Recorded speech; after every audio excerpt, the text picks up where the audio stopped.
Dama Mobile Spares. Tukala kuaminika. Dama Mobile Spares. Lauza bei nafuu. Dama Mobile Spares.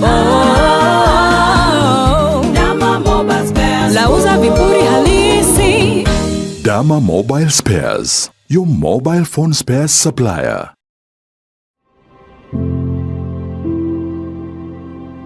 Welcome to the Sabina Chege Foundation, where unity, compassion, and empowerment come together to create a brighter future.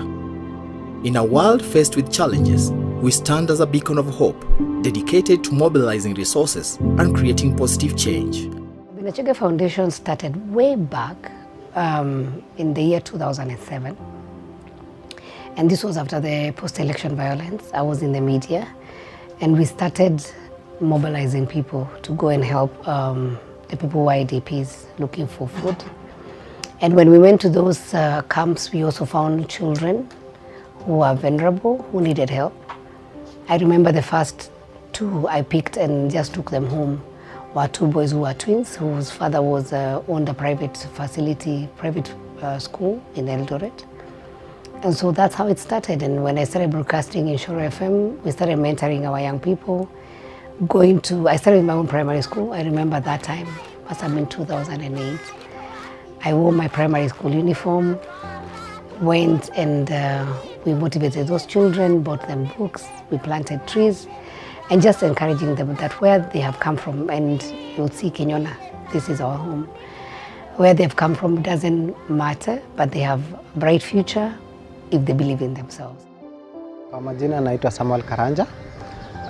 I'm working here at Karatina Sub-County Hospital as a clinical officer intern. I came from Eldoret. 2007-2008 kulikuwa na hiyo post-election violence. Hapo ndio tulipatana na Sabina Chege. Alikuwa amekuja kupeana foodstuffs and donation at IDP yenye ilikuwa Nakuru. After Form 4 I managed to score B. Hapo sasa ndio tulijoin Chuka. Tujoin Chuka, bado maisha ikakuwa ngumu because of financial issues. Tukarudi Murang'a. Sasa hapo ndio tulisikia mama Sabina akona hiyo scholarship, akona foundation yake yenye inapeleka wanafunzi outspan, which was a full scholarship. Akatutetea na hapo ndio tulipata chance ya kwenda outspan. By 2010, I found a need to register and make a foundation because I found so many vulnerable cases. I was not interested in politics. I was not a politician, and I was just serving the people. But when the requests and demands, especially for kids who are not able to go to school, was too much, I started reaching out to my friends. And sometimes it would look weird when somebody asks me, where do I send you the money? So we needed something organized, something registered, and that's where the foundation came from. My very first intention of going to school is to change my family's life. I worked really hard and managed to score 421 marks in KCP, which got me very overjoyed because I knew that I was on the right path of changing the lives of my family. But after class 8, I really lost hope. I didn't have hope at all. From an honest point of view, I knew at the back of my mind that my parents were not able to raise the school fees for me to join the Kenya High School. Sabina Chege has really helped me, and I am very grateful to her wherever she is. She has helped me raise my dreams again, realize that the sky is not the limit. It doesn't matter what you are going through. Life has a way of helping you fulfill your purpose, because we all have a purpose in life. Niliachwa na mam nikiwa class 6. After hapo nikaenda kuishi na shush mwenye amenilea since. To the right, to the left, to the right, put some energy. Left, right, left, right, left, right, left, right, left, right, left, right. Clap your hands, everybody. Everybody go down. Clap your hands, clap your hands, clap your hands, clap your hands to the right and to the left. Let's go. Right, light, left, right, left, right. Take your OD position like so. Your OD position, let's go.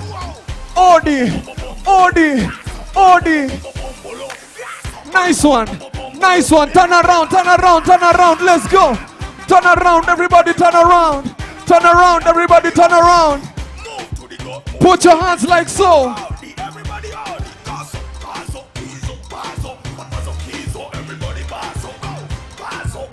Nice one. Put your fingers like so. To the left, to the right. Down, down. Let's go. Down, down. Let's go. Up, up, down, down. Move with it. Move with it. Nice one. Nice one. Give your neighbor a high five. Let's go. Another one. High five. Another one. High five. Another one. High five. Clap for yourselves, ladies and gentlemen. All right. Thank you so much. Let's appreciate the CEO one more time. As we also remain standing, please remain standing. At this juncture, I'd like to invite Grace to come and lead us in a word of prayer. Shortly after, we shall have the national anthem. Good morning. My name is Grace. I'm a student counselor here and a student of clinical psychology. And here we say it's okay not to be okay. Can you tell your neighbor it's okay not to be okay? Tell the guys online, it's okay not to be okay. It's okay not to be okay. And the other thing is, no matter what, you are enough. Tell it to your neighbor, no matter what, you are enough. Then tell yourself, I am enough. Louder, with conviction, I am enough. Let us pray. Heavenly Father, we come before you this morning, this day, that we've come together to talk about mental health among university students, about the country, Lord. We pray for every speaker that's going to show up here, that there'll be your voice, there'll be your message, there will be the answers that we are all seeking for, to find ourselves, to find our truth, to get empowered to even be able to change the world. We commit this event to you, and we pray that in all that we do, we will glorify your name. In Jesus' name we pray. Amen. Enjoy yourselves. God bless. All right, thank you so much, Grace. We shall be having the national anthem.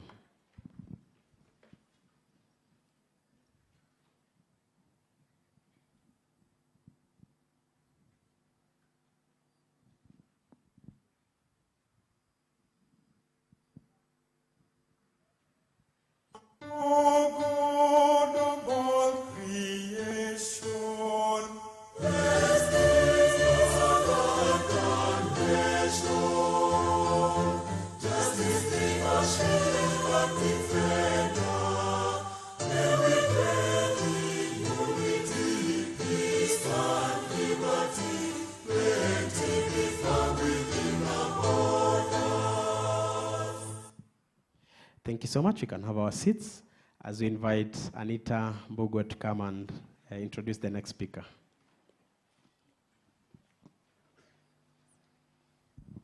Thank you so much, Eugene. So we are officially starting our program. Thank you so much, guys, for keeping time and being on time. I want you to do me a favor. Right now we are live on many pages on Facebook. Please show me your phones. Put on your Wi-Fi or internet. Yeah, internet. We are live on Tukule Foundation. Search for Tukule Foundation and like and share the link. We are also live on Itahna Communications. Search for Itahna, it's Itahna Communications. And lastly, search for Sabina Chege, Honorable Sabina Chege, not lastly actually, Sabina Chege, Honorable. You can share from either, and then on Pastor T page on Facebook, Please share the link with everyone. Let people know we are doing this amazing conference today for the first time in the country. Thank you so much. I want to also appreciate TV47. What's our TV47? We have that amazing lady behind you. Please tell them karibu sana, our Kenyan style. We are live on TV47, imagine. So, since we are here, and this is not our home, in our tradition in Kenya, when you go to someone's house, the host has to welcome us officially. And at this juncture, I want us to stand up and invite Professor Michael Bowen. Let's clap for him as he comes up on stage. He's a principal Daystar. Please, guys, simsimame kidogo, we welcome him in a better way. Let's clap for him. Some music DJ as we welcome our host. You know, if he says we go home, we are going to leave now. You guys are not appreciating him nicely. You want him to tell us to go home? Karibu sana, sir. Thank you for having us. We are really honored. And please, the floor is yours. Guys, sit down. Thank you. Good morning.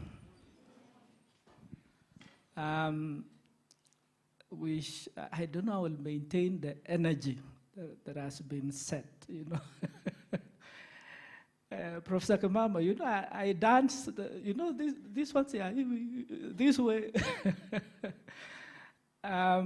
Thank you for making us young, you know. Prof, situnakubali. We want to be younger, you know, so we want to appreciate the energy that we have seen. I just want to, my job is very simple, just to invite all of you. In fact, I was trying to get the list, and the list would have been too long, you know, to be able to mention.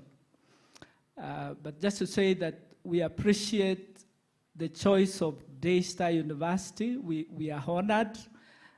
So though my sister says, I can say you go, no, I'll not say you go away. I'll say come back again. And therefore, we want to appreciate your choice of Daystar, even to host this auspicious conference on mental health for university students, literacy, and awareness. I know the guest of honor is not here yet, but just in absentia, we want to acknowledge, I think our VC, and just to say that our VC sent his greetings. He had so many bookings, and therefore he sent me, together with his deputies, Professor Wachira, Professor Nguru, to say welcome, warmly welcome. And thank you, MCs, for making the place the way it is. I want to appreciate Tukule Foundation. I was wondering, what Tukule, you know? So I went to read what it is, but it just says the work that you do. So I was wondering, where is the eating, you know? I will try and get CEO, you know, you'll tell us what we eat. Maybe there's something, but just to appreciate the great work that you people are doing. I think I'm at a risk if I try to mention everybody. I try to see our keynote speaker, student leaders. Thank you. Our student leaders are barely 2 months into election, and thank you for pulling this, our DUSA Council, DC3, DCF, and so on. Of course, all the sponsors, we want to acknowledge you. All the delegates, students from various universities, we really want to acknowledge. I did hear about a great army online. So those of you that are online, please, we appreciate for joining us here at Daystar University. Just to say something about Daystar now that you are here, so that you don't go back and wondering what is Daystar. Daystar is a Christian university. We are now about 50 years old. You can imagine somebody at 50 years, they have done quite a bit. This is our value. We appreciate, all of us, offer education, like Professor Kimamo from University of Nairobi, from other universities, Mount Kenya and so on. But our niche is to be able to provide value-based education. We are really very particular as far as that is concerned. We want young people to go out there, because I can tell you, colleagues, the crisis in Africa is basically about values. So we have people that we train, they have psychology, they have law, degrees in law, education, but then without values, we can't go far. And so really that is our focus as a university. And we do something we call integration of faith and learning. Actually, in everything, when we get to mental health, we ask ourselves, what does God say about mental health? I'll be able to tell you two things as I conclude about what God says about mental health. Because, colleagues, I know all of us believe that God created us. So if God created us, what has he said about this particular thing of mental health, of psychology, of economics, of environment? And you realize that in each and everything, God has said something. And that becomes the foundation for us. And that's how we teach our students. I teach a lot of research methods. And the first thing that we ask ourselves in class, does God say anything about research? And that's where we begin. And therefore, that is foundational. And therefore, this is what we think that we are doing as Daystar, that we want to bring out graduates that are values, people that value family, people that value society. We want accountants that will not cook books and steal money from our businesses. So that is the kind of thing that we are thinking about. Just about mental health, if you look at the data that is available, being at a university, all of us are from university, some of us are from the private sector. If you look at mental health, it's becoming like a very serious challenge that we have to face as a society, as communities. Actually, there's some data that I saw that says between 25% and 40% of patients that go to hospitals have mental challenges. And we have a psychology department here, and we do a lot of research. Actually, we are PhD students and masters as well, and we do a lot of research. And I just wanted to mention a few things. I have supervised a number of students, even in the field of mental health, in the field of psychology. My concern has been that we do not seem, we are big in terms of healing, interventions in mental health. But we are not very keen in terms of what are the sources that make our mental health not to be optimum, not to be good. And I think these are some of the things that we need to ask ourselves. What is it that causes, because the way God created us, we should be balanced in our mental being. So I think for me, as a university, my suggestion would be, we need to look at more. What are these things that cause mental illnesses? And I think if we get to that, and we have to be very open-minded. In fact, I was looking at some data, historical data. In Mesopotamia, so really mental health is not a new thing. They said that they knew their mental challenges, but then they said it was spiritual, But I want us as institutions of higher learning to be open-minded so that we're able to consider all the range in terms of what are the sources, what are these things that cause instability in our mental wellness. So up to what I'm saying, up to and including spirituality, but we know it's not only spirituality. The issue of social media. I don't know whether you saw a tweet yesterday by Elon Musk, and he talked about that young people, especially children, we should protect them from social media because artificial intelligence has been designed to push dopamine. Those of us in dopamine is this thing that makes you feel good. And therefore, that's what we are seeing. And therefore, we have to be careful. For me, one of those things that I think is causing us mental challenges is really too much of social media. And then, social media, they show you that you are beautiful, that one is beautiful, this other one is handsome. There's nobody that is ugly in social media. But now when you get to reality, you realize, kumbe, my nose is not like that one of so and so. Now you start thinking you are not okay, you know. So this I'm just suggesting. The other one that I wanted to suggest as a research institution, we are using too much of tools, Prof. We are not even adapting the tools from the Western world in our researches. And yet, our culture, our context is very different. And so we need to think about this. Yes, we can borrow, but we need to adapt them to suit our own situations. Actually, I challenge myself and other professors. We shouldn't even think about adapting. Let's come up with our own innovations, you know, because we understand what is going on within us. So I think those are some of the things that I just wanted to mention. And as I conclude, the Bible talks about, he welcomes, actually, the book of Matthew 11:28-30, it says, "Come to me, all you are weary and burdened, and I will give you rest." I'm actually suggesting that when you find somebody's, you know, you've seen computers, when they're searching something, goes like this, like this, like this. If it doesn't find it, goes faster, you know. Part of mental health is when your mind is unable to wrap itself around something. But God is saying, come, I'll give you rest from some of these things.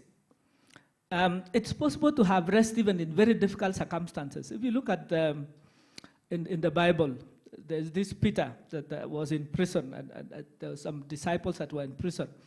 And they kept singing. How do you sing in prison, you know? And that is a suggestion that there is rest, even in very difficult circumstances. Because for sure, I can tell you, we'll face difficult challenges in life. And therefore it says, "Take my yoke upon you and learn from me, for I'm gentle and humble in heart, and you'll find rest for your souls." So there's actually rest. And as I finish, Philippians 4:8-9, do you know the Bible actually talks to us about what to think about things? And that's how we get into mental challenges.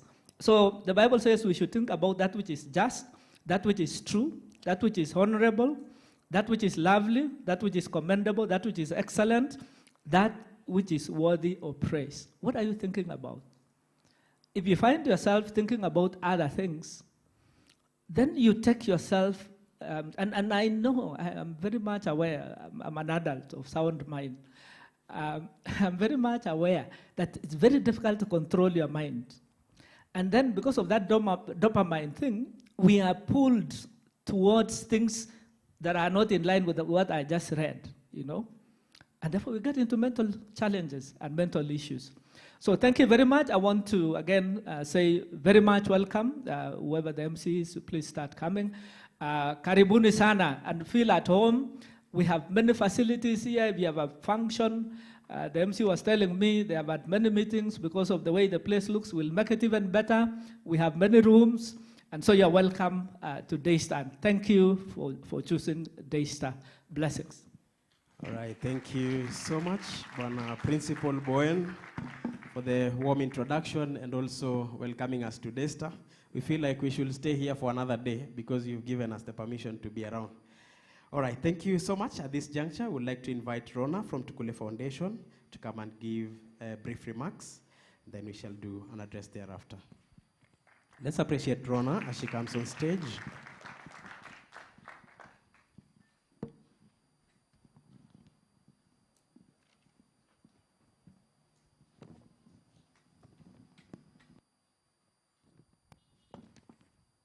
Good morning.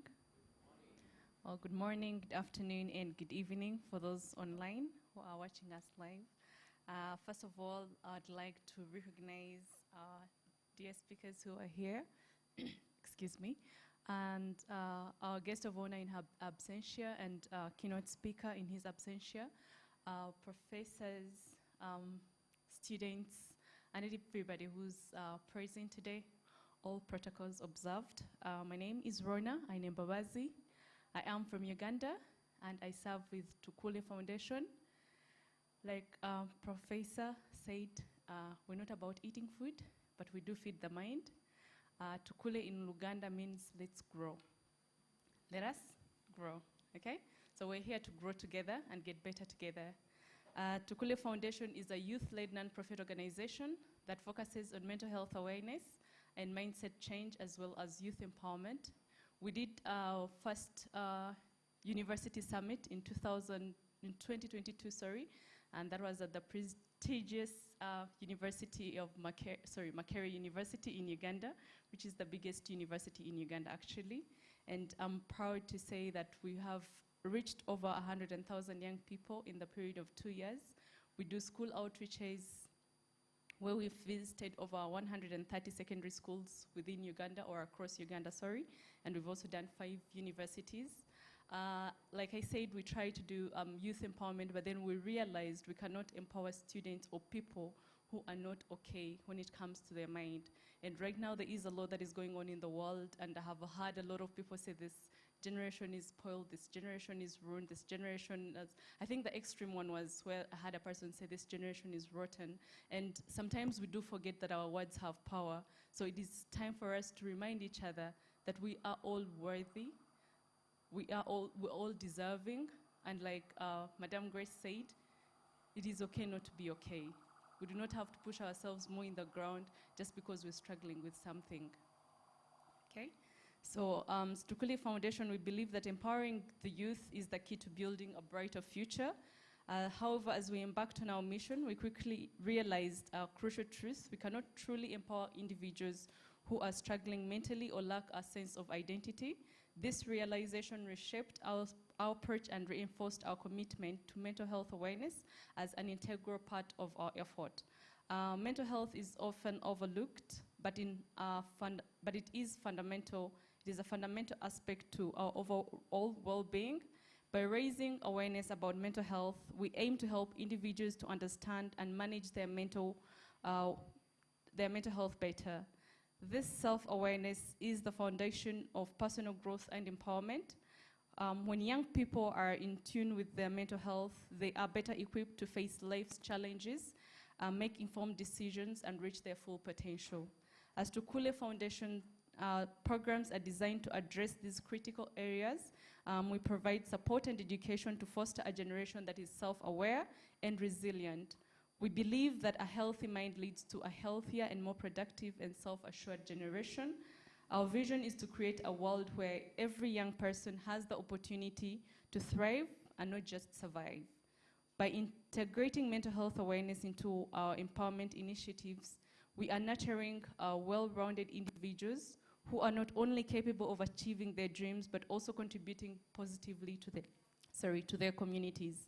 Together we can build a future where youth are not only empowered, but also mentally strong and self-aware. So kindly join us on this journey towards a better generation, a generation that is ready to take on the world with confidence and resilience.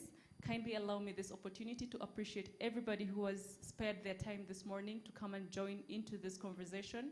And I hope that the conversation does not stop here, but we keep these conversations going, not only amidst the people that are here, but also the people that are out there. And if whenever you feel that a person is struggling, kindly extend a helping hand. Thank you so much, and God bless you. All right, thank you so much, Rona. Let's appreciate Rona one more time. Okay, so at this time, allow me to invite Anita to come and take us through a very short segment. Anita, let's appreciate Anita, very beautifully dressed and wearing a very wonderful smile all day. Anita. Thank you so much. Thank you, Rona. That's very interesting and it's very amazing. I know all of us thought, you know, Kenyans, we know Tukule is eating. So even me, when I first heard about Tukule Foundation, I was like, yay, we're going to have a party. So thank you so much. So at this time, I'm going to introduce our partners who've made this possible today. And first of all, I want to appreciate all of you for coming. You know, if it is not for you, we could not be here today. So our speakers, our panelists, our guests of honor, our hosts, and you guys, we really, really appreciate you. So at this juncture, I want to appreciate our partners, the Truth Mentorship Society. Do we have any representatives from Pastor T's side? Truth Mentorship Society. Okay, let's appreciate them. They are uko behind the sound and behind the cameras. And let me tell you guys, I really want to appreciate these people because you see all the screens, the sound and everything, they gave it to us for free. Yeah, let's appreciate them. So wherever Pastor T is and the Truth Mentorship Society, salute, we appreciate you guys. I also want to appreciate Dama Mobile Spares. Dama's team, let's appreciate them. They've also supported us in a very big way, so we appreciate Dominic and my dear sister, sorry, remember your name? Victoria and Dama. I know she's on her way here, so we are going to see them once they're here. Then Tukule, actually it's because of Tukule that we are here today. They approached us as Itahna and said, can we do this? And we're like, where do we even start? Do people even understand the importance of having this conference? You know, because actually Rona once told me, you know, Anita, this is a silent pandemic. Do you agree with that? Do you agree to that? Sindio, most of us are silently suffering. And actually, do you know, someone has told me, even food can give you some mental issues. You see, when you're hungry or when you're broke, especially our times when we were in campus, we were not rich kids, kama nyinyi, us used to hustle. Yeah? You will go and you're in class, then you're just thinking, gosh, I don't have anything in my apartment. We didn't even have apartments. We used to live in the hostels, you know? And some of us had come from so far to Nairobi. Maybe it was even your first time being here. It was not okay. And that's when you're right. Even childhood trauma, true or false. You know, there are things we don't even talk about because we are scared. Actually, that's why we are launching this platform today, to give everyone a space to end this stigmatization. You know, we want everybody to be free and talk. Just get someone you can talk to, you know, let them, don't be scared. We are all human beings, and no one is a superhuman. Sindio? I know Daniel is here, he'll tell you his story. Daniel, just stand up and wave at these guys. I'm sure you've watched his story on YouTube, on Twitter. How many know Daniel? Only you guys. Daniel, Abu, stand up. You know, your wife forgot to introduce you, that you are her husband. Let's clap for Daniel. Daniel is Rona's. Rona, stand up.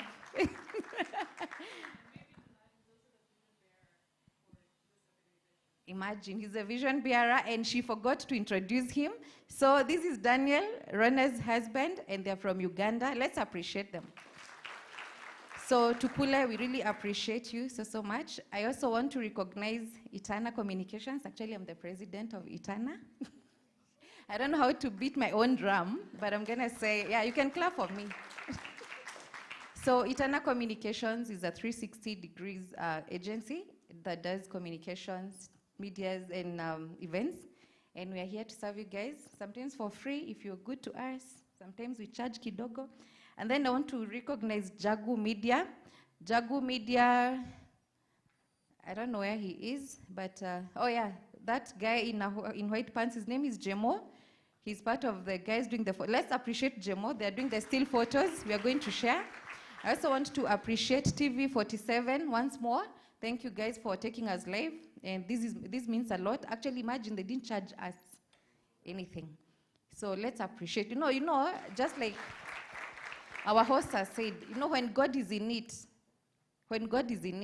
everything goes on well. And I can shock you, between me, Daniel, and Rona.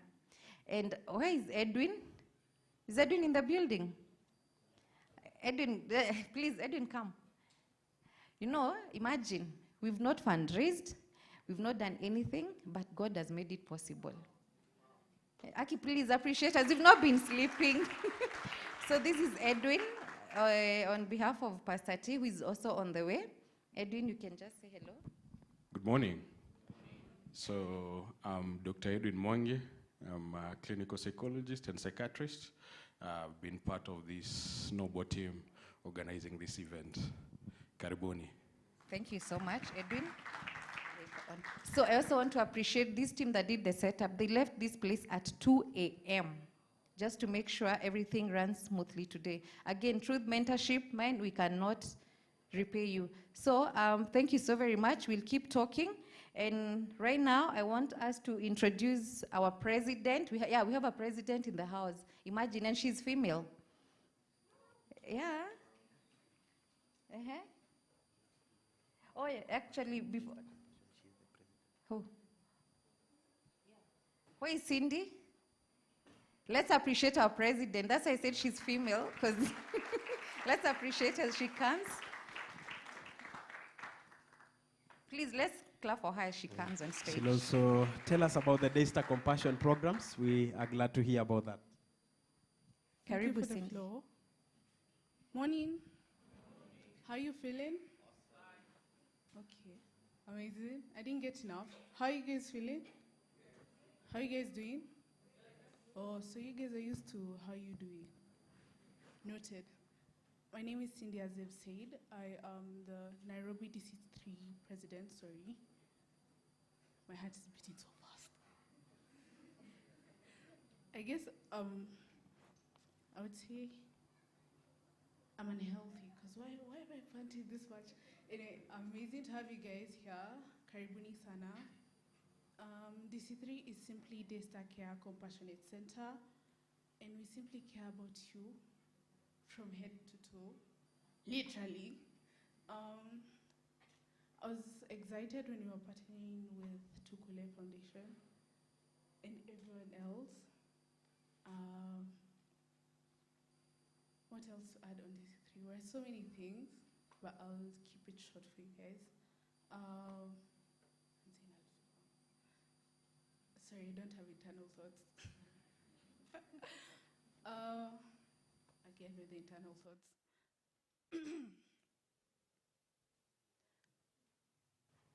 We have so many things as we help you relieve. Okay, we know as a student you have so many things you have to do. You have school, you have pressure from everywhere else. So simply DC3 helps you channel the energy from outside, the outside voices, to like finally hear your own self. So if you know anyone that's struggling in anything, and they're not able to say it, feel free to come to DC3, both campuses, and we also have counselors. We're under the psychology and the counselors section, so feel free to come to us. If it's too much for the peer counselors, we also have peer counselors as well. Sorry for not saying that. We'll direct you to the right people. So we also have peer counselors. I'm sure I didn't mention that. We have trainings as well. We have weekly meetings, which is under the members meeting. I don't take too much of your time. You can just come to the DC3 desk, ask for anyone in DC3. We'll be up front, like where the exit is. Enjoy the event. That's all. Thank you so much, Cindy. Thank you. Let's clap for her. Actually, thank you so much. Thank you so much, guys. Worth mentioning is that DC3 has really supported us. They gave us this venue. Actually, they bid for it on our behalf. Let's clap for them. And like she said, their desk is behind there in case you need any help. And in absentia, I want to appreciate Alan. He's their patron. Patron. Who is that? Yeah. I know all of you know Alan, sindio? So tell him tumesema asante sana. And I want to also appreciate Makeup by Rose. They're these beautiful ladies. I'm guessing it's you guys. Yeah? Please stand up. Makeup by Rose. This is the team. I'm sure the founder is here and she's gonna talk to us later. But you can wave at the people. Let's appreciate them. They are also part of our partners. And lastly, I want to appreciate the Sabina Chege Foundation. Sabina Chege is, Honorable Sabina Chege is our patron who is going to officially launch this movement today. And she's in Moranga with the second lady, but she's on her way here. So, so to all our partners, God bless you so much, and we can't thank you enough. Let's give them a good hand clap. Let's appreciate them. Let's appreciate them. If you don't clap, we are not going to have lunch. Let's clap like people who want lunch. Thank you so much. Eugene, take it up. All right, thank you so much, Anita. And just before we leave, I would like to recognize Nancy Kihara from My Afya Africa. If you're around, just Nancy Kihara, Nancy please. Kihara. Let's appreciate her. All right, that is Nancy Kihara. And also? Mercy K from Madari. Mercy K, are you here? Okay, I guess she's on her way. From Mathari Hospital. We recognize you in absentia. Let's appreciate her. Yeah. So Nancy Kihara is the founder, My Afya Africa, right? You can Google and know more about them, and I'm sure we are going to interact with her later.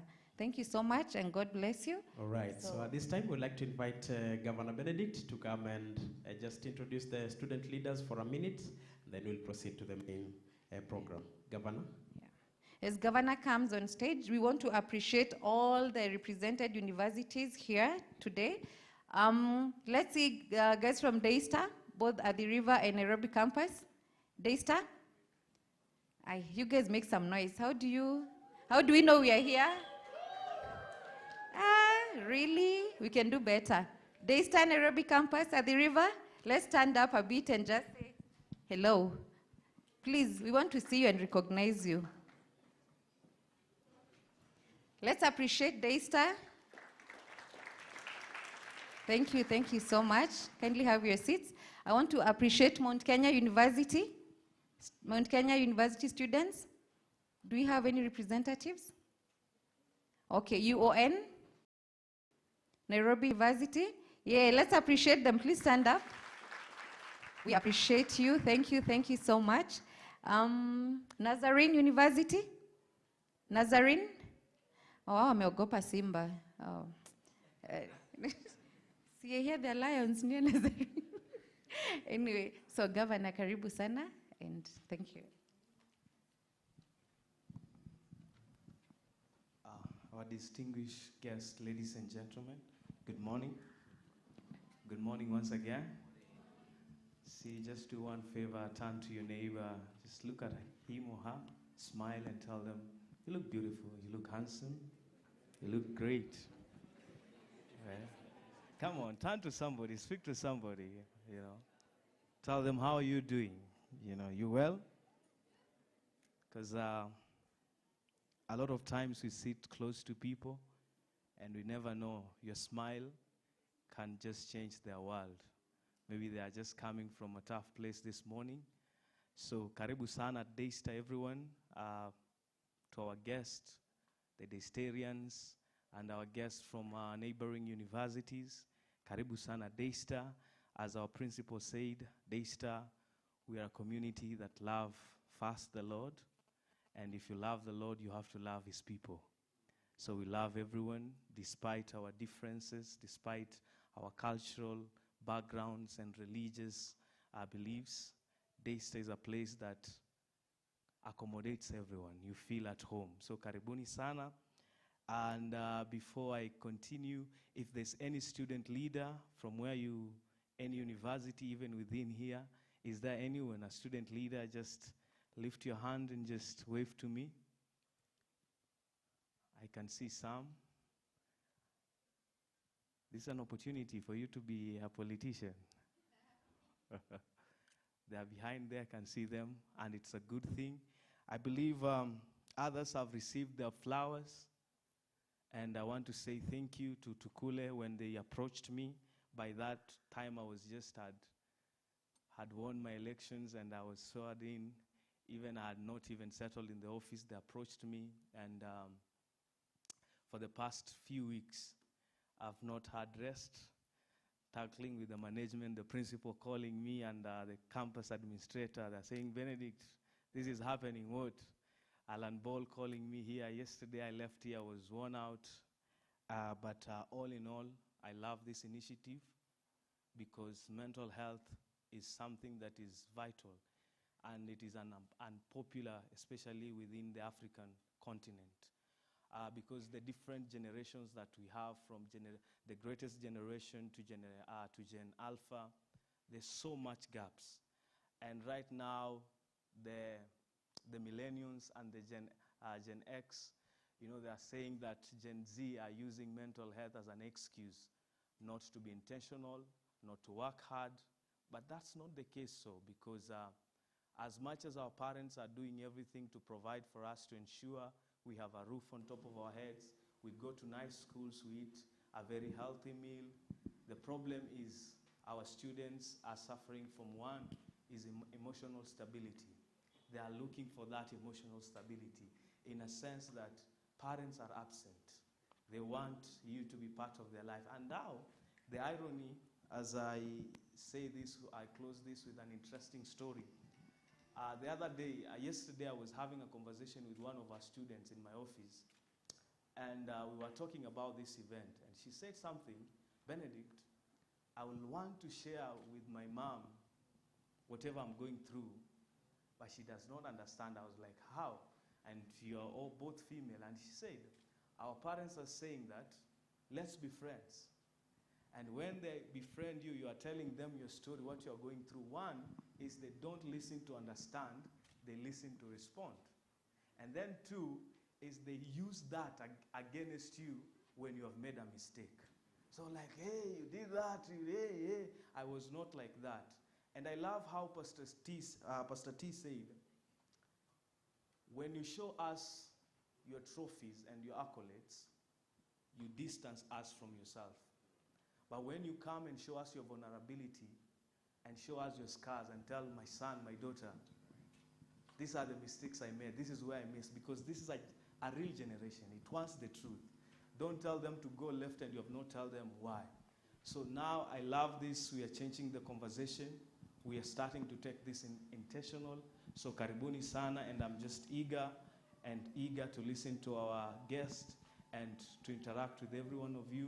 So karibuni Daystar, mara tena, we love you and God bless you all. Asante. All right, asante sana, Governor. Thank you also for reminding us that you're the representative of politicians in the students' community here. Let's appreciate Governor one more time.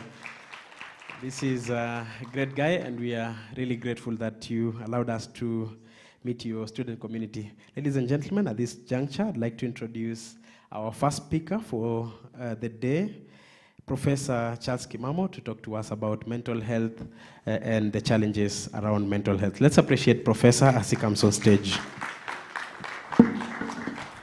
Let's keep going. Appreciate him one more time as he comes on stage to talk to us about mental health. Karibu.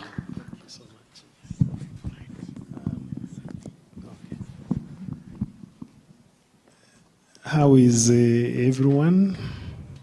Hamjambo. Okay. So it's such a privilege. No wonder you are a Christian institution, Mr. Principal, because you are very warm. Ever since I came, I was really feeling very nice. So concerned the student community. You too, very humble. I didn't even know you were the one until much later. I just saw a very pleasant person saying hello, and warmly so. So as I wait for the projection of what I'm going to do, and I don't have the cursor. So I'll just say, Principal Tukule Foundation. Thank you, CEO Lorna, for telling us Tukule is what. I was also wondering, so because Tukule would mean Tule, or we eat. But you've clarified that let's grow together. What a wonderful initiative. In fact, this thing, Principal, thrilled my heart. Anything that talks about making humanity better, count me in. I'm like you. You know, it's lovely. It's a wonderful initiative. So well done. Mental health champions, I know you are here, staff and students of various universities, including ours. I realize that some of our students are here. That's great. In fact, I'm with our departmental administrator there. You can stand and wave. Every department in the university has an administrator, and today he said he'll accompany me, and I was very happy about that kind of thing. So all visitors, including corporate world, we have had Itahna, communication, Anita. Thanks. Land TV 47 is here. There is one girl who has tasted presidency so young, Cindy. Cindy was very nice to me. I didn't know she's president, you know. You've tasted your presidency quite early, and I've learned we have Sabina Chege Foundation, we have Afia Africa, and all the other guests that we have. So all of you, it's such an honor to stand before you and discuss. What I'm supposed to do is just to give an overview of what mental health is. At one point in my presentation, I'll present the obvious. How many conditions are there for mental health conditions, and that's what I'm doing. So I hope now it's okay. Do we have the CASA now? Have we already done it, or?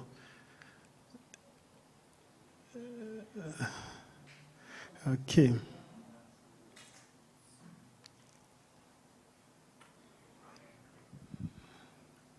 Okay. Thank you so much. Is it okay now? Okay. So as you can see, I was simply told to introduce mental health. Just introduce mental health, what it's all about, and mental health challenges. So mine is very simple to tell you what it's all about. And I hope it's not moving on. Have you put the whatever? Oh, it's moving. Oh, thank you. So therefore, I'm saying here that was in a seminar organized by German Sponder just this week, actually. And one speaker was asked a speaker just said, tell us how you know somebody is mentally not okay. I found that discussion hilarious, because when people are asked to say how you is not well, includes talking to yourself, being unpredictable, picking papers along the road, walking naked, urinating on oneself. Oops, this thing. Or you help me just turn. Next slide. Or it's there now. Okay, so you'll turn for me. Thank you. Because I think it's very far. So isolating oneself, writing on air, and then one made us laugh when he said a professor forgot his car at the parking and went home, after work.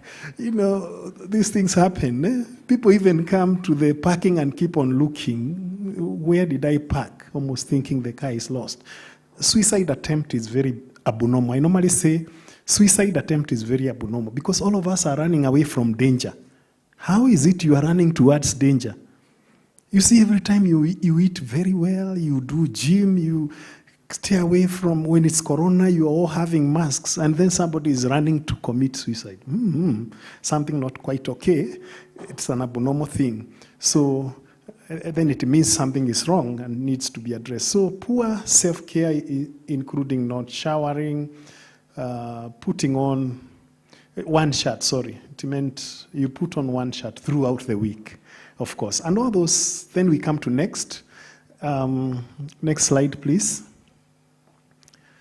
And all of us know a mentally disturbed person. And I was just giving an example.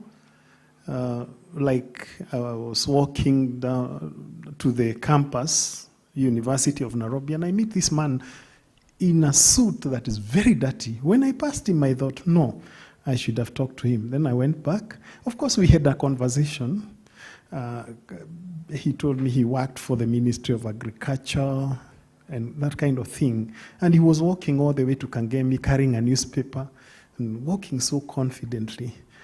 I went back just to talk to him because I thought, who am I expecting to talk to him if I don't? So I ran after him. I don't know whether that's also abnormal, but we had a conversation. Go next. Next slide. Then another incident just last year, a student calls me on phone and says, I am tired, I want to commit suicide. So I loaded my phone quickly. I just said, wait a minute, and then I called him. We had a lengthy conversation. And then Then a lady sent me 1,000 shillings, and I called, said, you sent to the wrong number. Then she was explaining that you saved my son. He was going to commit suicide, and he was telling me he talked to his teacher. Okay? So all of us have similar episodes, either as victim or spectator or moderators. And especially I would emphasize that we become moderators. We do something. In fact, I like what Rona said towards the end. Please extend a helping hand when you can. That's when you become a moderator of this. Next slide, please. Now, those are technicalities because you just say, what is mental health, Just, you are able to cope with stresses of life, and you are able to function fully as supposed to be. And these are normal statistics. The principal mentioned some of them, that 1 in every 8 people in the world live with a mental disorder. And when we talk about Kenyan story, therefore, we find that these statistics are very funny, and it has been there for quite a long time, and the principal talked about them. In some cases, they say 25 to 40%. Some other authors say half of the patients that you see at outpatient are mental patients. But, since, as we shall see, the physical manifestation of stress is very confusing. So you'll discover that half of the patients you are attending to at the outpatient are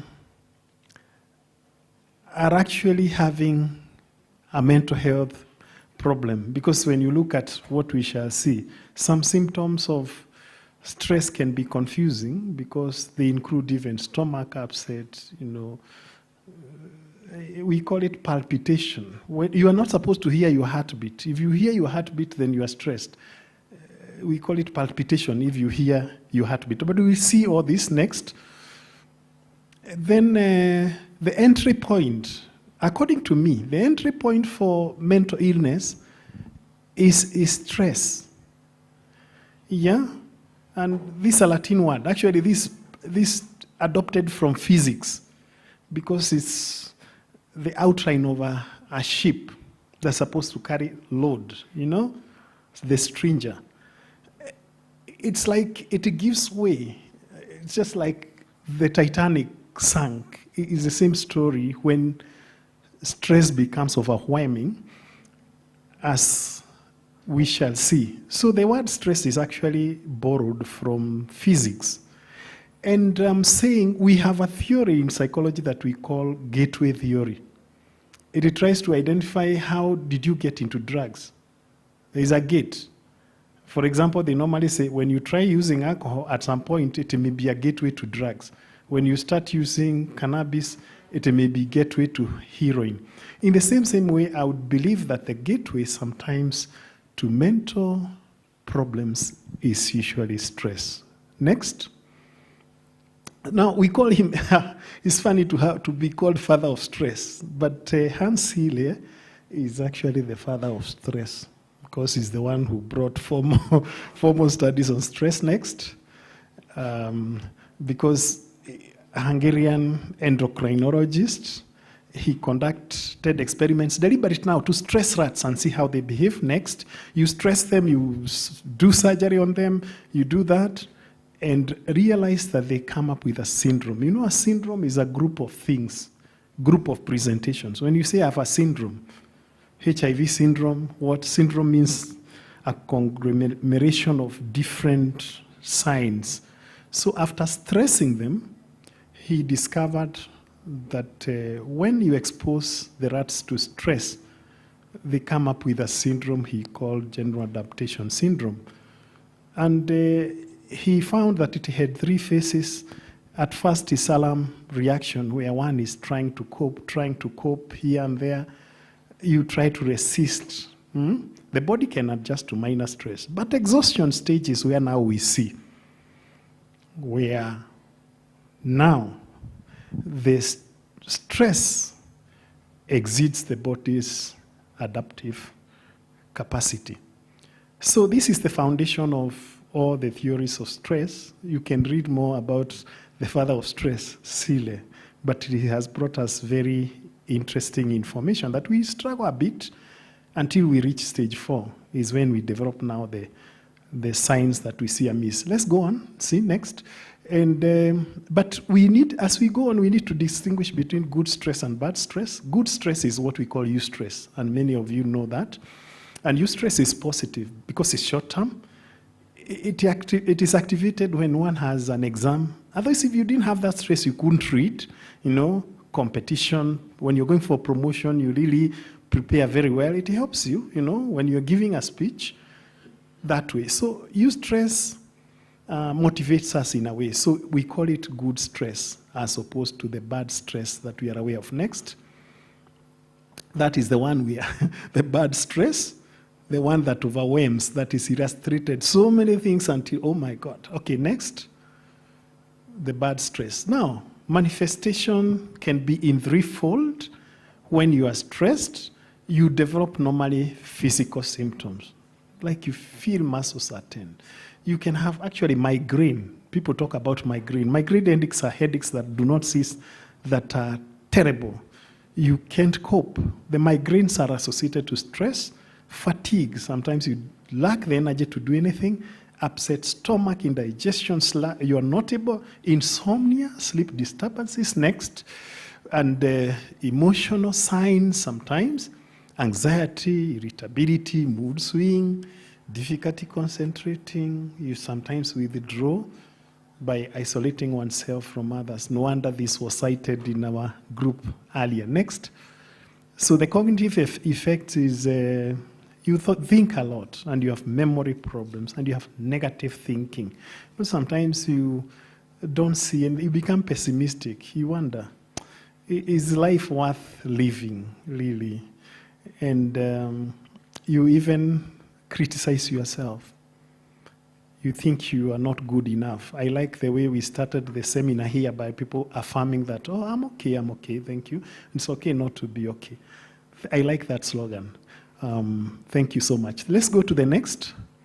So people deal with stress consciously or subconsciously in 4 ways. 1, you cope normally. You know there is stress, you try to cope. Great. But you can indulge in what we call defense mechanisms, you know. Like rationalization is very, very common, where you fail an exam and you keep on saying like, you know, I think I was not so prepared. I was having a cold. I was, you try to justify after failing an exam. Rationalization is very common. Psychosomatic illness are where now you develop the physical symptoms, we shall see. And if those are not working, that's how you get into mental illness, like depression. Next. Now, that's normal coping is fun. You can go for spa. I have a colleague who used to tell me, I'm hitting the town for massage. And then I would make fun of him and say, who does massage? He says, beautiful ladies. I say, are you not going to tempt yourself and get yourself in more problems? We would laugh about it. Exercise to hobbies, meditation, yoga, all those nature. You sometimes go to a quiet river that is flowing, a river that's flowing, and it makes you feel nice. Time management is also part of coping with stress, because people like us who have a lot of work in the office, if I come and the first thing is I read a newspaper, I'll not have enough time to do the other things. So you have to manage time properly, think about what to do. Music is, wow. Music is known to elevate some chemicals we have in the brain that are called endorphins. Very high, just like dopamine. People are talking about those chemicals we have in the brain that makes you feel so nice, So music is quite something well recommended. Some look for therapy, and which is okay. Those are good methods of coping with stress. But if you go to number 2, then you will go to a list of about 17 defense mechanisms. I had already talked about it, rationalization. You deny this is a problem. You blame others for your weaknesses, projection. Projection and displacement are confused. When the boss annoys you, you go and talk rudely to your wife, and your wife beats your children, and the children beat the cat. That's not called projection. It's called displacement, okay? That defense. There are about 17 defense mechanisms. They were introduced by Sigmund Freud.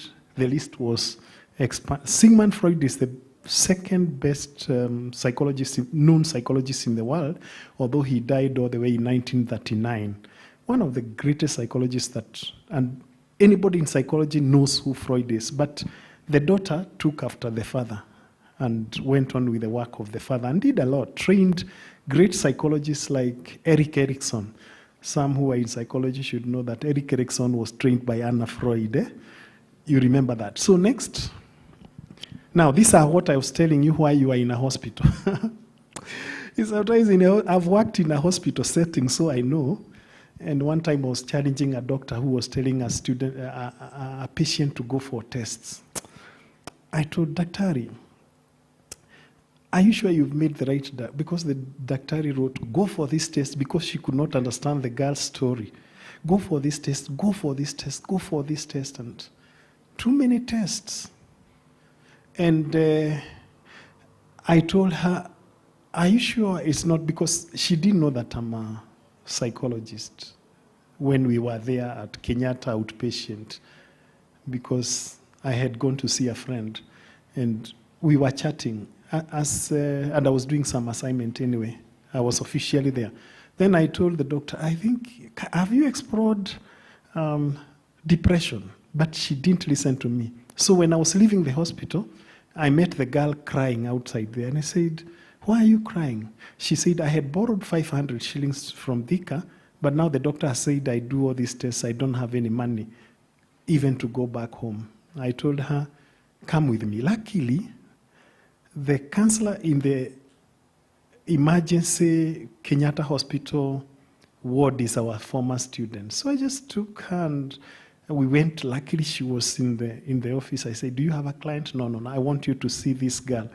And in the course of that, it was very good because she called the social worker. The social worker waived.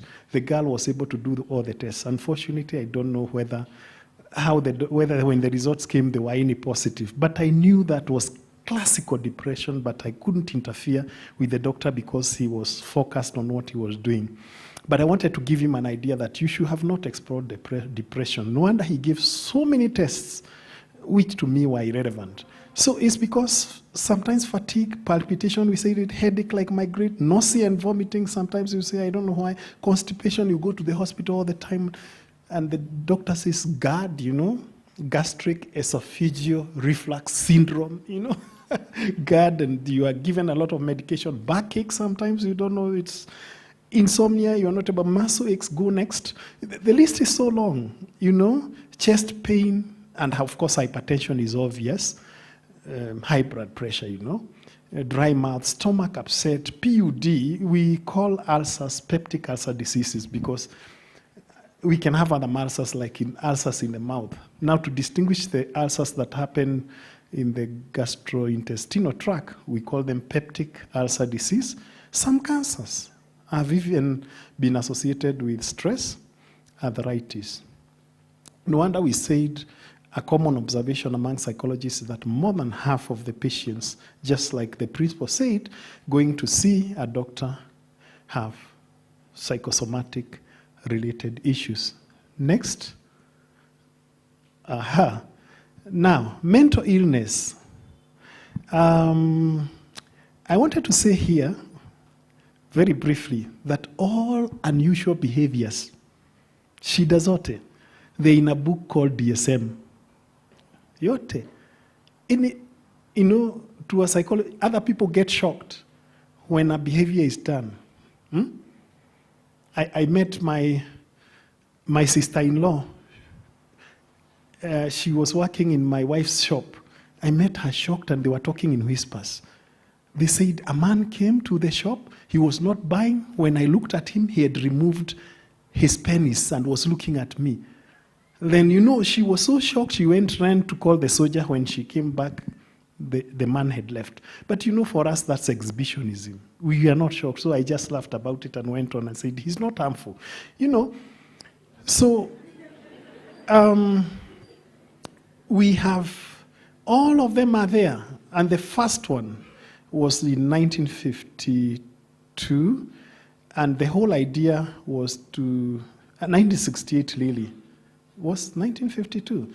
Okay, but 1968 is the first one. I don't know what I did. But be able to distinguish between normal and abnormal behavior, identify people who needed attention, describe treatment required, inform legal process. Next.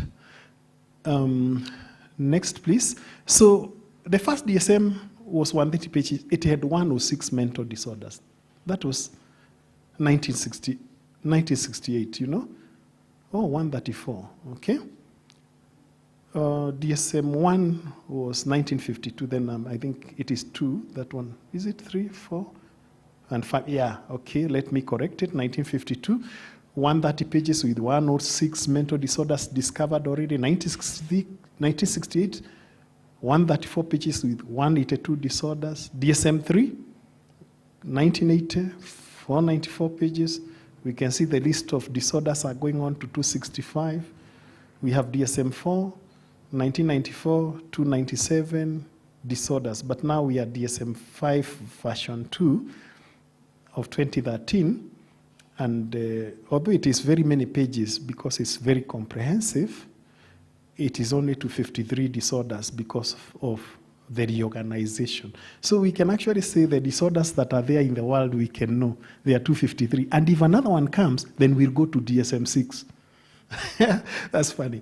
And DSM-5 is the only one that's now using the Arabic instead of Roman numerals. The others were using like that. It's not a mistake I did by putting 5. Let's go on next as we summarize. So criteria for how do you know somebody is abnormal? Sometimes it's statistics. We draw the normal curve. When you're on the extreme of a normal curve, then it's unusual.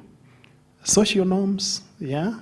Like if you walk naked sometimes, you know, social norms, some norms are not written, but it's just theory too. Like when you are using defense mechanism like negativism, you know, there are people you say, this thing is good. No, it's not good. This thing is bad. No, it's good. Negativism, you know. The theoretical approach will say, somebody else may not recognize, but in theory, you have a problem.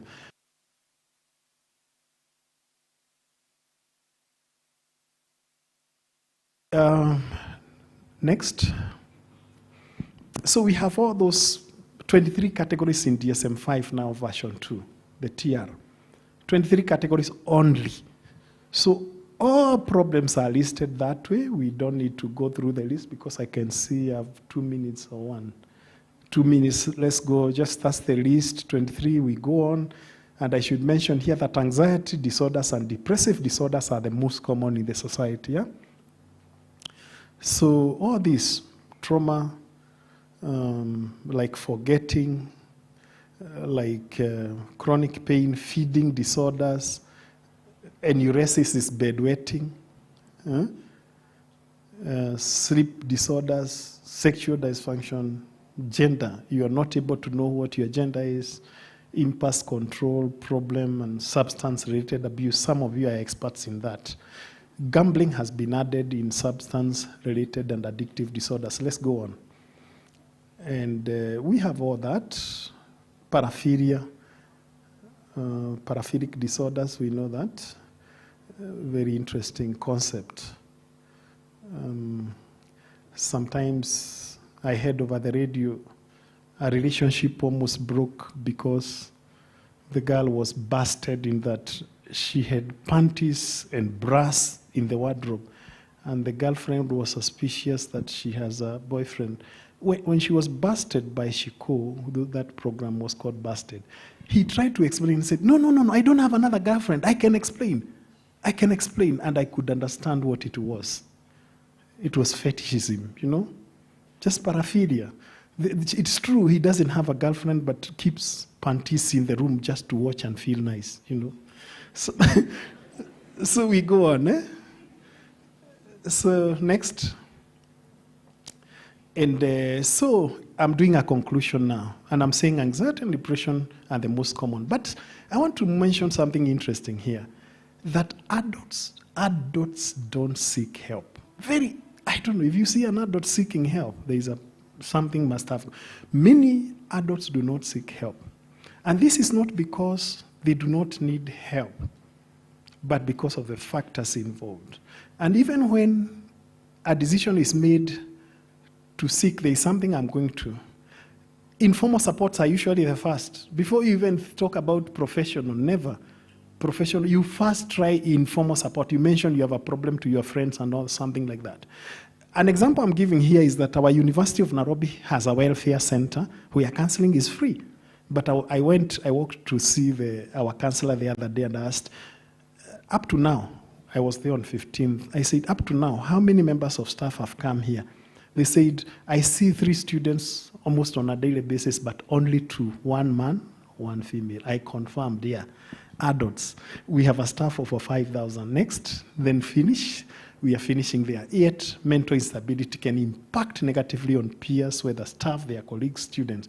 This because there is a very interesting saying there, broken people break other people. Always remember that, broken people break other people.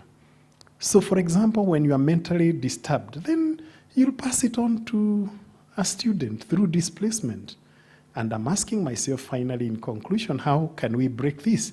And I said this can be done by sensitization seminars like this one to create awareness that we need to give peer emotional support to each other.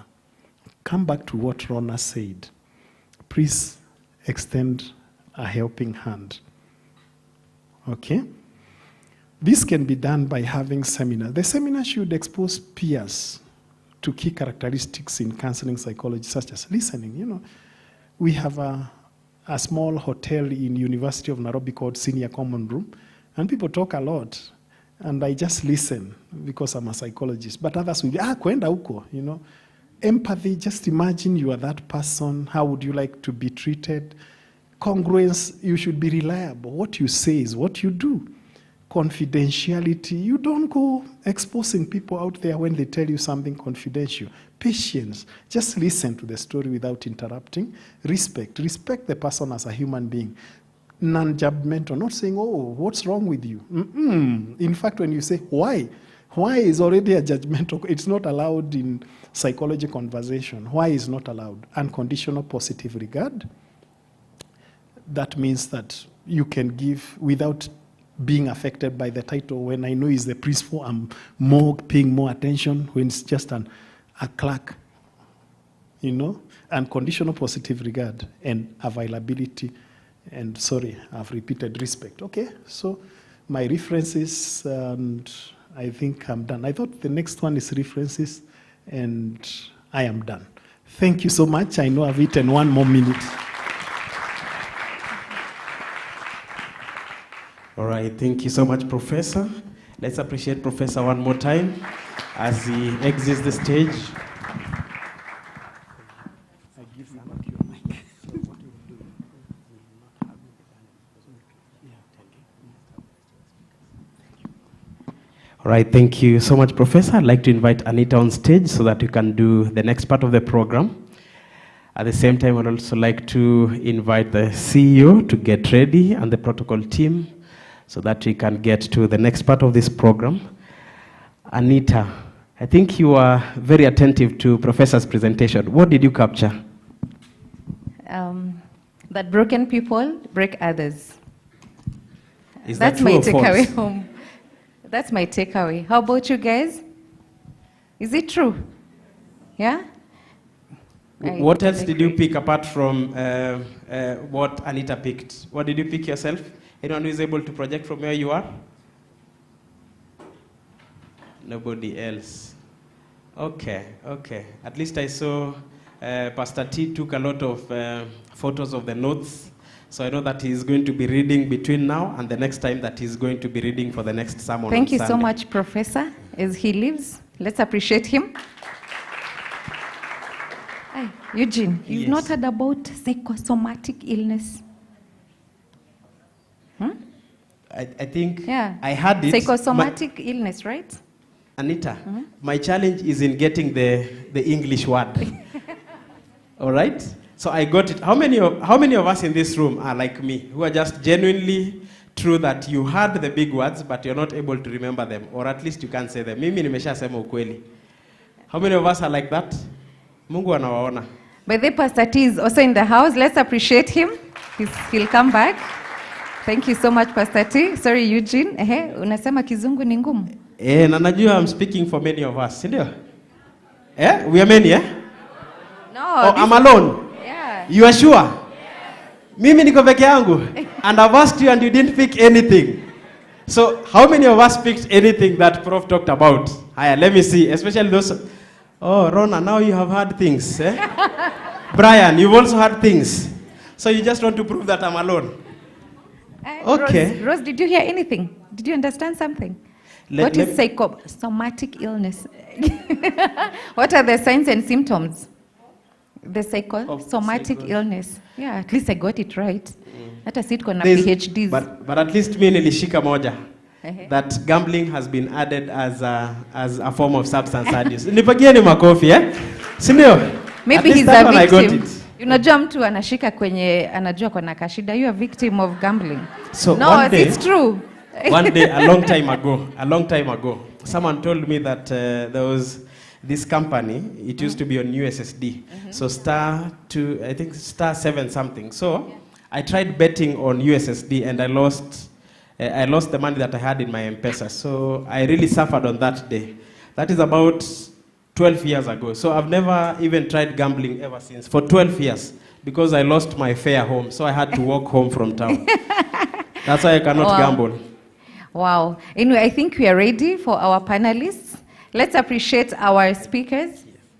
All right. And just before then, I'd like to invite the CEO to come and give us some hype before we invite the panelists. Actually, thank you. How much makofi out tafadhali? Look, guys, you're not looking happy. Happy makofi out tafadhali. We could put some energy to this thing. How sio? Makofi ya MCs wetu wa moderators. Thank you so much. You are looking very wonderful. Give your neighbor another high five. Yeah, guys, I have this thing. So, whatever it does, it's supposed to do now. Anyway, I'm just kidding. You can be on our feet, kidogo. You can be on our feet. Ladies and gentlemen, let us appreciate Dama in the building. Ladies and gentlemen, let us appreciate her, tafadhali. One of our very guests, asante sana. Reverend Nigel is in the building. Ladies and gentlemen, let us appreciate him. Thank you so much, sir. Now, tell your neighbor, give me some space. Tell your neighbor, give me some space. Tell your neighbor, give me some. I cannot hear you. Ama nimevaa vitu mingi kwa masikio.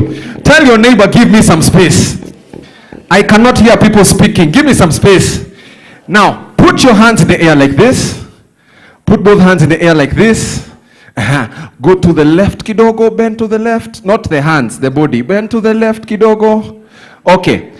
Dama is going like this. Now, both hands in the air completely. And then you bend to the left with your body. Nice. To the right. To the left. Nice. Now, your right hand, place it right below your ear like this. And then the left one, ikuembele namna hii. DJ tuende kazi. Iko hapo, si ndio? Songa nayo. To the side. To the side. To the side. Nice one. Welcome, corner 2. Right. Right. Left. Chini. To the right, everybody, let's go. Wave, wave, wave, wave, wave, wave. Give me some cool. Pull up DJ, pull up DJ. Now, that was just to show you that we can dance. Ndio? My brother, thank you. Thank you for tucking in your shirt. Give him a clap, ladies and gentlemen. He's about to bust a move. Now, put your hands up in the air, everybody. I feel like Mr. T. Sorry. Put your hands in the air, ladies and gentlemen. DJ, same tune. Ziko juu zote, si ndio? Ziko juu zote, si ndio? Siwasikii, ziko juu zote, si ndio? Nice one. 1, 2, 3, right. Weka chini. To the right, everybody.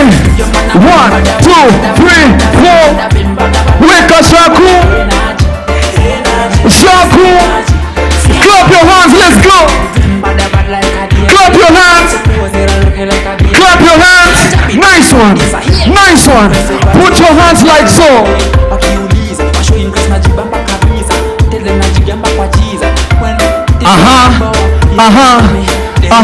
Inama chini twende. Nice one. Nice one. Nice one. Nice one. Weka ngumi tu kila mtu, let's go. Vibada, vibada, vibada. Chini twende. Chini twende. To the side. 1, 2, 3. Shaku. Shaku. No, stop, DJ, stop. What are you doing? What are you doing? So I'm doing I have seen you doing some things. I'm doing rehearsals for the prayer summit that is happening this evening, okay? Take over, sir. Sawa sawa. Asante sana. Let's appreciate Bwana CEO. You know, dancing is also going to be recognized as a form of mental illness. Sawa sawa. At this rate, we have to recognize you among special persons, all right? Asante sana. Let's have our seats. All right, so ladies and gentlemen. Wait, Eugene, did you see Dama dance? Dama is the best dancer. Dama and Pastor Nigel. Yeah, I want Dama and Pastor Nigel on stage. CEO, Kuja. Yes. Come. Check Kuja. Let me show you the people who are dancing. I was the one seeing them. Brian. Yes. Brian was adjusting his spectacles throughout. Someone, Brian, please help me to bring Dama on stage and Pastor Nigel. You see, the problem is that when you're here, you can see everyone. So we saw that you guys were trying to support the dancers. So let's have the dancers on stage. Brayo, kuja hapa join hapa ndio uadjustie specs hapa juu. Aha. Makofi yao kikuja tafadhali. Thank you so much. Haya, Bwana CEO. Yes. Now you have the deputy CEOs there. Karibia hapa. Let's appreciate them. Let us appreciate them one more time. And then then do something very simple, right? Now that they are here. Hey. Can we do it kama tuache mambo mingi? Kwanza tuambie Brian akae hapa chini. Yeah. And then so we'll have team Dama and team Pasi. Sawa? So wale wasema PhD this side, you know. Acha tuone. You guys are team Pasi, all right? Yeah. And then my people, these two, we are team Dama, sindio? But I'm not taking sides. Me, I'm here in between. Can I? No, you take sides. Oh, you take sides. Hautaki kuitikia results. Pastor Nigel, I am with you. How are you, sir? What makofi yetu watu wangu? This is our team. Give me some energy. Sawa. Yes. Mimi niko na Dama. Yes. Mimi and all the people who have 2 left feet to go inside, So Dama atashine on our behalf. Yeah. Alafu mimi na represent everyone who has 2 left feet. Left feet alliance. Ndio hizi sasa. Na sisi tuko upande huu. Yeah. Now, Pasi, give them 2 fingers like this. Ziko hapo, si ndio? So you just move your leg. 1, 2, 1, 2, 1. Check. You guys. Effortlessly. Nice. You guys. Nice. We have not even started. Oh. Yeah. It is because now you have started doing the wrong things, Okay, as I do this, let's have the panelists on stage kindly, please. See the you. panelists, kindly, Ambassador Mary Ben, Rebecca, Brian is already here. Rose from Makeup by Rose, please join us on stage. All right, so Bwana CEO, let's just do freestyle for the 2 of them. Just get to the center. Yeah, now, let's do freestyle. Ni kama tumewin over, ni kama tumetake over. Somebody say amen. Jibambe. Somebody say Shanda. No, you're not saying. Somebody say Shanda. Now put both fingers like this. Hapa juu kidogo namna hii. Si ndio? Pass the same thing. So you just move slowly. Right, left. Right, left. Right, left. Oh, what is it? Is the left righting or the righting is lefting? All right, so right, left, right. Cheerleaders, encourage your team, Bana. Right, left. So now you swing your hands like this. You see, Wapi makofi yao tafadhali. Thank you so much. Thank you, Dama and Pasi. Kindly have your seats. Asante. Let's clap for them one more time. Thank you so much.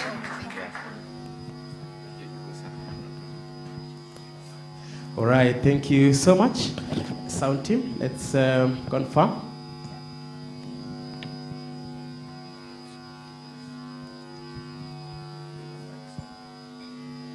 Sound team.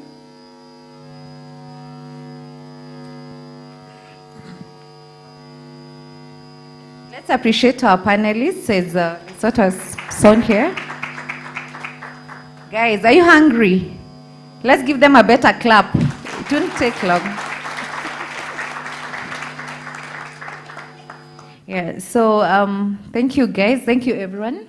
So we are going to start with a small introduction. You tell us about yourself and what you do. And I'll say ladies first.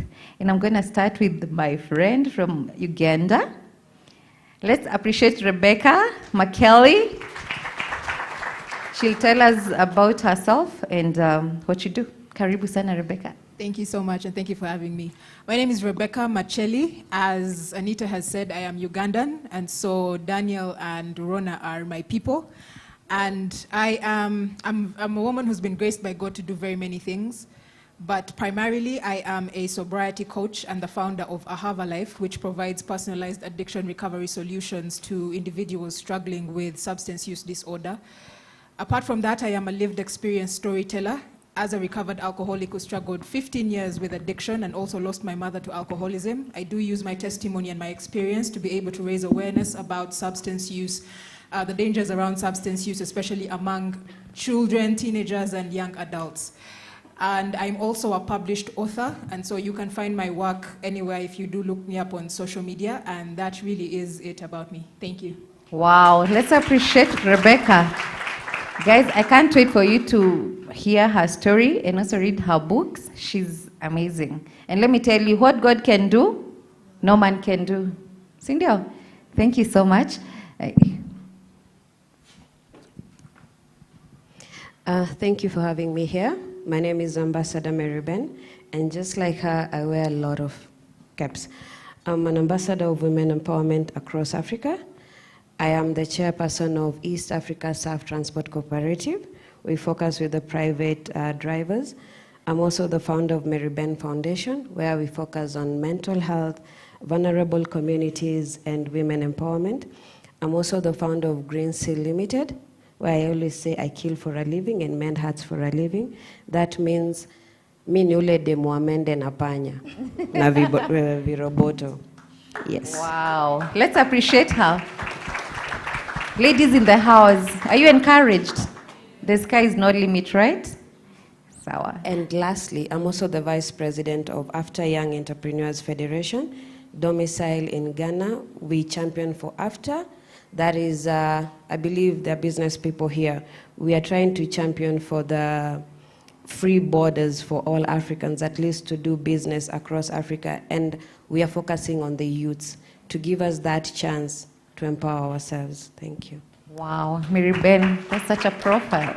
Yeah? Tutaonana nyuma ya hema. So, Rose? Hi, guys. My name is Rose Mtongondu. I run 2 companies, Rubiela Beauty and Makeup by Rose. So we specialize in skincare and makeup, and we are all about women empowerment. We say we are more than makeup, we're more than foundations and stuff like that.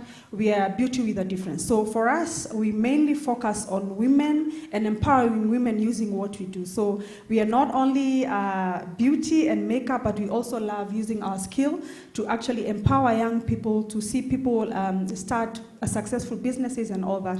We also run the first makeup school in Kenya, and we train more than 300 people, and really thank you for having me. Wow, let's appreciate Rose. How many of us want to take some makeup classes just for ourselves? Even Pastor, oh wow. How many? Tuone Rose nyuma ya hema, si ndio? So the only man on this panel. Let's appreciate Brian. I better clap for Brayo bana. Si tunajua sifa zake na Brayo. Brian, karibu. Thank you so much. Good afternoon. My name is Olela Brian Kamoro. I'm a psychologist from Chiromo Hospital Group. Thank you so much for having me today. So in the line of my work, I primarily focus on prevention and awareness. So I bring the information out to people, make sure that they have an idea of what mental health is, so that in the first place, we are able to identify these signs earlier on and equally come in for treatment. I think I work actually about 10 minutes from here. at Upper Hill Medical Center. So if you want to see a psychologist or a psychiatrist, karibu sana. Thank you so much for inviting me today. Thank you. Over to you, Eugene.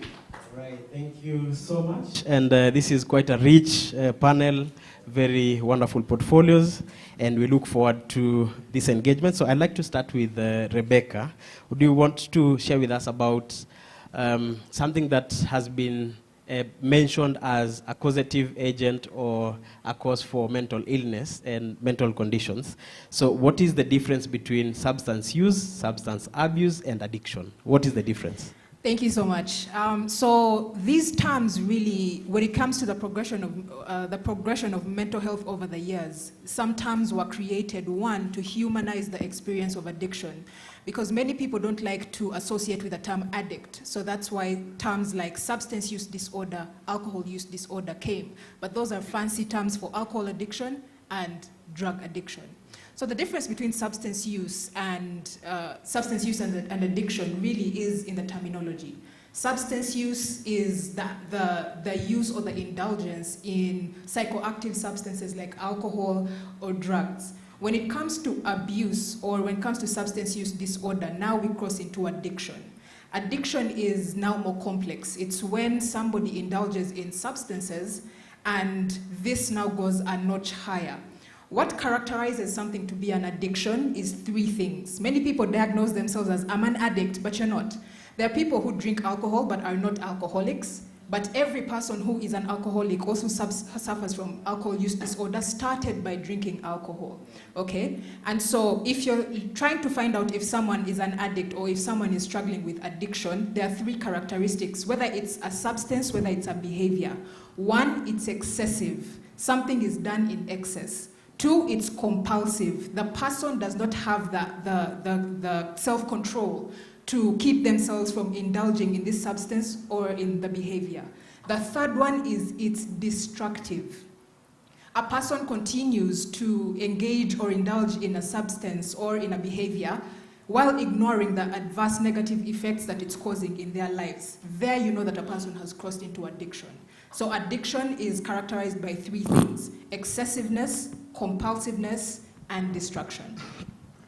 All right, and how do you know that you're actually getting into addiction? That's a very good question. Many people start out as, simple, just out of curiosity, or, you've been introduced to a drink, you just taste it, but the nature of substances, whether you know this or you don't, ignorance doesn't help you here, whether you know it or you don't. Substances, the more you indulge in them, the more your brain becomes hardwired to want them. So over time, you find yourself, wanting to have more and more and more, and many people don't understand why. The way that society has woven substance use in, drinking is now normal. As long as I can go to work, as long as I can wake up for class, I can drink whether I want. And so when people are not seeing negative effects happening in their lives, they justify their habit. They justify the drinking, they justify the smoking, they justify the inhaling, simply because they haven't yet seen the negative effects. But by the time the negative effects start to show, a period of time has passed, and then when they feel like there's a problem, the brain is now hardwired. Now they are addicts, and at that point, seeking help or even trying to stop becomes a problem. Yeah. All right, and at what point will I know that I'm now addicted and I need to seek help? Then where will I get that help?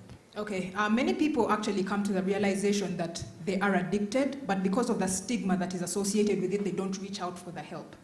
For some people, they don't even realize that they are addicted. They feel like, now this thing is a part of my life, I will have to do whatever I need to do to get my next fix. Yeah. And so the first step is always acknowledgement.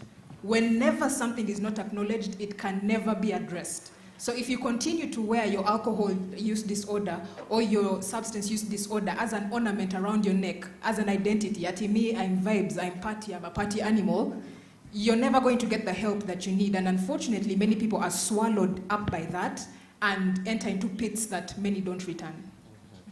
All right, so we'll have more questions from the audience. Let's hear from the rest of the panelists. Anita? All right, thank you so much, Rebecca. Mary Ben, I like your name. And you have such a rich bio. So kindly give us a brief overview of suicide and self-harm. Thank you very much. A lot of people have a problem with pronouncing my name. So I always tell them it's Mary plus Ben. Yeah. I have the feminine side and the masculine side. Oh, wow. Yeah. Okay. Karibu. At first, I didn't want to tackle this topic, suicide and self-harm, because it's close to my heart, and it's something that I went through just like her. I was, how can I put it? Let me just put it in a way that it can, in a way that it doesn't carry shame, because a lot of us have shame when it comes to mental health. A lot of us feel like the society is not for us. I like saying for us because I have been in depression for 7 years. I have tried to die by suicide 5 times. I have survived on antidepressants for 4 years. I have gone through violence. I've gone through rape. I've gone through abortion. I've gone through all that, and it's something, it's a cap that I put it on, or rather it's a crown that I put it on without shame, because I believe what I went through was for a purpose. Now, what is suicide? Prof said that suicide, let me use a different word. He said suicide was, there's a term he used. He said is awkward. Was it awkward? Yeah, there's something, there's a word. Behavior. Sorry? It's abnormal. Yeah, he said that suicide is abnormal. But in as much as it's abnormal, suicide is a way that someone decides to put an end to their own life. While self-harm is a way that someone tries to calm the voices in their heads. I don't want to use the medical terms because I always love to just indulge with the crowd. In reality, it's a way that someone wants to down those voices that keeps on telling you know what, you're useless, you're not able, you're not enough, you're a failure, you cannot achieve anything, you cannot amount to anything. And those were the voices that kept on going through my head. Those are the voices that keeps on going through each and everyone's mind. Each and every time when you wake up in the morning, you feel you're not good enough, you're not beautiful, you're not handsome, you're poor, you cannot afford this. And one of the things that I keep on telling everyone, please, let's refrain from using such terms, because you don't know what this person is struggling with.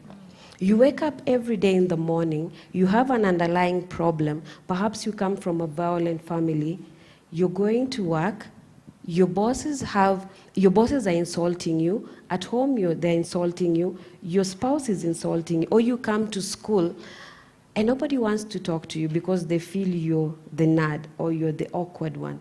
And all they feel is just, let me numb the pain. How do I numb the pain? By putting an end to my miserable life. How do I numb the pain? By inflicting marks on my body. By drawing, by stabbing, by cutting, by watching your blood flows. Now that is suicide and self-harm. And every single day, I always try to wake up in the morning and reach out to someone who is going through that. We all come from, we are not the Gen Z, I think I'm a millennial. So you remember there are those days when you tell your mom, I'm going, I want to die, and they will tell you, die. Chukua kamba, jinyonge, bado uko hapa, you know. Right now, people don't have that strength to face it. People don't have strength to be told that. How often do we reach out to our friends? How often do you reach out to that nerd here in school? And how often do we just give a genuine compliment to understand what is this person going through? So suicide is the deliberate method of someone putting an end to their own life. Wow. I'm sure Mary Ben has spoken on behalf of so many of us, right? Some of us have always had those thoughts of like, I'm not beautiful, no one likes me, I'm not the bright one in school, my family is going through a lot. Guys, this platform is for all of us. Feel free, inside the hall we have some counselors, and it's free of charge today. You can see any of them. And Mary Ben, back to you. So what are some of the factors that lead to, the above, like suicide and self-harm? Before someone gets to that point, I believe there's an underlying situation. There's an underlying mental health issue. Perhaps the person is going through depression, the person is going through trauma, the person is going through PTSD, low self-esteem, and societal pressure. For instance, we're here in the university. For some of us, we're never privileged enough to go to a privileged university like this. So you can imagine perhaps you're on scholarship, or you've just been privileged enough to come here, and you're looking at all your other colleagues or your fellow students. They come with a V8 or a Maserati, or they're able to afford this kind of a lifestyle, and you're not able to. You start withdrawing yourself from other people. You don't want to talk to them. And the more you keep on secluding yourself, or you're locking yourself out, you start now getting the thoughts of suicide or the thoughts of self-harm. And you start feeling embarrassed of yourself. You start resenting yourself and the people around you. So these are the kind of challenges that literally lead to someone either to go the direction of suicide or self-harm. I think we'll come back to you again. Eugene? All right.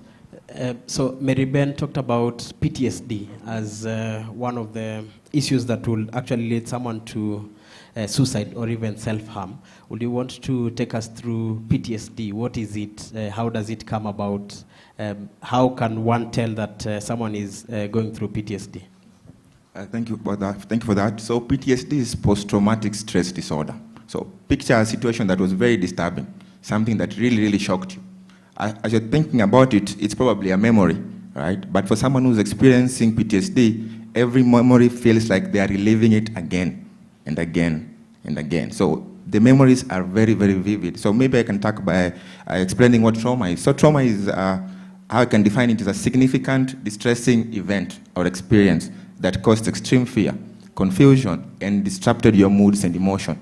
And it might have significantly long-term effect. It might change your view of yourself, your view of the future, and even have psychological challenges that might lead to some of the mental illnesses that you are discussing. So in the event that you experience a very, very drastic traumatic event, and you still feel like you're in that situation, if it was an attack, an assault, maybe recently we had floods.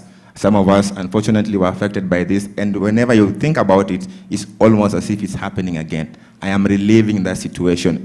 The memories are very vivid. I'm having flashbacks. I'm having excessive anxiety whenever I think about this situation. So that gives us a picture of what post-traumatic stress disorder is. All right, and can I just look at you and say that you're going through PTSD?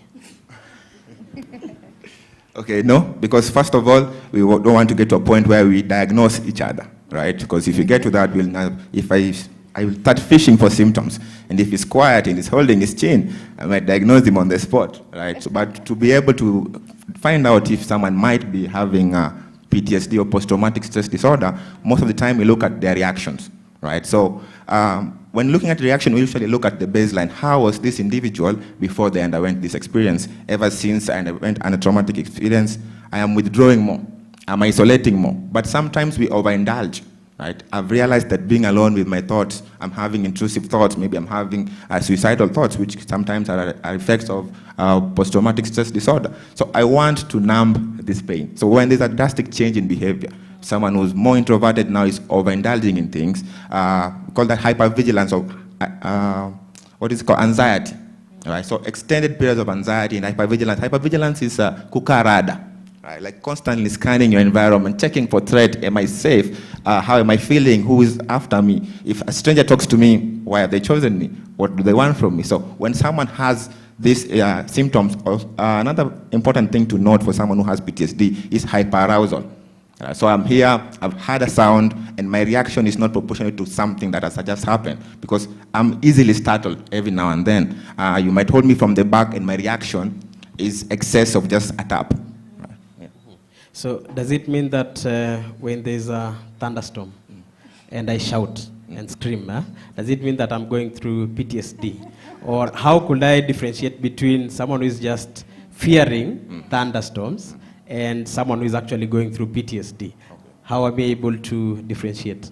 So PTSD, most importantly, first important thing is there has to be exposure to trauma, right? So if you're startled by lightning, maybe you're just scared, right? It's at night, it's dark, it's raining heavily, but first thing in PTSD, post-traumatic stress disorder, is exposure. Exposure to trauma. I myself was exposed to trauma. I witnessed someone being exposed to trauma. I learned about my loved one or a friend of mine going through trauma, or I'm repeatedly experiencing a traumatic event. A good example is intimate partner violence. So if these things have happened to you, for it to be PTSD, there has to be an element of trauma first. And maybe finally, how do we cope with PTSD? And how can we overcome PTSD as college students and even in life out there? So to begin with, first is for us to be aware, right? Like I've just mentioned some of these symptoms of PTSD, because one of the things that makes mental illnesses worse is the lack of knowing, right? I'm easily startled nowadays. My reaction to certain sounds is in excess. So the more I think of all this, why is this happening to me? Then I have excessive anxiety. So first of all is to know how and what PTSD is. If you experience a traumatic event, and since then, there's been a change in your behavior, a change in your mood, a change in how you view the world. Maybe I thought the world is safe and people are warm, but ever since I got attacked or I got an assault, my perspective of people have completely changed. So one of the things that we need to do in regards to post-traumatic stress disorder is, am I aware of certain traumatic events that I've experienced? Because for most of us, those memories are repressed. The way our mind works is in such a way that memories that are distressing, highly distressing, will be repressed over time. So some of us might have undergone traumatic events, especially early childhood. We are unable to remember them. But in one way or another, it's influencing our decision making. So where we start for such a person is we say, knowing your why, right? Why am I attracted to this kind of thing? Why do I find this kind of situation uncomfortable? Why can't I go up a height? Why am I uncomfortable bordering this kind of vehicle? So knowing your why, if you find yourself having excessive reaction to certain things that are viewed normal or everyday activity, do some introspection, right? So that is an important place to start from. And once you've noticed that I'm having symptoms of trauma or PTSD, next thing is to come for assistance, right? So just to mention, there are bookmarks that they were given out. This one, sir, just to mention that, this, right? So from this, the reason why it's so important is there's a QR code scanner on there. So one of the things that we've done is we've digitalized mental health assessment tools. So if you scan this QR code scanner, you'll be able to do a self-administered assessment for post-traumatic stress disorder, right? Just at the tip of your hand. So if you feel like you've been having symptoms ever since I experienced a traumatic event that I'm finding overwhelming, you can do. It's called a PCL5. So from this QR code scanner, because I know we have smartphone, you can be able to assess yourself for 5 symptoms. One has been mentioned is substance use disorder. Based on my drinking pattern, what is the likelihood that it could be problematic? You can assess yourself for symptoms of anxiety using Beck's anxiety inventory. You can assess for symptoms of depression. And then, like I mentioned, before I forget, burnout. You can also assess for levels of burnout because you're at work, we are students, you have all this work. Then finally, you can assess for post-traumatic stress disorder. But just as a disclaimer, that assessment is not a diagnosis. Right? So if you do the assessment, you find the scores, it is not enough to ascertain that I have post-traumatic stress disorder. It's an eye-opener. So as I answer the questions, as I look at these leading questions, it gets me thinking. Base, am I having flashbacks? Am I hypervigilant? Am I constantly being aroused? Are my emotions, am I constantly irritable around certain situations? So as I do the assessment, it gives you an idea of, okay, so all these things that they're asking, I might be experiencing some of them. Then that is the starting point. All right. We'll hear something little about the interrelation between PTSD and entrepreneurship from Rose. And I think, Anita, you can take us through the next part, just so that you can understand how life inside school and outside there correlates with the mental health issues that we've talked about. Thank you so much, Eugene. Thank you so much, Brian. I'm sure inside this hall, we have so many entrepreneurs, and I'm sure umeenda through character development. Sindio Dama? So that's why we are having Rose here. She's just inspiring to me that through her past experience, she feels like she has that PTSD. So Rose, I'm sure, we've read so much about her, how her former employees walimuonyesha dust. And I'm sure Dama has the same story. And some of us are here, inside here, are business people. Sindio? And we've gone through some experience that you don't want to remember. Every time you want to start a business, me, I used to be a farmer, by the way, let me tell you. I had reared like 500 chicken. And then one day, I went to that house for the chicken. They were all dead. Do you know, I can never rear chicken anymore. So I'm traumatized. So, no, on a very serious note. So, Rose, yes. Tell me, how do you manage your mental health as an entrepreneur? So first, it's not that I think I have PTSD. I've actually been through PTSD for the whole of this year. So I suffered a depression and stuff like that. Number one, I went through a very abusive relationship for 14 years. Physical, mental, all that. Remember, I was a sole provider. It's a lot of pressure. I have 2 children, and then, so for me, like he said something about, it's like for me, you cannot tell. No one could know. Like when I go to the office, I'm all smiles, but I was dying inside. So I actually had to go through therapy. I actually need to go back, but I'm good now. I know how to maintain. But let me tell you, people are dying inside. So most of the times, you don't even know what someone is going through. So for me, I've had a business for the past 16 years. I started off as a makeup artist and then ended up building it into a very big thing, Makeup by Rose, and then I manufacture my own products, both in Kenya and in Canada. So I have a team of people. So I knew something was wrong with my business, but I didn't know what. And then I was very ill because I was going through a lot of abuse at home. So for me, actually, I'm a workaholic. That's my drug. So I work too much sometimes. It actually took a toll on my health. So for me, I used to run away to go to work. When I get home, I try and get home late in the night because I don't want to get beat up or raped with my kids watching. So I went through a lot. So all this time, I had a group, I employed only ladies, so they knew what I was going through. At work, they were not only my employees, they were also my friends, so I thought they were my friends. All this time, I did not know they were actually a cartel of thieves. They were stealing more than 2.5 million per month from my company. So, you know, it got to a point where I was like, I know my business makes money, but right now I'm struggling with paying bills and stuff like that, but then I'm scared to find out. I'm scared to know, I don't even want to find, and then somehow it just came out. So when I did my research, receipts started coming out, and when I found out the amount of money I was losing, I actually almost collapsed. I remember a nurse had to come in, put a drip, because I could not even stand up. So in business, people in business are going through a lot, financial and all that, and especially if at home things are not good, it takes a toll on you. And again, to repeat, no, not everyone, you cannot look at someone and know that they have depression, or you could never know. Like for me, when you see me on social media, I'm all smiles, I was dying inside. Like some of the times when I was shooting my TikToks, is the last night, nilikuwa nimelimwa vibaya sana. You know, I go to work, put on my makeup and stuff like that, but I found a way to cope. So for me, I had to let everyone go in December. That's like 5 months ago. I fired my entire team. Everyone was stealing from me. It was like a cartel. They actually even involved an M-Pesa agent. They were minting millions. They were making so much money. So for me, when I found out, it's not actually the pain of losing the money. It's the betrayal that hurts. That one actually almost killed me. I was so sick. I remember, because I had just hired a new PA. She's right there, Cheryl. I just had a new PA. So one of the things, when you're going through PTSD, I have serious trust issues. I do not trust. Like he said, when someone starts hugging me, I'm like, now, what do they want? Like, are you trying to stab me in the back? Because I have serious trust issues. So even with my new team, I actually really struggle. You can imagine firing everyone and hiring 15 people. Everyone is new, you know, and having to teach them. So everyone is a red flag. I have an accountant. I have a manager. She's really good right there. But then everyone, when someone smiles at you, I'm like, she's up to something. So I actually had to go back to therapy, and I told my therapist, I need help.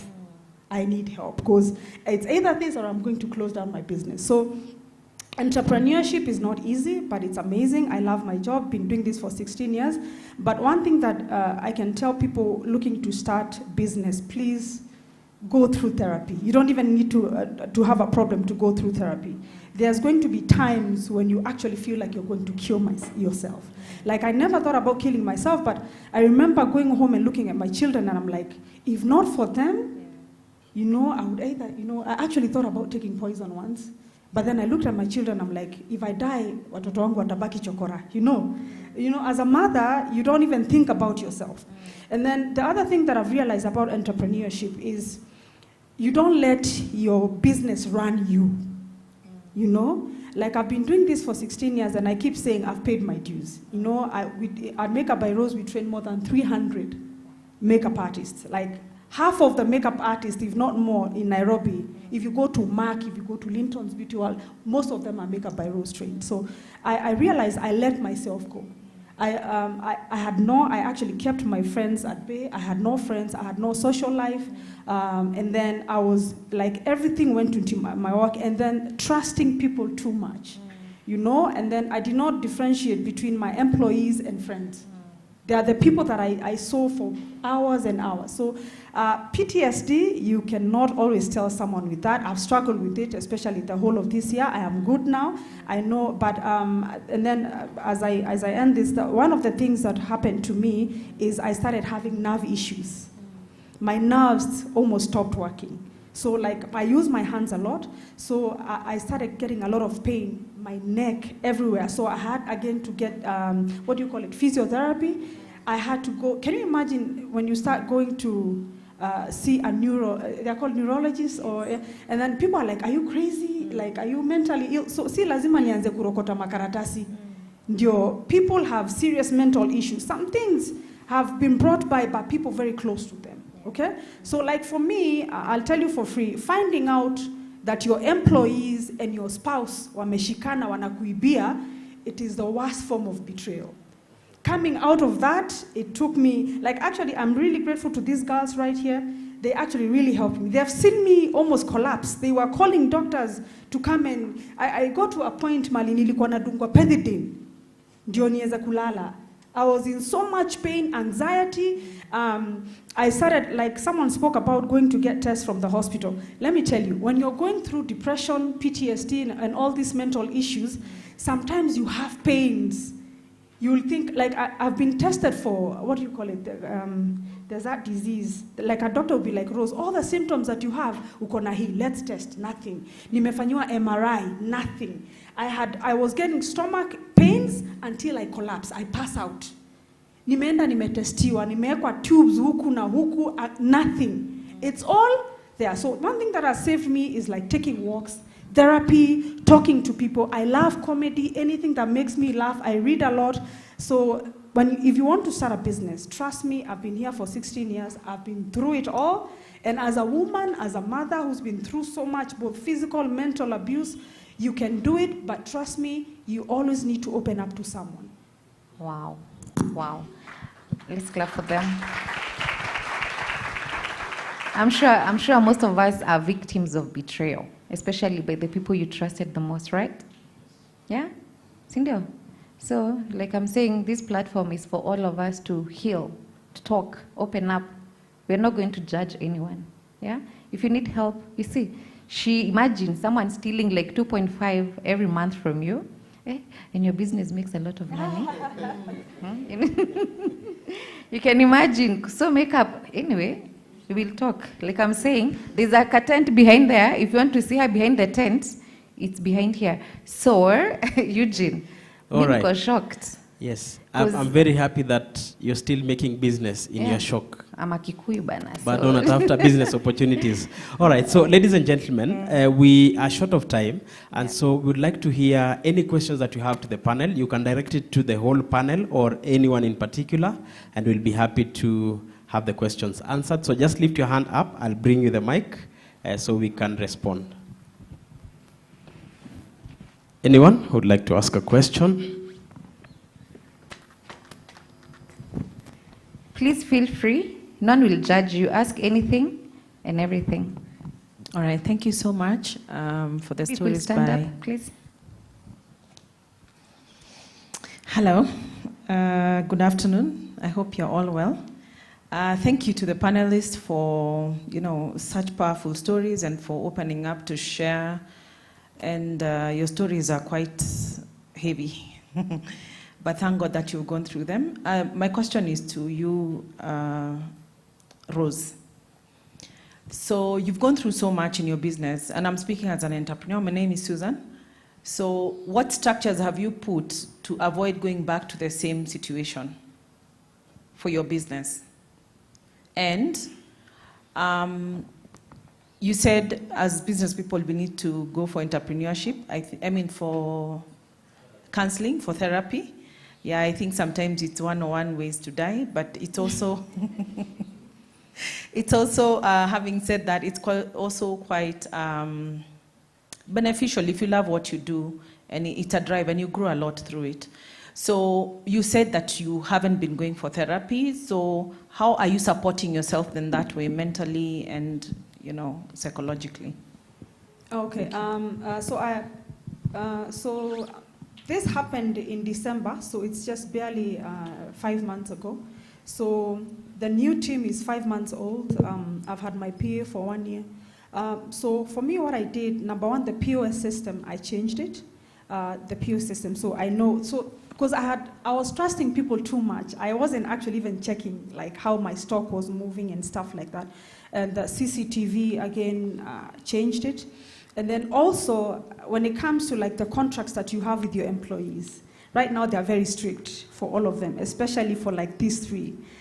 So my accountant, who's also the manager of operations, I have the projects coordinator, and then my PA. Those ones, they know part of my personal life. So even if people have access, like my PA has access to my business phone, which sometimes might get personal messages and stuff like that, I need to make sure that the agreement that I have with her is actually very strict legally. So if ish goes south, I'm protected, okay? But then again, this is the thing. Even though I've gone through what I've gone through, you cannot not completely trust people. You cannot live like that. You will die very fast. So for me, yes, I'm going back to therapy, and the reason I'm going is just for me to be okay. Because, at times, a therapist is very, they don't know you, they don't know the situation, so they give you the advice from a professional point of view. So I remember the first time I went to the therapist, the first thing they asked me is, tell me about your childhood. And I started bawling like a baby. I cried for about 30 minutes. Because I had a lot, to say and a lot to unpackage. But anyway, I've put in systems, some I cannot discuss here, but you can see me, you might attend, I can help you. But number one, as an entrepreneur, you have to be, as much as if you have employees, you have to have that boundary. You have to be a friend, number one. For me, the way I am and the way God made me, I will never be a nasty boss. I don't know how to be like that, but I've learned, because people can quickly cross boundaries, and it's people who are closer to you who first stick the knife on your back. So you have to be, number one, like the other thing that I do with all my staff is daily evaluations, weekly evaluations, and then if you're not performing, you go. Like before, I used to give people, I had people for like 7-8 years. These days, 2 strikes, you're gone. It doesn't matter if you work for me for 1 year. I protect myself first and my business, because that's where situote tunakulia hapo. Understand? So I've put in some systems, and me myself, I'm looking at myself like, where did I go wrong? Because it starts with me. Everything that happened starts with me. So I look at myself and what I did wrong. And number one is trusting people too much. Number two, not protecting my business enough. So yeah. So basically, that's what I've done. All right, thank you so much, Rose, for the response. Maybe you can get 2 more questions.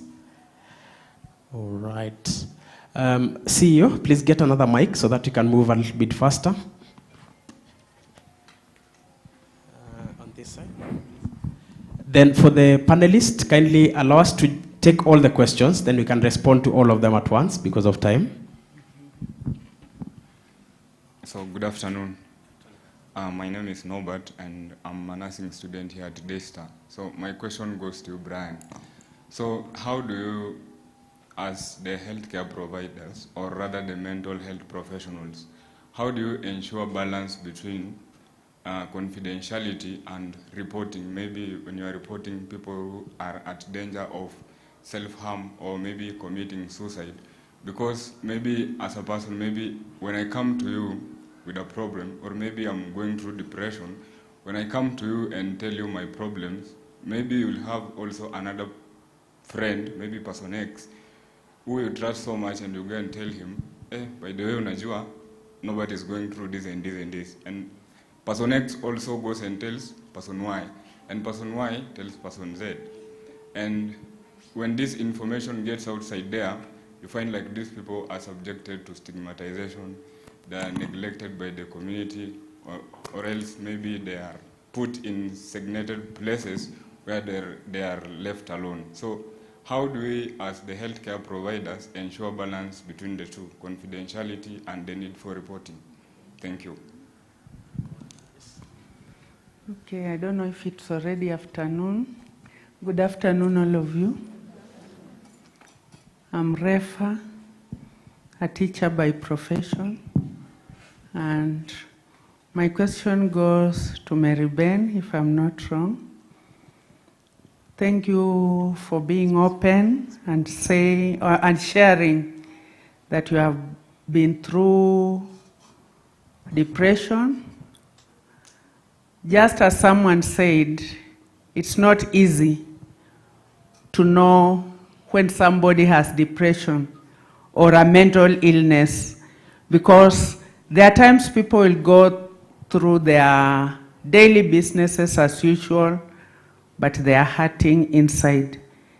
And if you are not able to come to terms with yourself that you are going through it, it becomes hard, because I too went through the same, and before I knew it, I was out of control.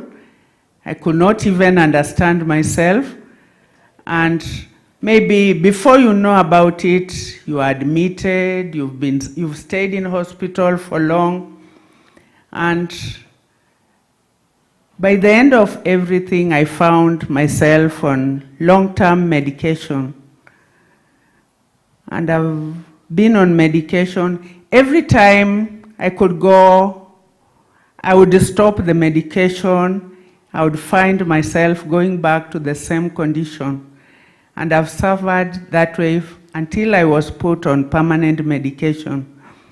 The medications are very expensive, and especially if you have to go back to the pocket. So I've been on medication for almost 20 years now, and I'm still on the same.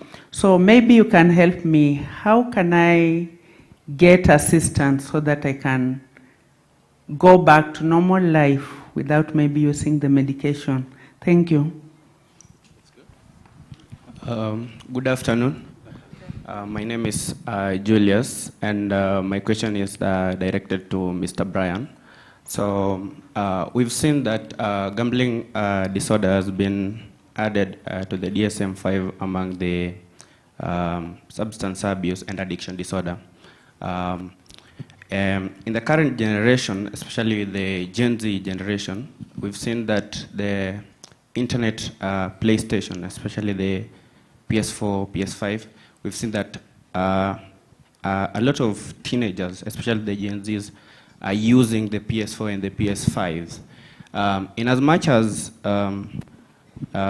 some people are actually earning from the business of the PS4 and PS5, I would actually like you to address on how maybe we can handle the internet gaming addiction, because we are saying it's a mental disorder, but on the other hand, it's actually a business to other people.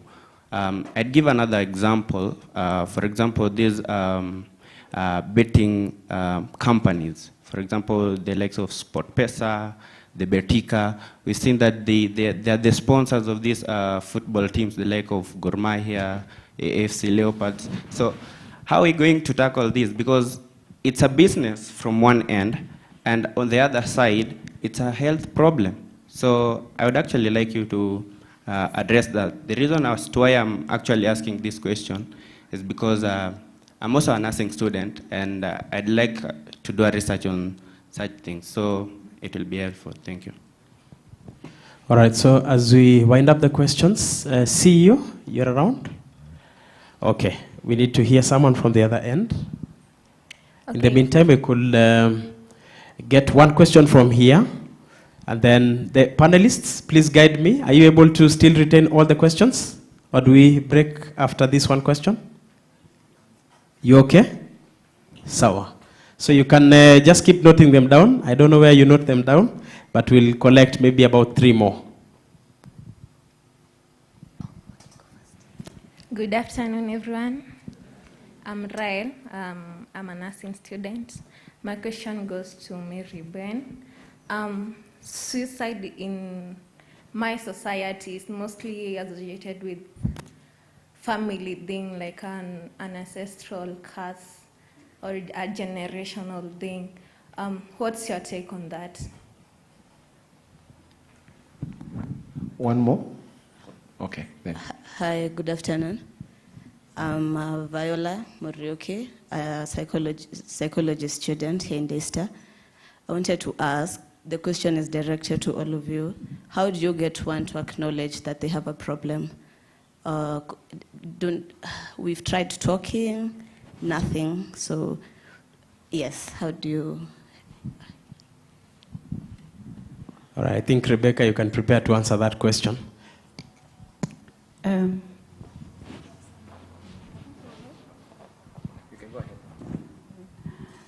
Good afternoon, everyone. I just want to say to the panelists, thank you so much for your powerful sharing. It has been wonderful. And my question is, I want to direct it to Rebecca, but any of you can also help me to understand.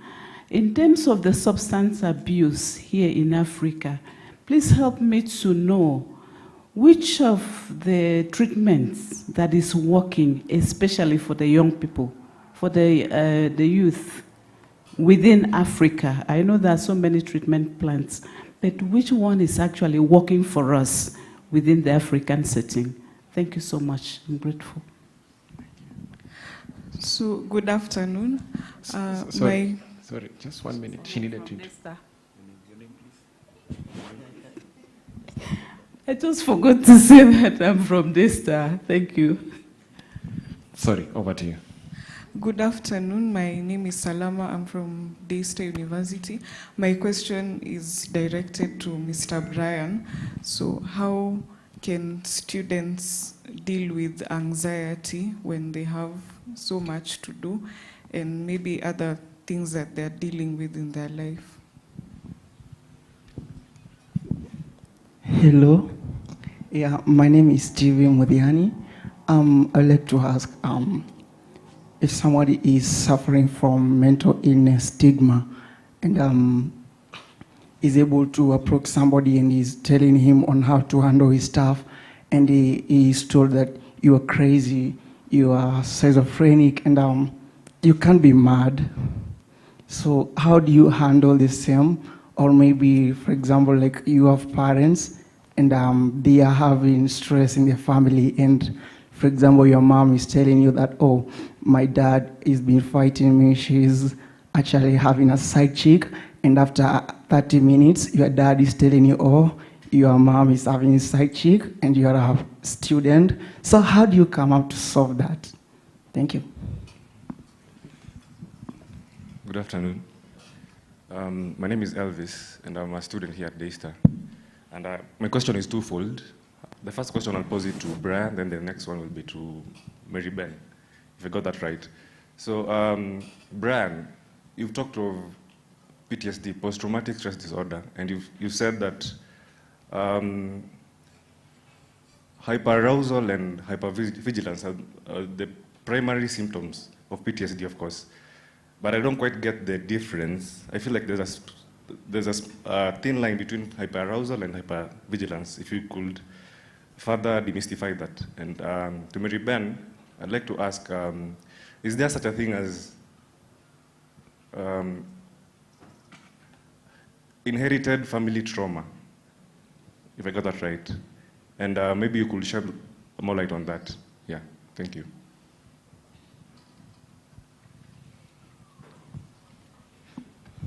Good afternoon, everyone. My name is Esther, a student at East Africa Professional Counseling School. My questions are towards Brian. I'd like to know how you can handle a student who gets stressed at home, mostly by their parents.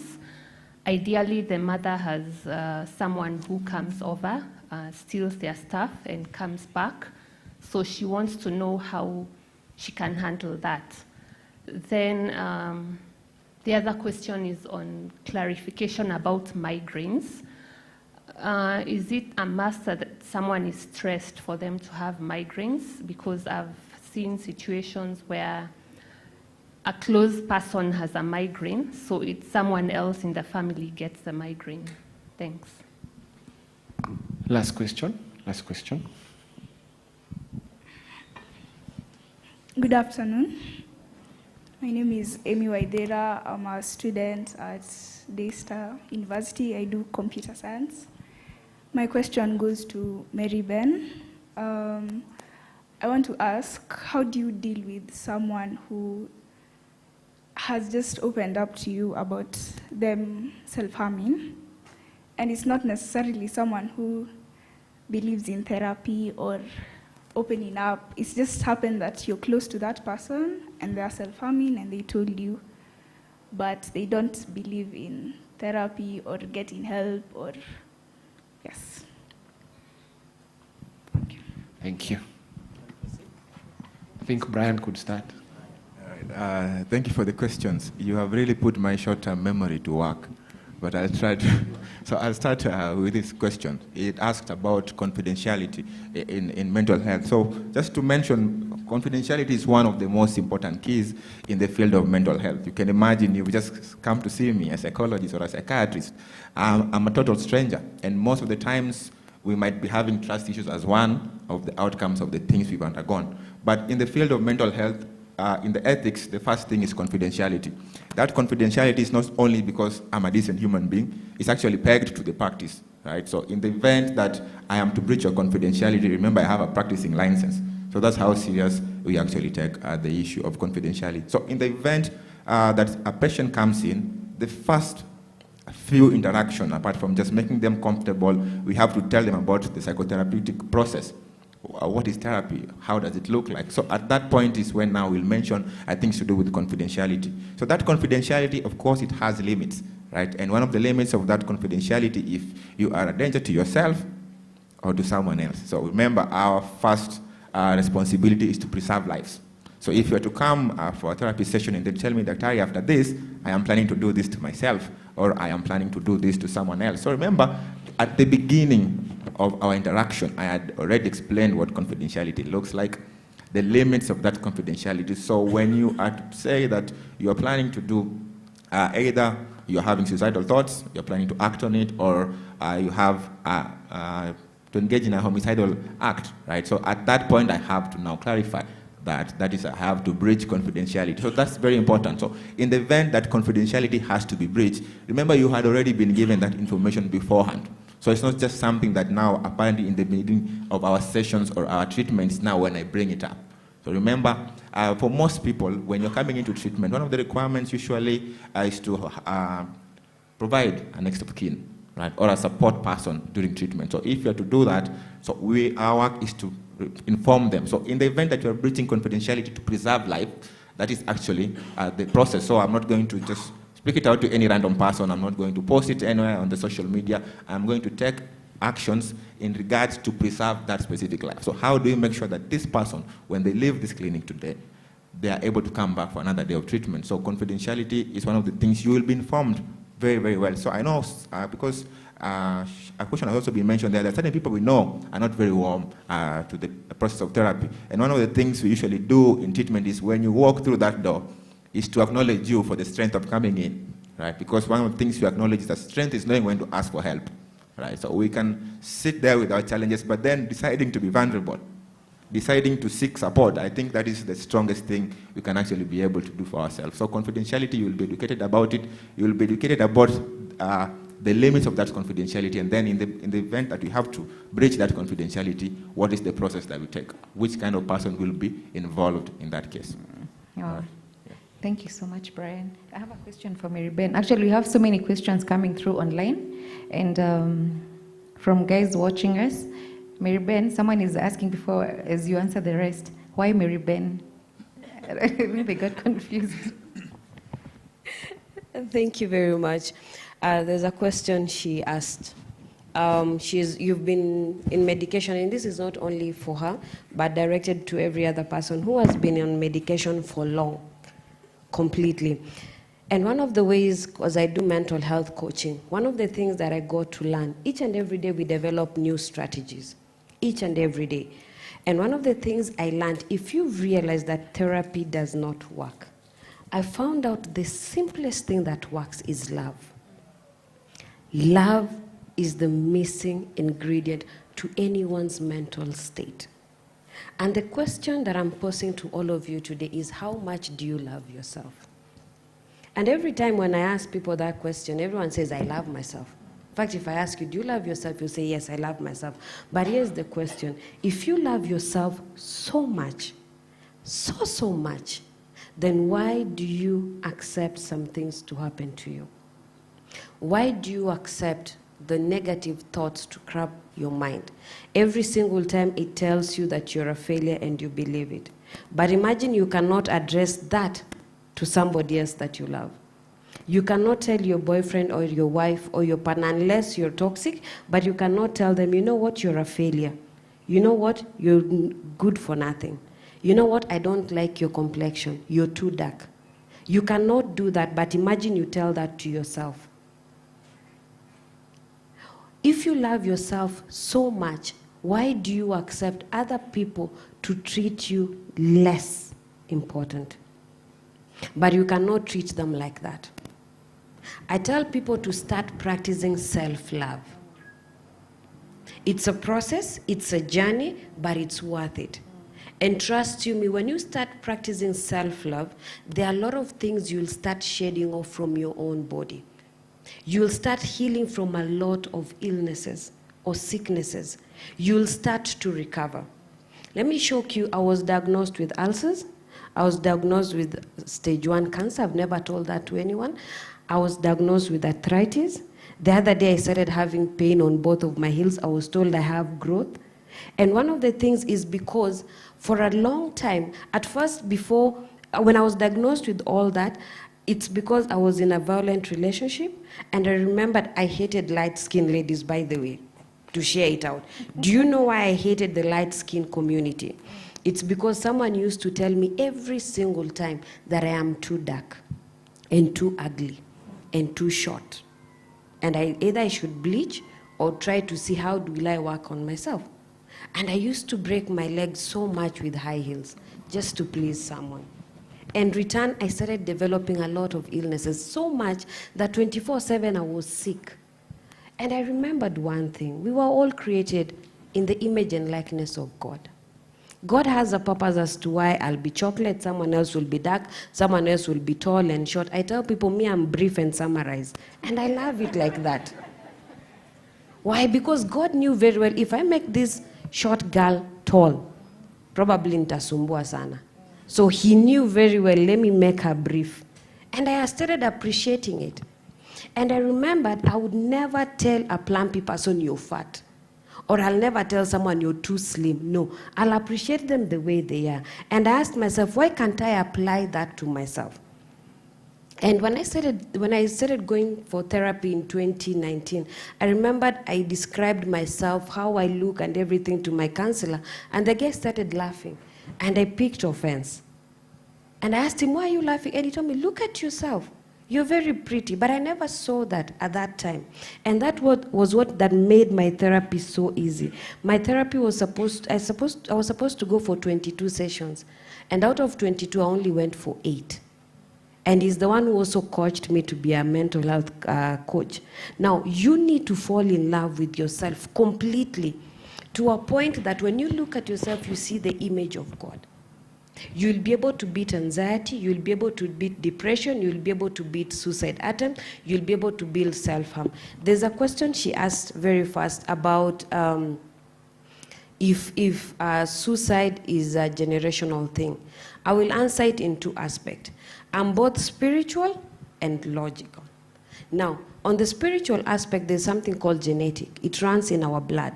It's a generational thing. And when you realize that this thing has existed in our family, and I'll pray Pastor T will delve into it so much better than I can do it. When you realize that this is a family thing, you don't have to own it. When you own it, it becomes your identity. It becomes who you are.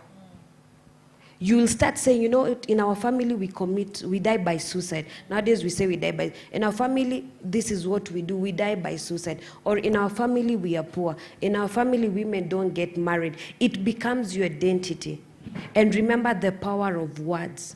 You become who you think you are, and you become who you say or who you believe you are.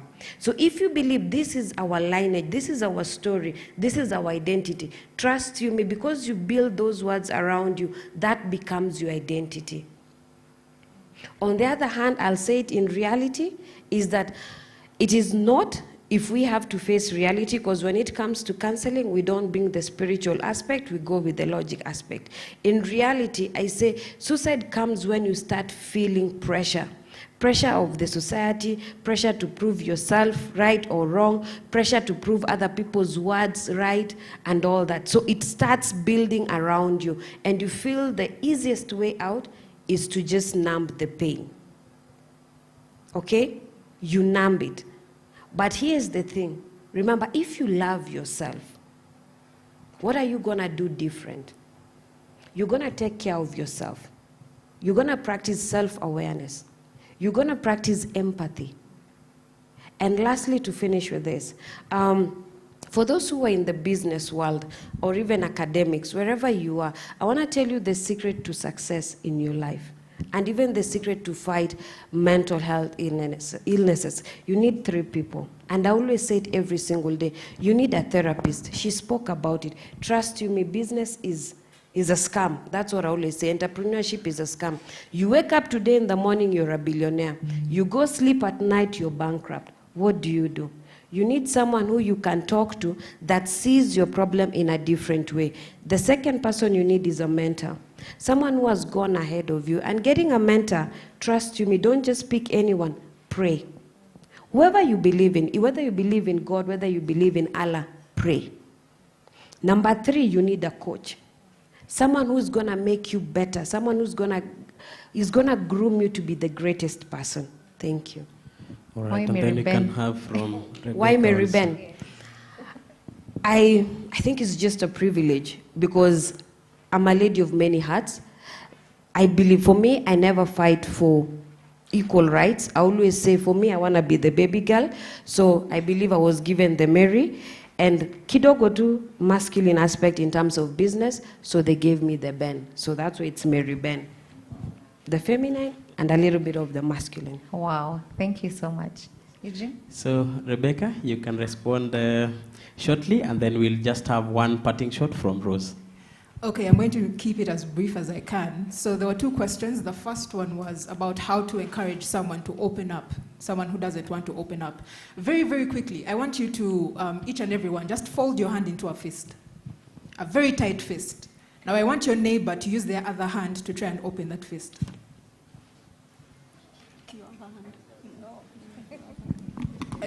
Use all the strength. You had breakfast. Is the fist opening? Is the fist opening? Huh? Now here's something about people who bottle up or people who hold things in. When you see somebody struggling with an addiction or an excess of any kind, whether it's destructive, that thing to them has become precious and they can't let it go.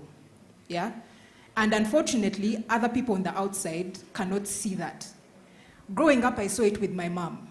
My mom passed when I was 14, but I used to see her destroy herself every day with alcohol from when I was born. And I never used to understand it as a kid, you know. I never used to understand, why does someone drink so much alcohol?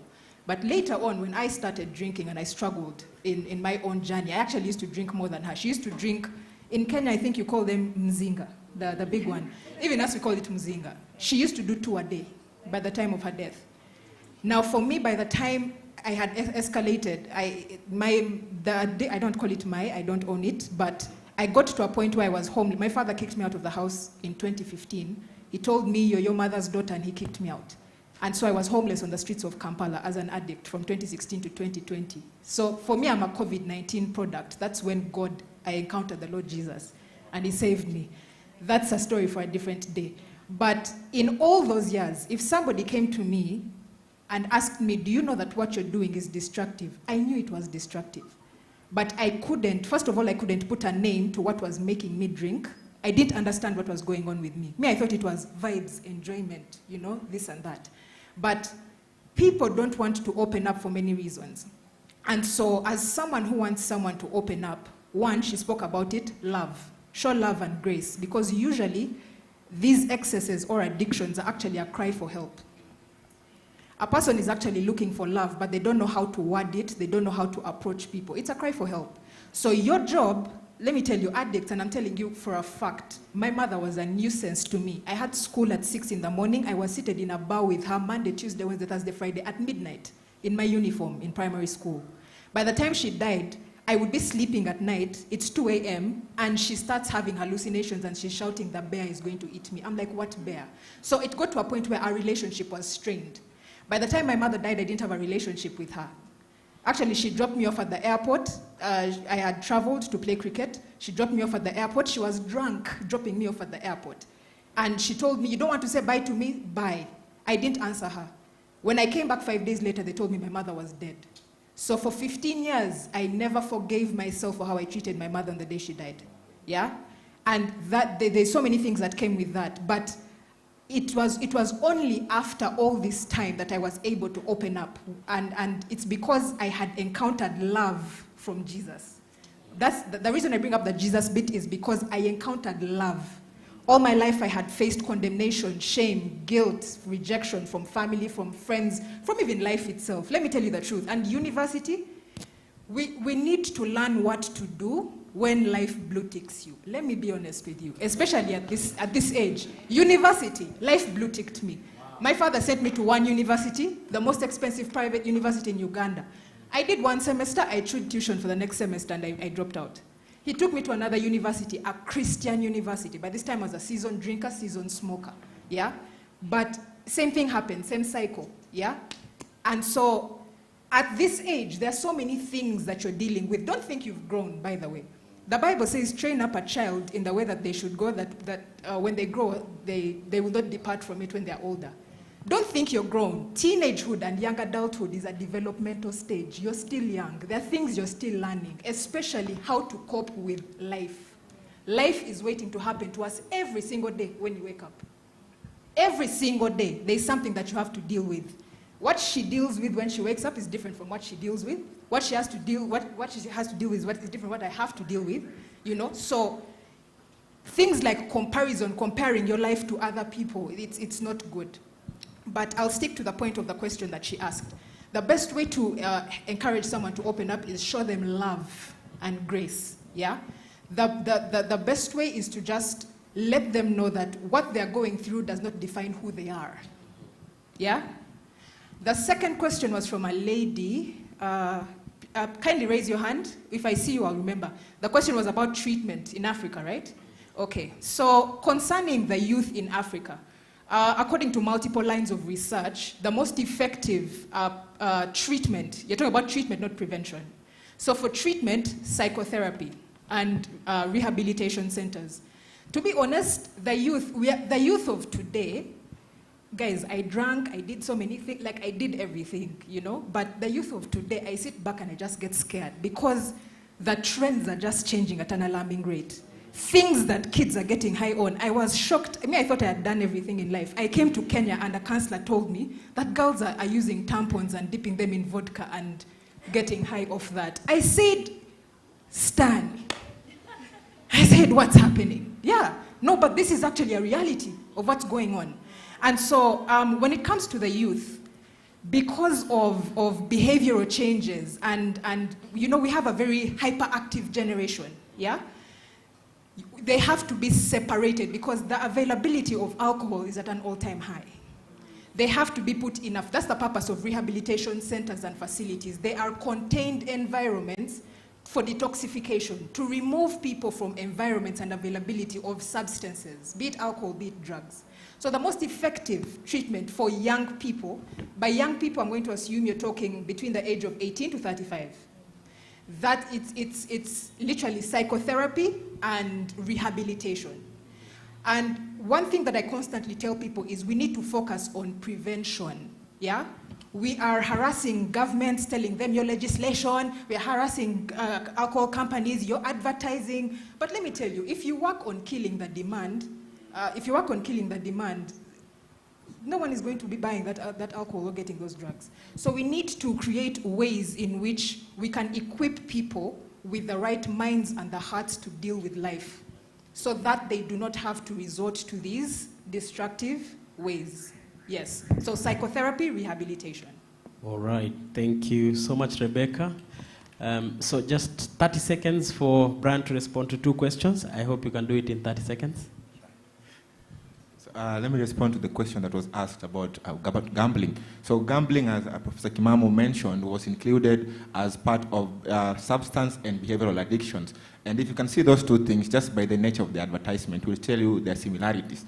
First of all, they'll mention over 18, and then also they'll mention the need to use them responsibly, both alcohol and gambling. So when you look at, I won't go into repeating, but Rebecca mentioned the criteria for an addiction. That is the same that cuts across for gambling. So you mentioned that there are betting companies that are getting resources from this, and they're sponsoring football teams and the like, but the same is also happening for alcohol brands and alcohol companies. So both are actually very similar. But at the end of the day, these are 2 habits that can create dependency and even addiction. So we treat them the same. Of course, there are a bit of difference in the nitty-gritty of how, but at the end of the day, remember, behavioral and substance addictions are equally the same. So to mention, there's a gentleman who asked me about PTSD at the back. He spoke about hypervigilance and hyperarousal. So those 2 symptoms are actually the same when you look at the reactions from PTSD. But when you're looking at the symptoms, the first one is exposure to trauma. Have you been through a traumatic event?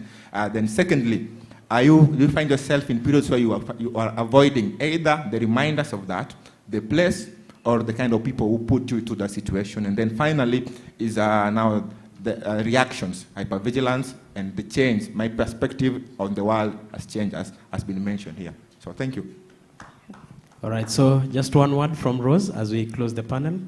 Okay, I'm not a psychologist. I'm really inspired by everything that they've said. But for me, when it comes to business, what I can say, if you're looking to start a business, it's a beautiful thing. It's very rewarding. It has its challenges. You can deal with that later. And then I'll leave you guys with one thing someone told me a long time ago that helped me build up my career. It's in Swahili, and it's kutangulia kwa basi kulewa. I really, really love that. It just simply means you might start now, find other people in the field doing the same thing, but do it bigger and better. Okay, so always remember that, and that's my parting shot. Thank you All right, so much. thank you so much. So maybe before they leave on stage, I'm sure you can tell us where we can find you. We'll start with Brian, Mary Ben, then.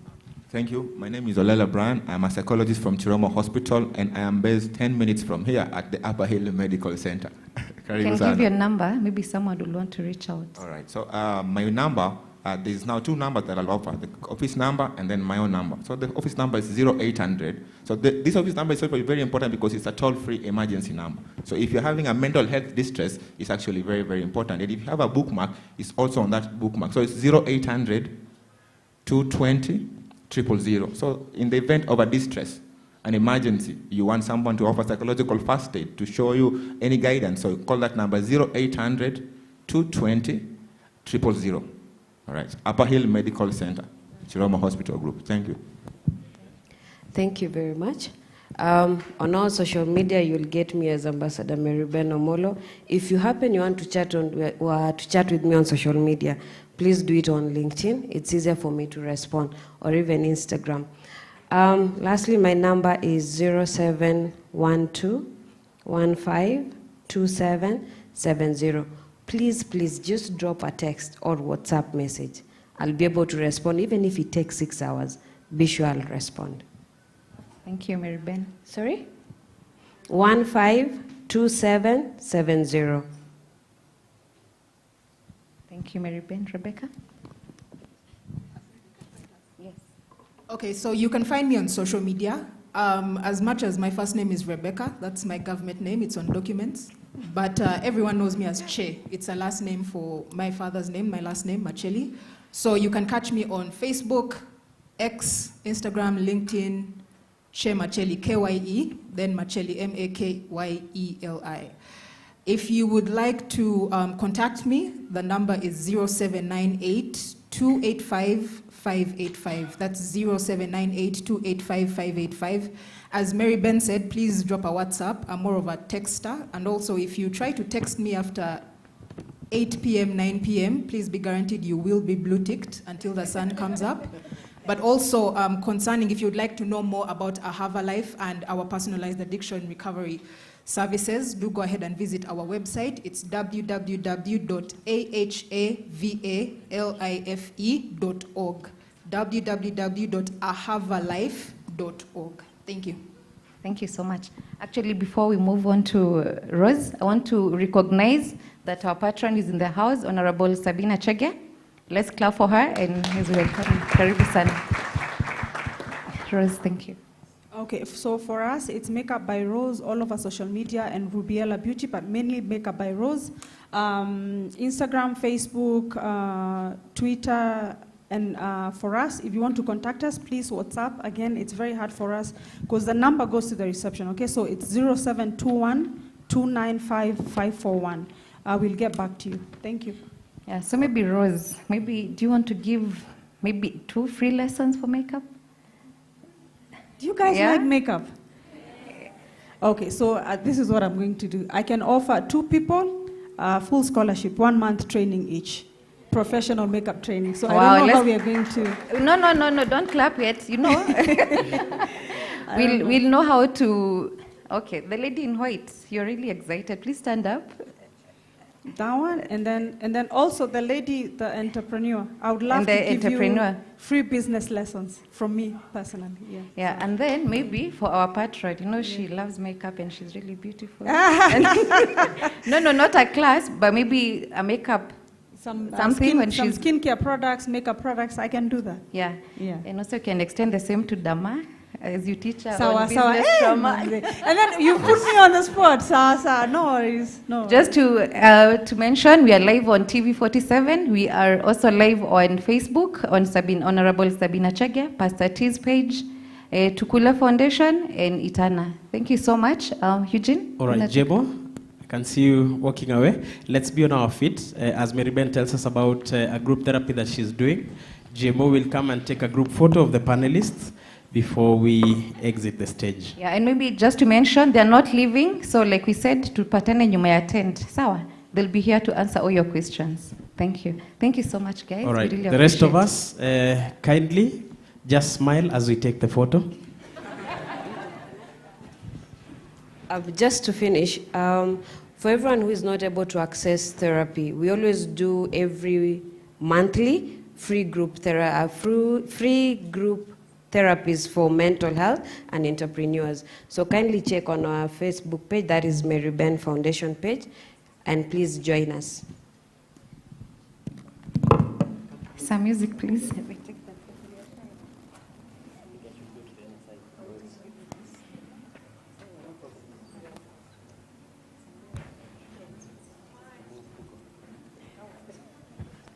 So please keep smiling as we take the photo.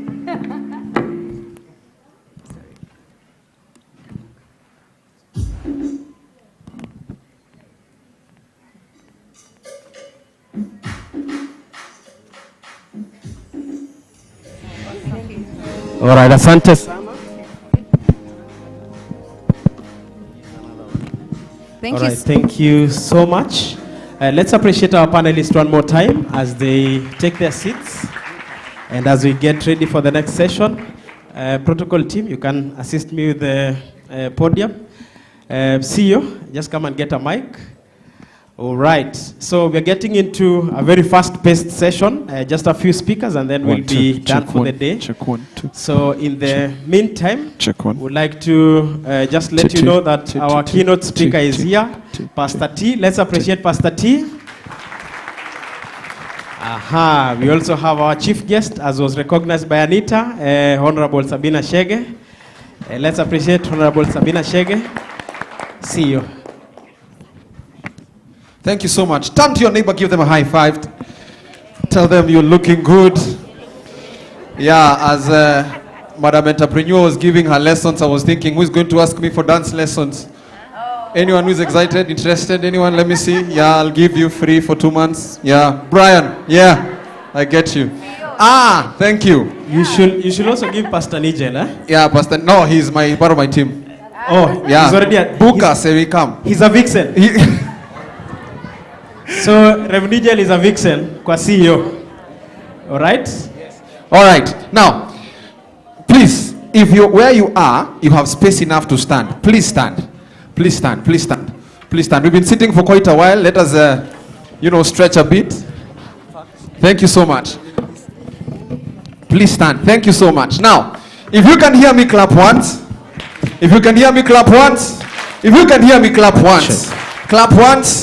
Clap once. Raise your right hand if you cannot see me. Pastor T, tuko na kazi ya kufungua macho. Tuko na vipo. If you cannot see me, raise your right hand. Aha. Aha. All right. Touch your head. Touch your head. Touch your head. Touch your head. Your shoulder. Your knees and toes. Thank you, sir. Head, shoulder, knees. Now, the aim is look at me. Look at me. Look at me. Look at me. Touch your head. Your shoulder. Acha niseme hiyo now. Touch your head. Your shoulder, knees, toes. Head.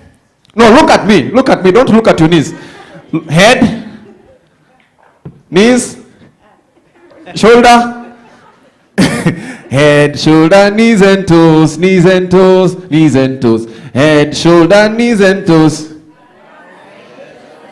Aha. All right, one more time. Head, shoulder, knees and toes, knees and toes, knees and toes. Head, shoulder, knees and toes. All right, touch your head now. Touch your head. Come and help me. Do it very fast. Yes. Okay. Help me. Touch your head. Touch your head. Touch your head. Please listen to your own self. Yeah. And look at me. Touch your head, your knees, your shoulder, your toes. Touch your head, your shoulder, your knees.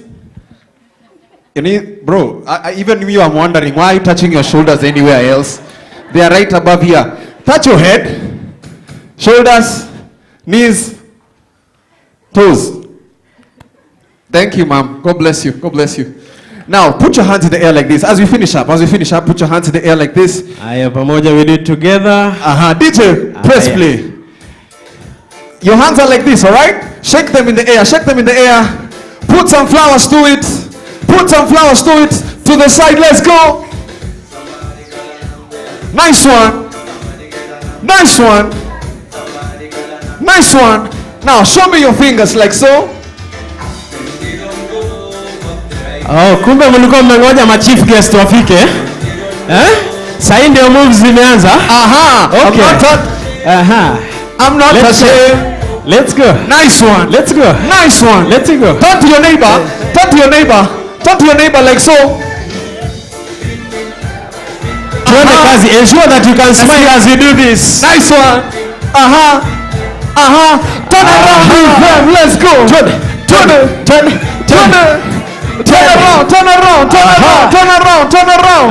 Put your hands on your shoulder like so. Aya, watu wa makeup wako wapi Weka maringo kidogo Maringo kidogo as we wind up. Pole pole. Yeah. Alright. Now, enzi zenu. Yes. There's something you used to do. Enzi za kina Pastor T.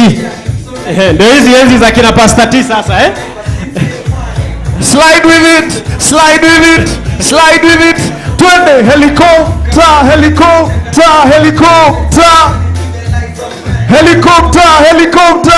Now, ulikuwa unalala nayo to the side. The other side, twende. Other side, twende. Nice one, weka hapo tu. Vidole tu. Vidole tu. Vidole tu. Vidole tu. Aya, malizia na odi sasa, tumalize mara moja. Na odi, Aya, twende pamoja sasa. Tumalizia na odi. This is the last one. Rayo bana. Odi. Odi. Odi. Odi. Thank you so much. Thank you so much. Appreciate yourselves for being very wonderful dancers. I tell you guys, what you see from up here, that is being performed by the people who are holding the mics here. You guys will be surprised kama hawa ndio role models wetu. You think role models cannot dance, eh? Unadhani Pastor T kazi yake ni content, ati Dama kazi yake ni masivu tu. Watu wanachangamka hapa. Pastor DJ, I'm very happy that you can dance, eh? We'll come and attend your classes. So ladies and gentlemen, allow me to invite Miss Candy to come and take us through a very short presentation. And this will happen for the next couple of speakers, just about 5 of them, and then we'll be closing the event. Let's appreciate Miss Candy as she gives very brief remarks on sexual reproductive health.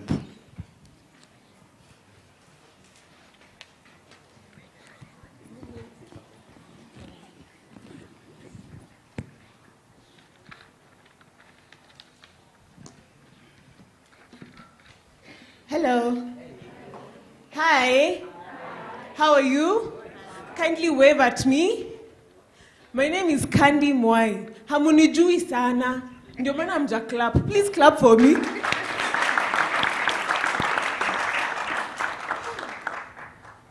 You guys look so good from here. So I'm here to talk about the taboo topic. Yeah? That topic that even our parents are scared of sitting us down to talk about.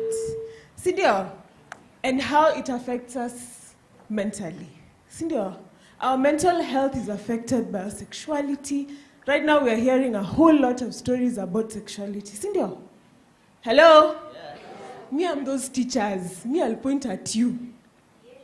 I'll point at you, you respond to me. Sindio?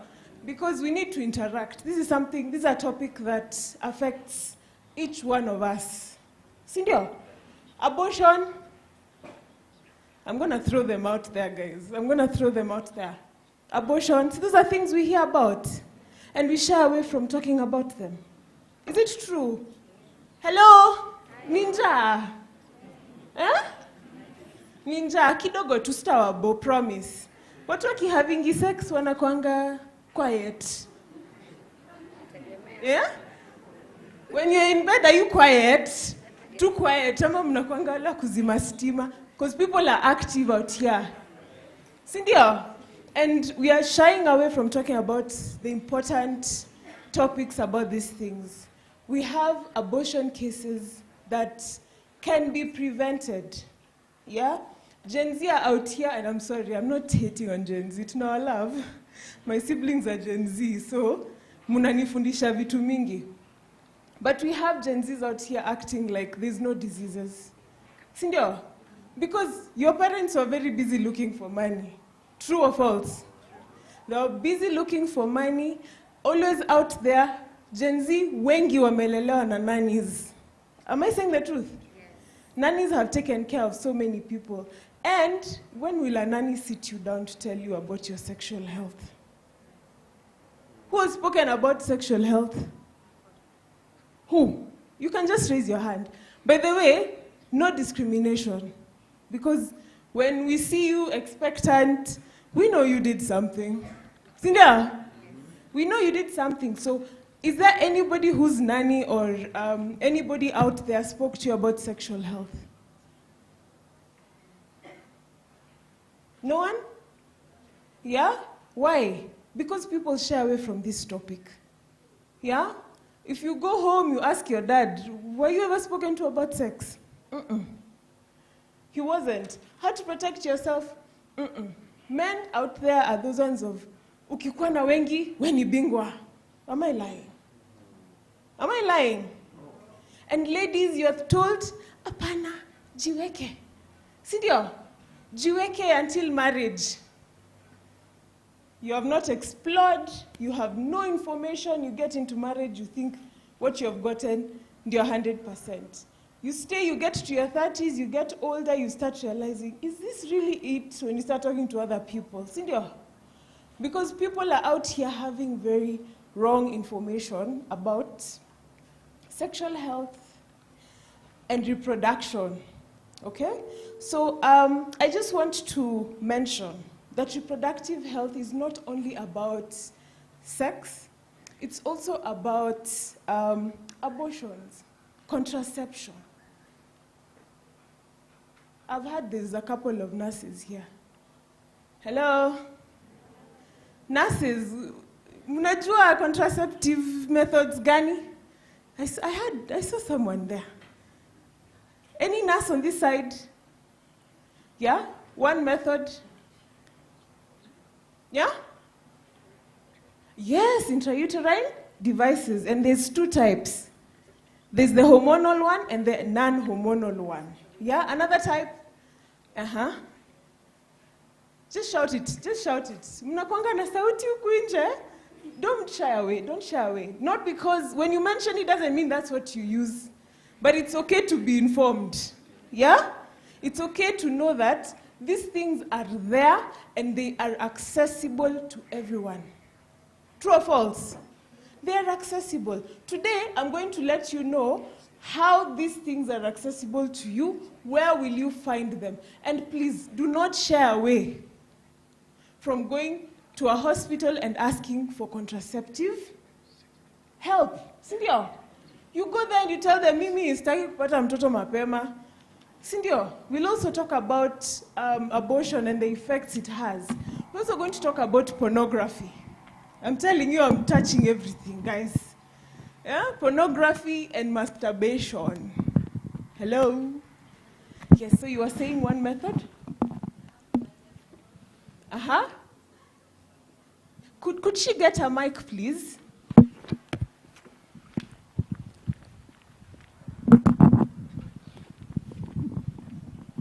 Check, check. 1, 2. We also have barrier methods, which includes use of condoms, and we have the concept of safe days. Let's clap for her. I've seen so many campaigns of people being given condoms, and then people hide them. Yeah? You hide. You don't even want your mom at home to see that condom that you have gotten. Sindio? When you become sexually active and you're in campus, ile P2 wenye tunameza kama Big G na TikTok. Hello? Am I saying the truth?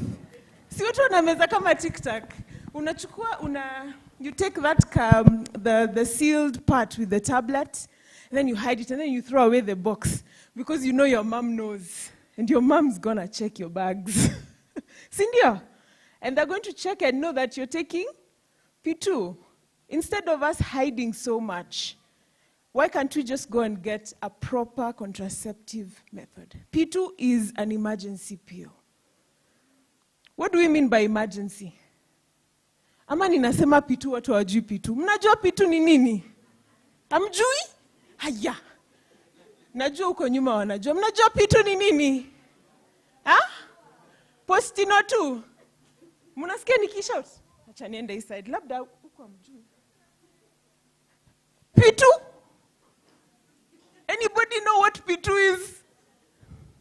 Please just raise your hands. It doesn't mean you're using, guys. It doesn't mean you're using it. It just means that you are informed. Hapa katikati? Hapana, pasi anajua hizi vitu ziko. Anajua. Anajua. Na hatutaibika kusema. Because these things are affecting the youth. They're affecting even women in marriage. You find a woman going in the morning. Uko, kwa pharmacy, uko na P2. Ati nini? P2. Ile ya box ya green. Sindio? Ni box ya green, sindio? It doesn't mean you are overusing this thing. Now we are going to victimize you today because you use it. No. But if you already know what P2 is, you know it's an emergency pill. Emergency meaning once a year, you slip up, you get it. Sindio? It means we have other methods that are not emergency, but they will protect you throughout. Okay? I'm saying this topic is shied away from by our parents. Even their parents shied away from it. That is why people are eating these things like what? Like Tic Tacs. Yeah, because nobody wants to ask these questions. And when you sit in your peer groups, do you really share this information? Or it's more of how cool you are. Nilikuwa mechi jana, Joe. Do you guys still say Joe? Joe is for my time. It's Joe for my time. Munasemanga aje? Yo! Aha. So jana nilikuwa mechi. Nimemeza P2. Niko safe. Are you really safe though? Are you? Hello? By the way, hamtalala nikifundisha hapa, guys. Hamtalala nikifundisha, because this is so relatable. So if we are able to go to these facilities, and I just want to get it out there, our government facilities are offering contraceptive methods for free. What did I say? Therefore? You just need maybe uende uchukue ununue a sterile glove. It will not cost you more than 200 shillings. I know, sometimes people get scared of going to facilities because you're like, I want to go to there, you know? Do you know what I mean by to there? The big names. Because that's where I'll get a good gynecologist who's going to know what I need. Truth is, if you go to these facilities, they will also teach you. The government facilities, you will get teaching, you'll get to know when to use them, for how long, the risks. So that will prevent us from having issues in the long run in the name of, I was taking P2 like Tic Tacs. Sindio?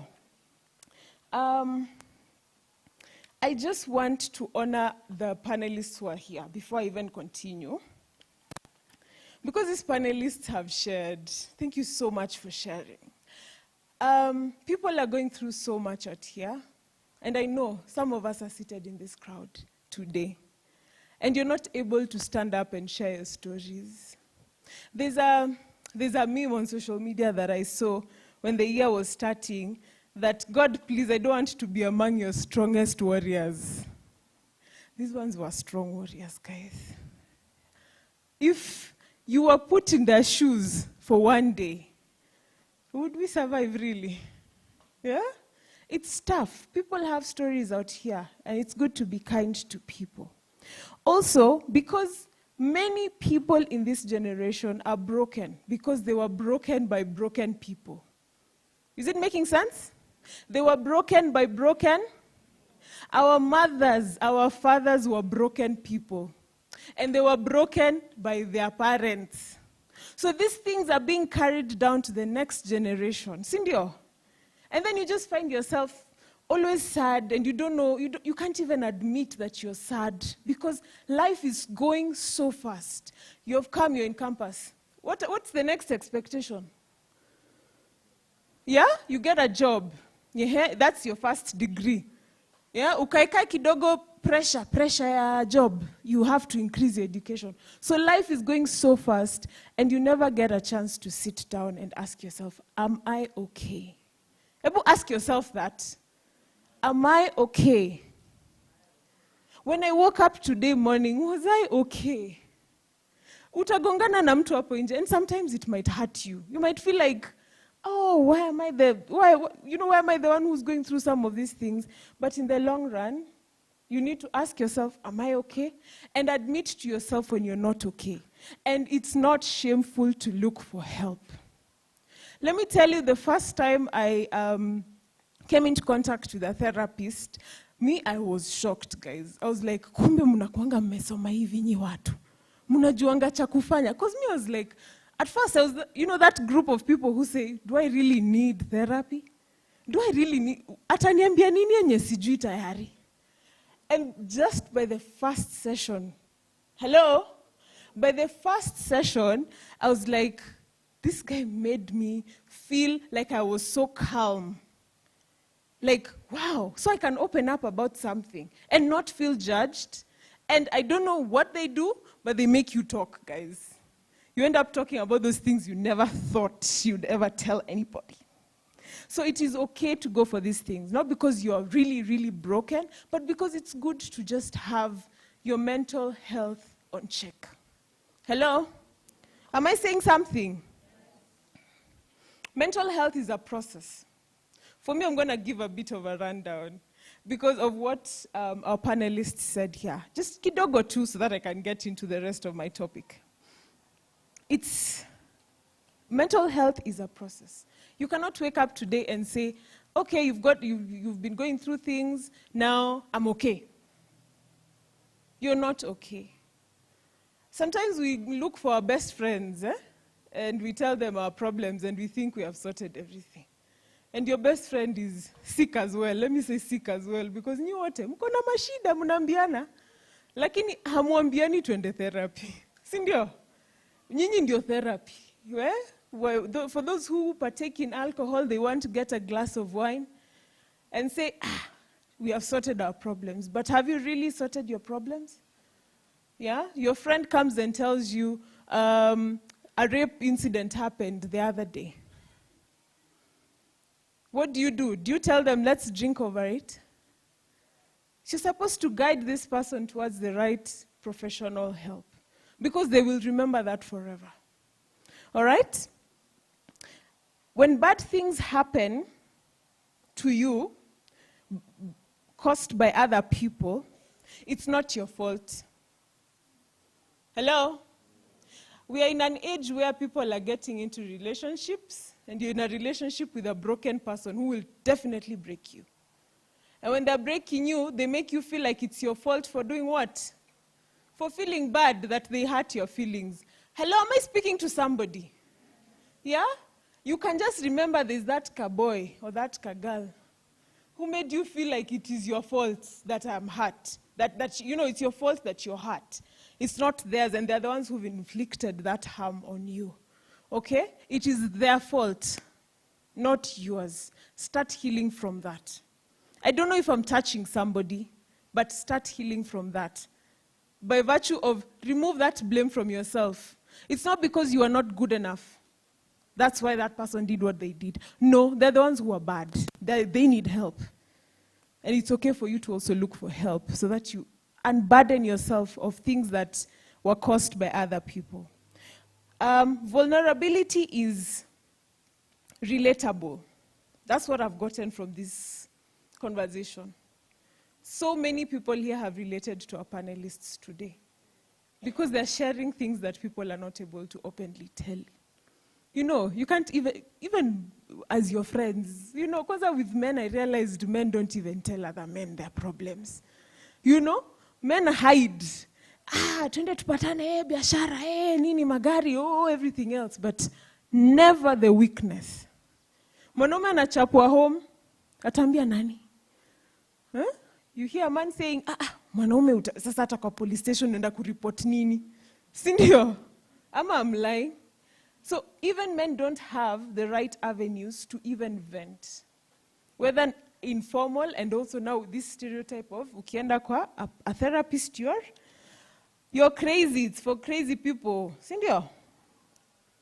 Now, social media is not the bar. Social media is not what you look at and you say, now that, kama sikai hivo, mi si mtu. Kwani huku creatiwa na God moja mwenye mimi najua pia mimi. This God who created even those people who are posting everything on social media looking extra fine. Yeah?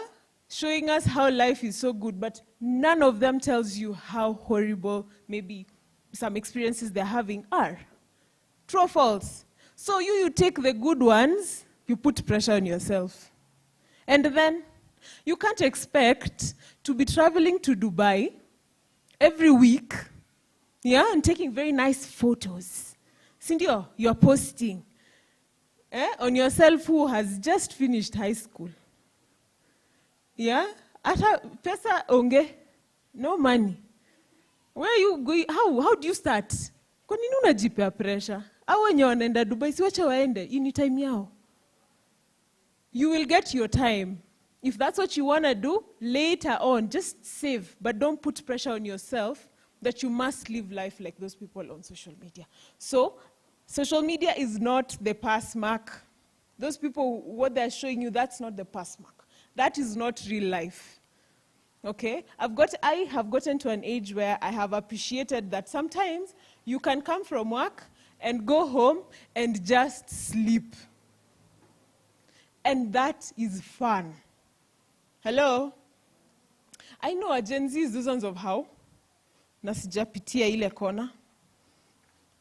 But it's true. You get to that point and you start appreciating the small things. If you're able to appreciate the small things that are happening in your life now, start counting your blessings. Because you have so many blessings that you don't see.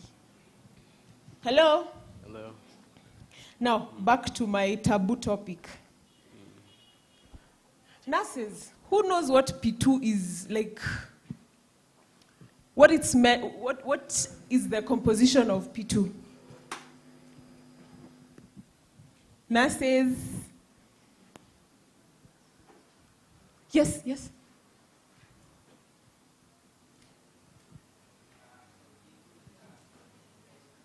Uh-huh.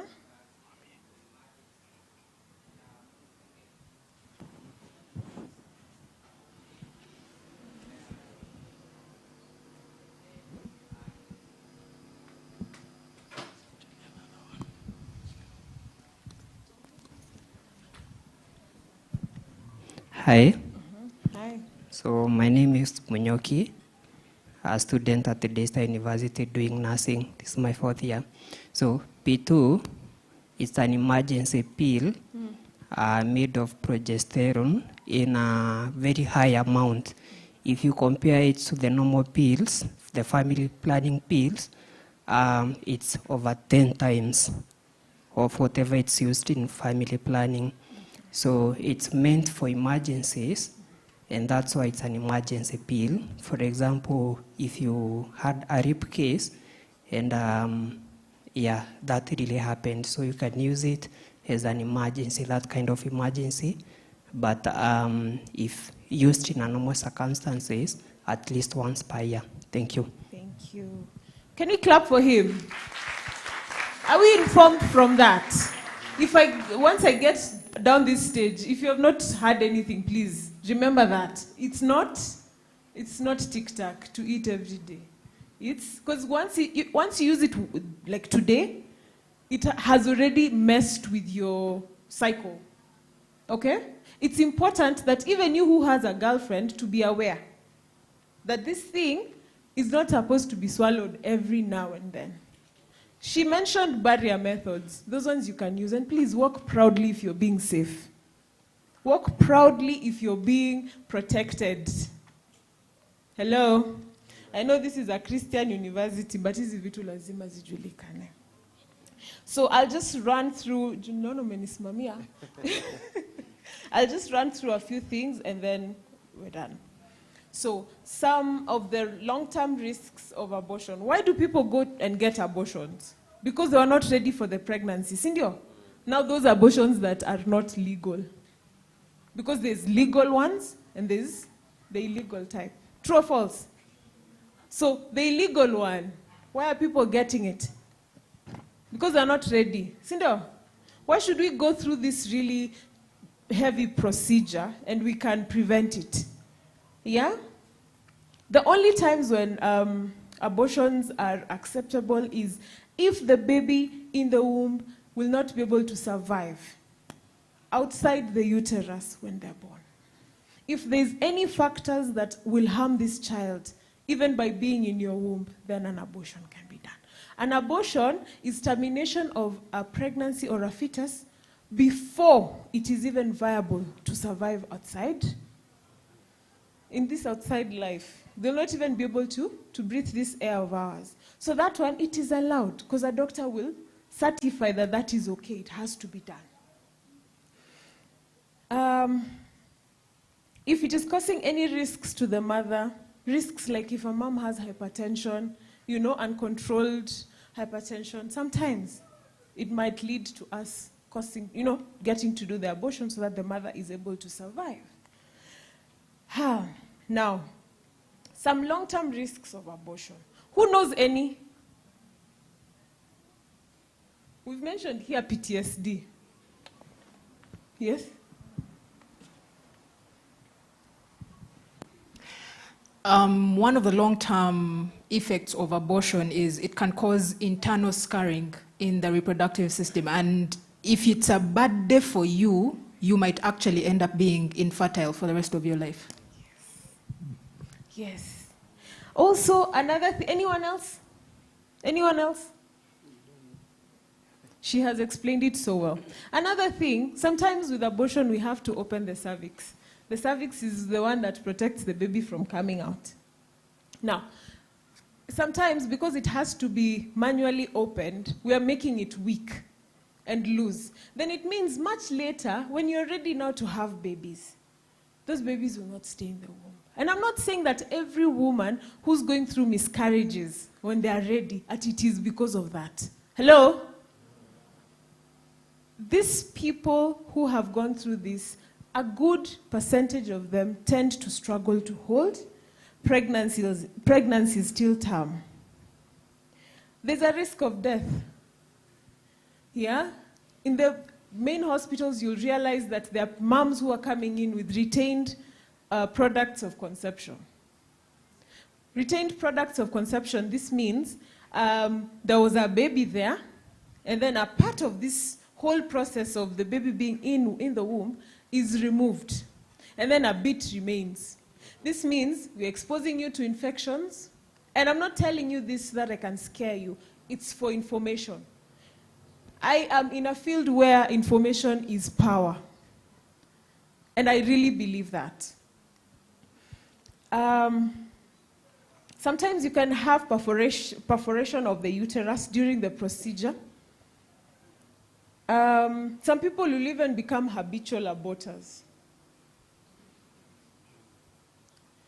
Hello? Niangalieni, wave at me, please. Hata kama umenisimama na kuignore, hii ni important. All right. Habitual aborters. You find yourself, now I messed up this time. Shoo, you already know where to go. The next time, more than 5 times, that's a habitual aborter. But this means when that time comes, even a pregnancy cannot be held there because she has mentioned what? Scarring on the uterus. Sindio? Then we have now the PTSD, where the mom can have flashbacks. Yeah? The mom is having anxiety. Or the lady, because that is a mom already. Let me call her a mom. Whether we want to hide it or not, it's a mom. Yeah? And sometimes you find there's anxiety there. And when they think about it, sometimes they even have nightly dreams, nightmares, thinking about these things. Yeah? And I'm not saying that if you have already done it, there's no chance of now living a normal life. We said there's therapy. Sindio? Yeah. And we will not shame you for it. But these are some of the risks so that we don't try it again. Let's use contraception to prevent these things and also and just protect ourselves. Then there's increased risks for pelvic inflammatory diseases. What does this mean? Apart from the scarring, infections are going to happen there. You find somebody's having excessive bleeding when they're having their periods. People are having discomfort even when walking. Such things. Excessive fevers, funny-looking discharges. There's so much to pelvic inflammatory diseases. Okay? And this is one of the risks. So, tukue safe. Hello? If we can avoid some of these things, to avoid. And we've also mentioned the preterm deliveries. Sometimes the babies are not able to stay in the womb. Now, I'd like to move spontaneously to pornography, and masturbation. Do we have a question about these?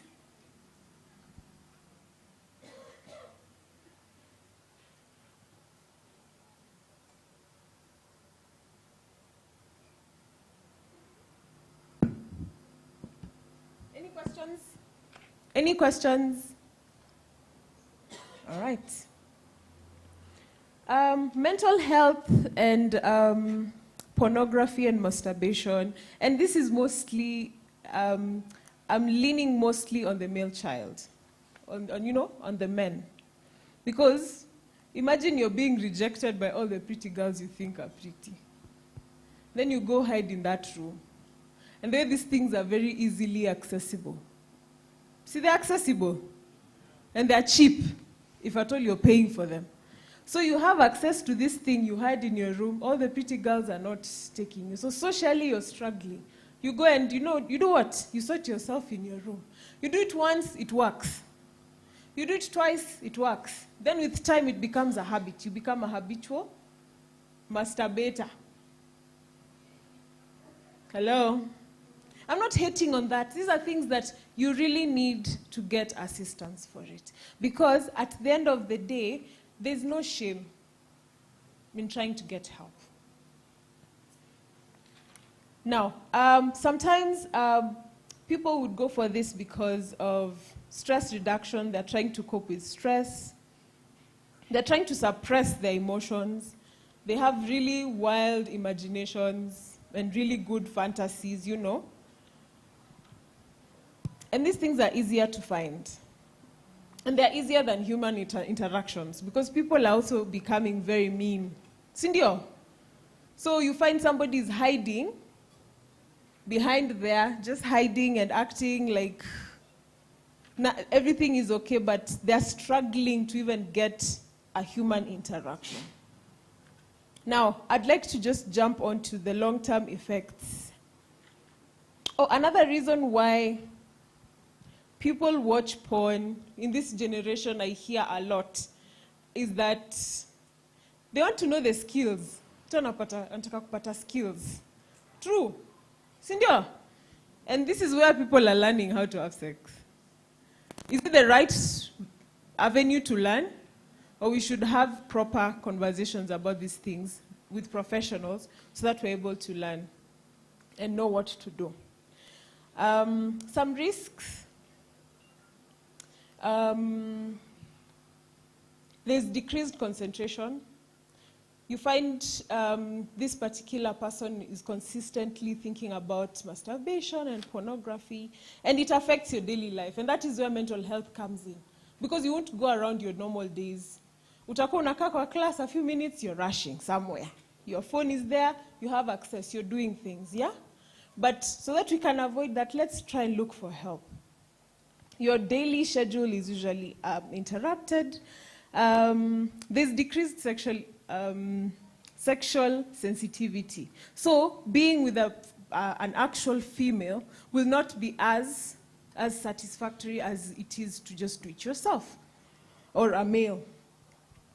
Sometimes we get inflammations for these people. They come to hospital, I have a disease, something is happening, and you know these things, people shy off from them.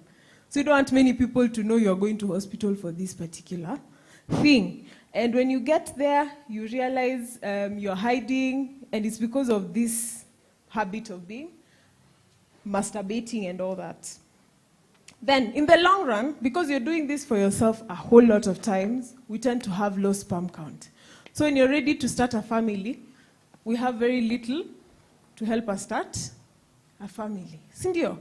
And then that's where our African society comes in and tells us it's always the woman. So let's also do what?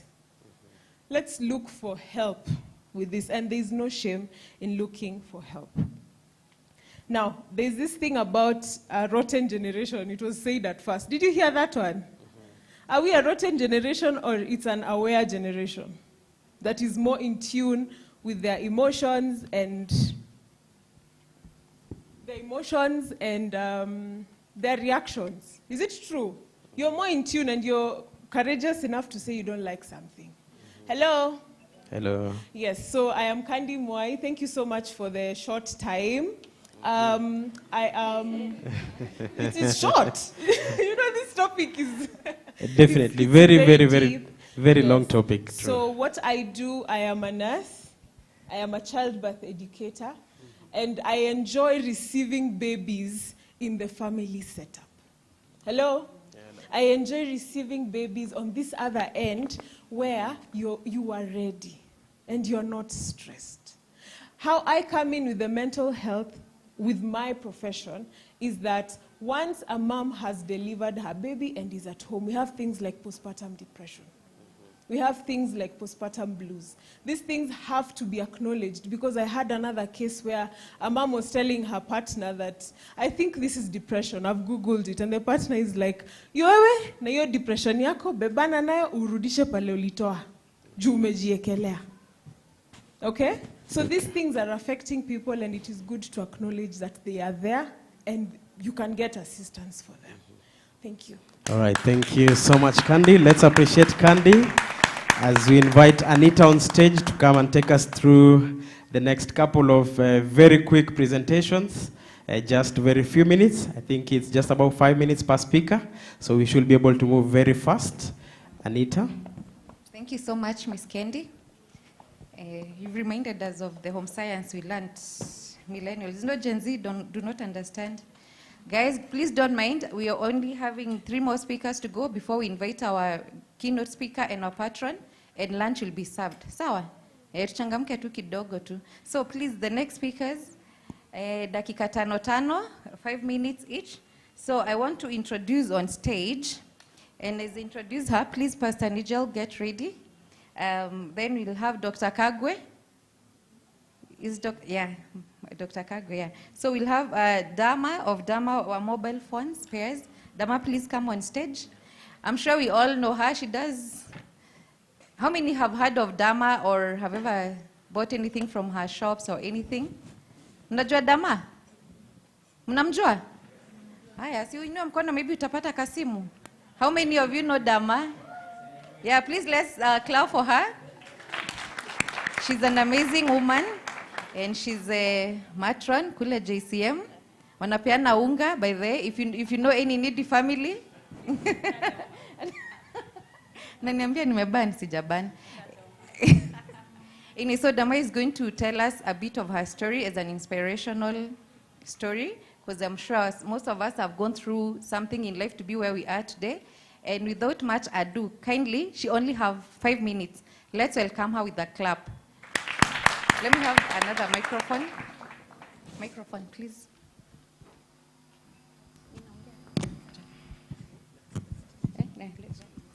Dama, karibu sana. Thank you so much. Hello, everyone. Praise God. Praise God. I hope everyone is good. God is good. And all the time. Msiboeke sana. Naona huku watu wengi ni wa youth. Thank you so much, everyone. My name is Damaris Mureithi. I'm a Damaris wa Dama Mobile Spares, the CEO Dama Mobile Spares. Huko tunauza vipuri vya simu. We sell mobile spares. We import spares from China, then we sell in wholesale and in retail. But we don't sell phone. We sell mobile spares. Naona huko niko na fan over Facebook na kwingine. Thank you so much. I would like to appreciate the Tukule Foundation and the Itahna Foundation for organizing this event and everything. Also, we want to recognize in front of you our pastor here, Pastor T. Mwangi. Thank you so much. Our Mheshimiwa here, Honorable Sabina Chege. We are humbled to have you as our patron here. Thank you so much. We are so humbled and excited to have you. Also, for me, in this issue of the mental welfare, we have been told by our moderator here that we first have to acknowledge that we have a problem for you to solve a problem. Huwezi solve problem kama una problem, si ndio? So first of all is to know where uko na your problem, especially the young youth. I can see here most of us are young youth. I'm also a youth. Despite being an investor and an entrepreneur, I'm a youth. Ni vile tu biashara nilirukia mbele immediately after my form 4. Also I'm excited juu sikuwa najua ati Anna natuleta huku Daystar University. Actually nilijoin Daystar University this week. Anna was not even aware. Kuanza masomo. Sisi tulienda kurukia biashara kama hatujasoma sana, si ndio? So for me, yangu sana ni encourage youth and especially women. I like encouraging them. Kwa sababu I know everything is possible. Na to the youth wenye wako hapa na watu wa Daystar and everyone watching us, we have to lower our expectation for us not to be frustrated in life. You always lower your expectation despite working hard.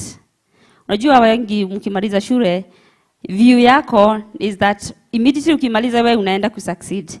Immediately ukimaliza hakuna utapatana na mashida. Umesikia our moderators here, they have gone through worst. They have gone through a lot. Even us at our young age. Also nimesema I'm also a youth. At my age of 32, having a big company who have employed over 100 staffs, is it an easy thing? We have gone through worst, going through the worst, through the pain, through hardship. So you have to lower your expectation that immediately after umetoka hiyo shule, immediately after you are going there outside, kupigana na hiyo mental health ama isikuchallenge sana, you have to lower your expectation. You have to expect anything outside there. Right? It's not that easy outside here. Also, the best medicine to for mental is loving ourselves. Loving ourselves is to know what to do and what not to do. What to embrace and what not to embrace. You cannot embrace anything coming along the way, right? Ukitua saizi job ya kulipa one month, whole month town, ulipe 5K. Can you do that? Uwezi kubali. Juu, iyo sasa si utakuwa wazimu zaidi. How will 5K work on you at this economy? So loving yourself is knowing what to embrace and what not to embrace, right? So that we know our direction and where we are moving. Other thing, we have to be ready to break the stigma so that we are able to cope up with the challenges and everything. Tumesema kama uwezi embrace anything along the way, you are not ready to fight for anything. Uwezi tackle the problem. Because if you are not able to know your problem, you cannot solve a problem yenye aujui cause ni nini. Then, we also, to our young people, we encourage everyone to be open, to talk to someone. Kama sisi, we go through a lot of challenges in business. Because you have a home to take care, you have the kids to take care, you have business to take care, dealing with so many staffs and so many young youths. Mwingine amekuletea stress zake, mwingine amepigwa na bwana yake, mwingine anasema kwa familia yao ni ameangaliwa juu, anakuambia now this money is not enough for me and my family. Unamwambia wewe unakulipa for you, not for your family. It's not easy. So kusikiza hizo mambo zote na kuwa ati you are capable at kusikiza mashida yote na kutatua, still kuletewa hizo mashida zote is also a mental issue. Kwa sababu huyu akona shida yake, huyu akona challenge yake, huyu akona challenge yake, huyu pesa hazitoshi, huyu kwa kuna ugonjwa na niye anaangaliwa asolve hizo problems. Hiyo so is a mental issue. So it's not easy to embrace all those things, kuzisikiza, kuzijua how kuzitatua. It takes a lot of courage. So to our young youths, let's learn how to share. If it's your boss, share. As your family member, you share, you speak it out so that uweze kuitatua ama uweze cope up na kujua how to solve the things. So thank you for the small time. Our time is not on our side. Thank you so much and God bless you. All right, thank you so much, Dama. Happy to meet you in person after following you for a very long time. You guys have heard about Dama, sindio? Mnasikianga kwa kanisa ya JCM every Sunday lazima tu Dama atajwe kwa sababu amepea watu unga, eh? Thank you so much. Let's appreciate Dama one more time before we hear from Pastor Nigel. Thank you. Good afternoon, everyone. My name is Nigel Casimiro de Mello. I'm a third-generation Kenyan of Indian origin, na ninajivunia kuwa Mkenya. By the grace of God, I've been married for 10 years, and through the help of lots of counseling, we haven't killed each other yet. I just want to appreciate Rona and Daniel so very much for the opportunity to speak here at this forum. Thank you also to Daystar University. I do represent Christ is the Answer Ministries, but I also am a student at the Pan-Africa Christian University, pursuing at the moment my master's in counseling psychology. So I speak to you as a fellow student, understanding the issues of deadlines and term papers, and the biggest problem of us students is procrastination, of course. But really, what qualifies me the most to speak before this, this forum is the fact that growing up, I was in need of a lot of psychosocial support. Addiction was a way of life. 2 packs a day, drunk like a skunk on the daily, and Mira was the unholy trinity that completed my cycle. But I want to say that psychosocial support on its own, in isolation, was not enough. It was not complete. And today what I do want to speak about in the little time that we do have is really an integrated approach, a holistic approach, because by the fact of our human being nature, we are physical beings. We have a body, we have the soul, we are social beings, mind, emotions, and will, and finally we are spiritual beings. And so really wanting to say this, and the preacher in me is tempted to talk about the Trinitarian, the Trinitarian perspective of human beings. And really, wherever you cut life, you will see the Trinity. For instance, Bwana Yesu asifiwe. When God created the heavens, the earth, and the seas, there's Trinity. You cut life down into its biggest portions. You look at the sun. There is the orb itself, there is the light, and then there is the heat. When we look at the smallest molecule or atom, there are subatomic particles, electrons, protons, and neutrons. So really talking about an integrated approach. So my healing came through this integrated approach, and thus our topic today sits on the intersection of these two profound fields of Christian theology and psychology, the soul and the spirit. I will avoid getting into into the body because of the lack of time. But really, the term, my body is a temple, it's not based anywhere else, but really from the scriptures itself. 1 Corinthians chapter 6:19, do you not know that your body is the temple of the Holy Spirit? And even as we look at the temple in Hebrew culture and customs, you look at the tabernacle, there was the outer court. Again, reinforcing that there's a body. There's the inner court, the soul. And then there's the Holy of Holies, the Spirit. From historical context, the church did play a major role in addressing mental issues. Monasteries, for instance, were set in place where people received care for various ailments, including mental health issues. This is because the early church often viewed mental illness as a matter of spiritual concern. Many early hospitals and care institutions were founded by Christians who considered caring for mental unwellness as a mission of mercy. For example, the Parabolani brothers was a group of Christians that devoted themselves to the sick and the dying. But later on, in the Enlightenment era, there was a separation where psychology began to become a more cerebral and separated discipline, the likes of Freudian thought and so on and so forth. But in more contemporary, modern eras, there has been a reconciliation of the two fields. In recent decades, there has been movements towards reconciling these fields.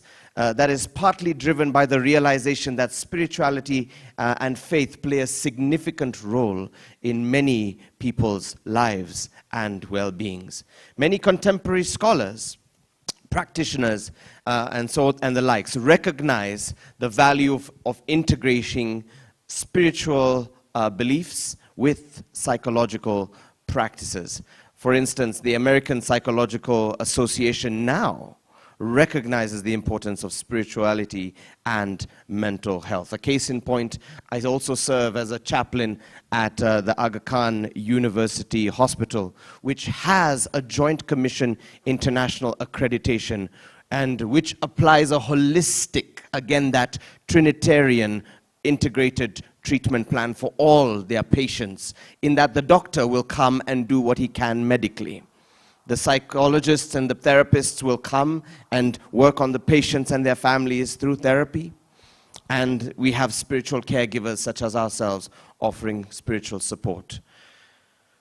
Well, understanding the human nature and this Trinitarian perspective is where Christian theology teaches that humans are created in the image and likeness of God. Genesis 1:27. The concept is known as the imago Dei in Greek, but really talking about the image of God, and thus underscores the intrinsic value and dignity that every person has. And some of us here have already been speaking a lot about that. And it implies that our understanding of the human nature must compose of both physical and spiritual dimensions. The image of God, or imago Dei, then requires us or calls us to see each individual as a reflection of God's glory that is worthy of respect and care.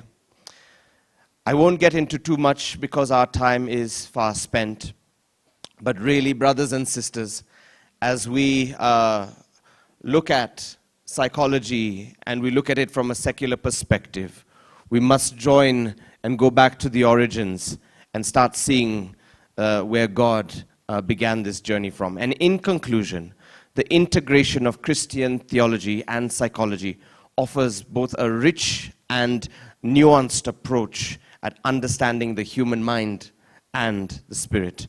By embracing the strengths of both fields, we can offer a more holistic care and support to those in need. As university students and future leaders, you have the opportunity to contribute in this dialogue, in bridging the gap between faith and science in a meaningful way. So let us remember that our ultimate goal is to reflect the love and the compassion of Christ in all that we do, bringing hope and healing to a broken world. Thank you, and God bless you in all your future endeavors. All right, thank you so much, Pastor Legion. All right, so the next speaker who takes us to the climax of the event is Dr. Margaret Kagwe, who will talk to us in a very short time on preventive approaches. Let's appreciate Dr. Margaret. She's one of the youngest souls here, so you can expect a lot of energy and passion from Dr. Margaret.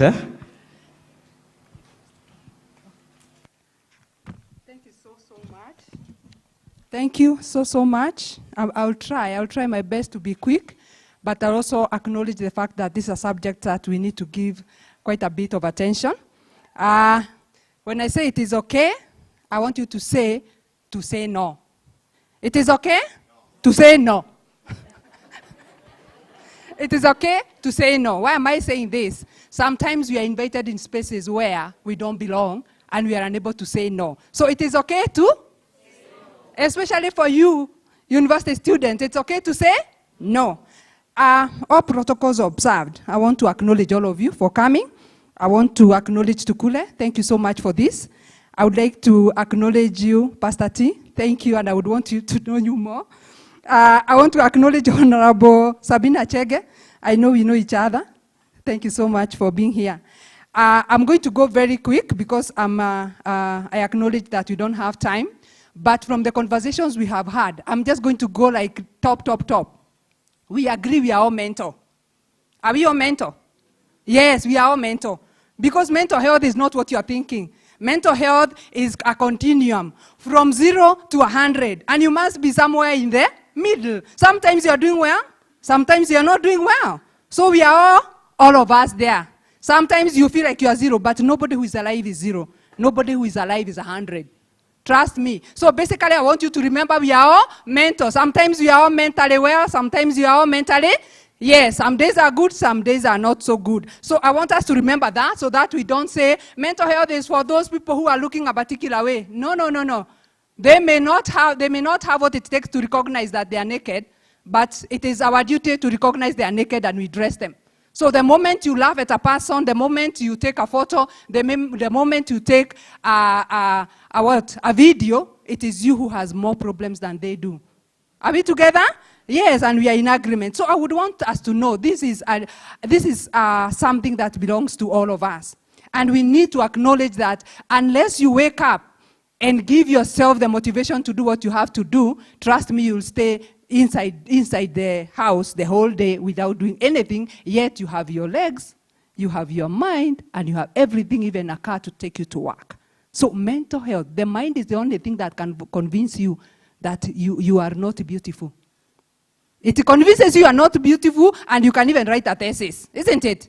But trust me, you are beautiful because you are not meant to be compared with any other person. So as I go, I would like to acknowledge what, his name is difficult, but what he has said.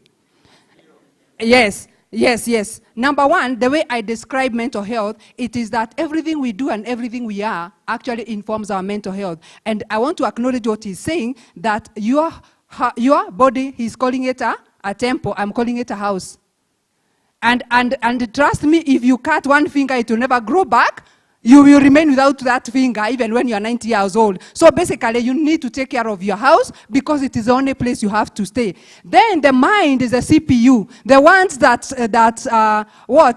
that transforms the information that you receive from your eyes, your ears, your nose, and it becomes something that you can consume. If I drop a snake here, people will run. Why? Because they saw, they thought, and they disappeared because it's a dangerous animal. So we need to start knowing that our mind is the engine that processes that which we put there. So if you expose your mind, your eyes to bad things, your engine will be processing bad things.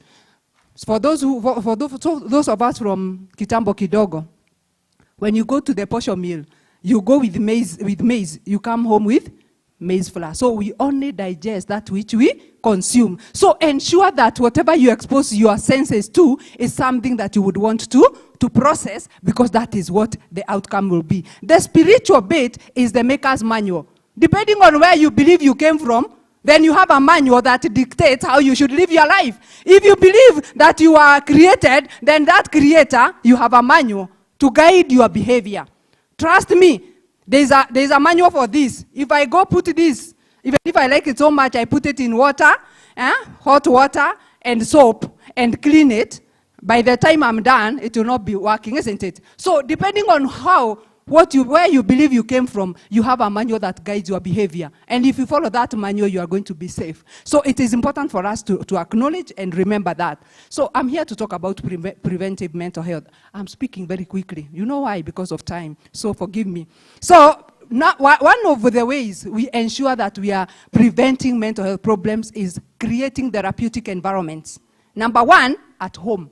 A home is supposed to be a self-healing environment where when I'm hurting, I say, and when I say, the person I tell, they acknowledge, and then they find a way of helping me to solve my problems. But now, what are we realizing? Our homes are spaces where everybody is hurting. Mommy is hurting, she has her problems, she cannot deal with children's problems because her problems are bigger. Daddy has problems. Children, each one of them, depending on their age, they are fighting a battle that they are fighting battles alone, and they're supposed to fight as a family. So what is happening? It means our families are the breeding grounds for mental health problems, and yet they are supposed to be where we are supposed to be healing. And this is where our spirituality is brought out. When your spirituality is brought out, you are able to respect and know how to treat your body.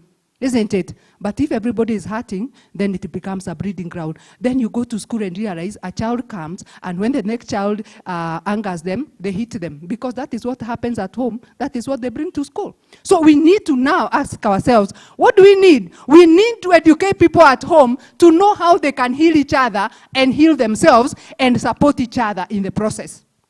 Again, we need to go to the school system, educate the teachers on how to appreciate children from different homes. When we educate them, then they are going to manage behavior in wiser ways. Rather than beating, rather than doing all those things that teachers sometimes do, they know better. We also need to go to our workplace and educate everybody, including our bosses, that when I come late, it doesn't mean that I'm challenging your authority. Sometimes it means I'm struggling and I'm suffering, and all I need is an ear. Somebody to listen to me and my struggle, and I may be helped. So we need to help our bosses, the leaders. We also need to educate each other to know that we are not competing all the time. We competed during interview, now we are here. So we need to support each other. People are competing and they don't know when to stop. So what happens? The environment at work becomes very toxic, and you are always jumping from one workplace to the other because you are looking for peace. And yet we are the peace is with us. It's supposed to be here. And we are supposed to extend it to the other people. The other places is the public spaces. If you have more grace, we have been told by Rona that we be kind to each other. Sit next to a person, be kind to them. So the next place is when you become self-aware, you are able to manage your own space, you are able to manage yourself, you are able to know your boundaries, and that way you can be able to protect yourself. Social awareness is another way to protect to ensure we are protecting our mental space. Becoming aware of your family and their struggles. The other day I was speaking at USIU, and one lady asked me a question that I want to repeat here. She asked me, how can I ensure that I am doing better than my own family? Because my father, my mother, they fought in front of us and they divorced, and so now here I am. Will I make a family that works? That was a very good question. But my answer is this. When you are moving from one house to the other, what do you carry? Huh? What do we carry? We carry the things that we treasure, the things that are going to be of value in the next house. So what you do, recognize what is not working in your family environment and recognize that which is working. So when you recognize, then you're able to pick that was what is working, and you leave behind what is not working. So you don't carry the trash, the rubbish bin to your new house. So that is basically what you do. And when you do that, it means you're not judgmental. You recognize your parents who are human, who are fighting their own battles. Every one of us is a human being. Me being a parent does not take away the fact that I'm struggling and I'm human and I'm fighting my own battles. When we recognize that, we don't judge them, we don't hate them, we don't expect them to just show up for us all the time. But we recognize that when they don't show up, it is because they are unable to show up, not because they are bad people. So the moment we become aware of that, then we treat them with grace. And they don't become less of parents because they were not good to us. They didn't kill you when you were 0 to 1. They didn't kill you. If that is what you live for, I'll just live for that. They didn't kill me. So every time I feel like telling them a bad thing, you didn't kill me. And that is enough. Because sometimes we look at what we did not receive and we don't acknowledge that which we received. The other thing is knowledge and training, which is what I do. I usually tell myself I am a lecturer without a university. Because what I do, I refuse to go back to teach because my teachers who are already teaching, they are good teachers. So I am teaching out there, and I'm telling people that there are solutions. You become aware of your space, how to treat yourself. You teach people how to treat you. Husband and wife, by the time people get married, none of them has ever been husband, unless now you are remarrying. So you are the one to teach him how to be husband. So the moment you say, my husband is horrible, I'm like, you made that husband. Because he didn't know how to be husband. So whatever you accepted, he thought that is how husband should be. So when somebody comes to tell me my husband is horrible, I'm like, okay, I think you are the horrible one. You created that husband. The other way around. Wife, you created that wife. The moment you accepted this kind of treatment, then you made it a norm, and it became that is how to be a wife. So we need to know what to do differently in our spaces. Then we need to go for professional help, especially in a university environment. You have a counselor. That counselor is a free resource. Me, if I were you, I would go there all the time and tell the counselor, are you busy today? Here I am. Please tell me, what do you think I can do better? That way, you are using a resource that is already available, and this is what we've not been doing. Vulnerable populations, people with mental illness, out on the streets, they need our help. People with mental struggles, unable to do exams because they are shaking during exam, unable to do ABCD, those are people with mental struggles. We need to look after them. Children, teenagers, and the elderly, these are people who are waiting for us to take care of their mental space, and they need us.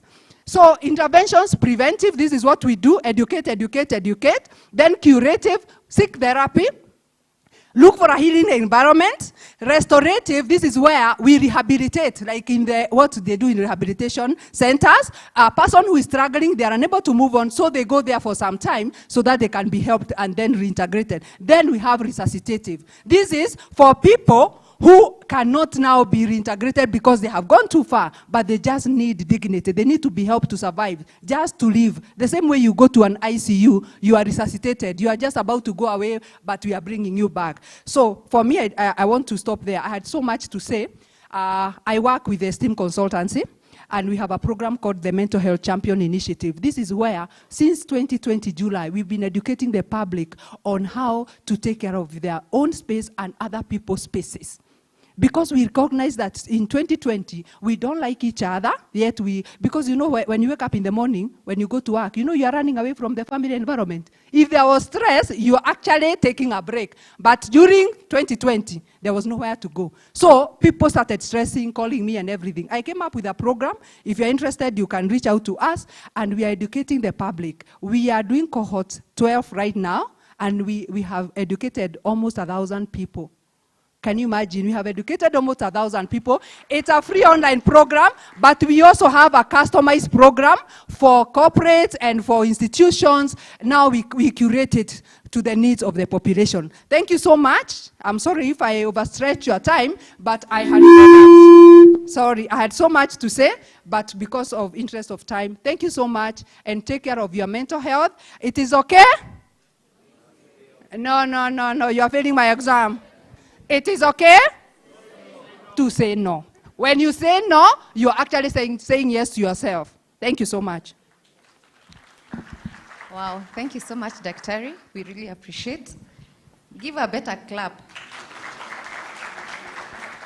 Thank you, everyone. So, actually, we are really honored to have one of the youngest. No,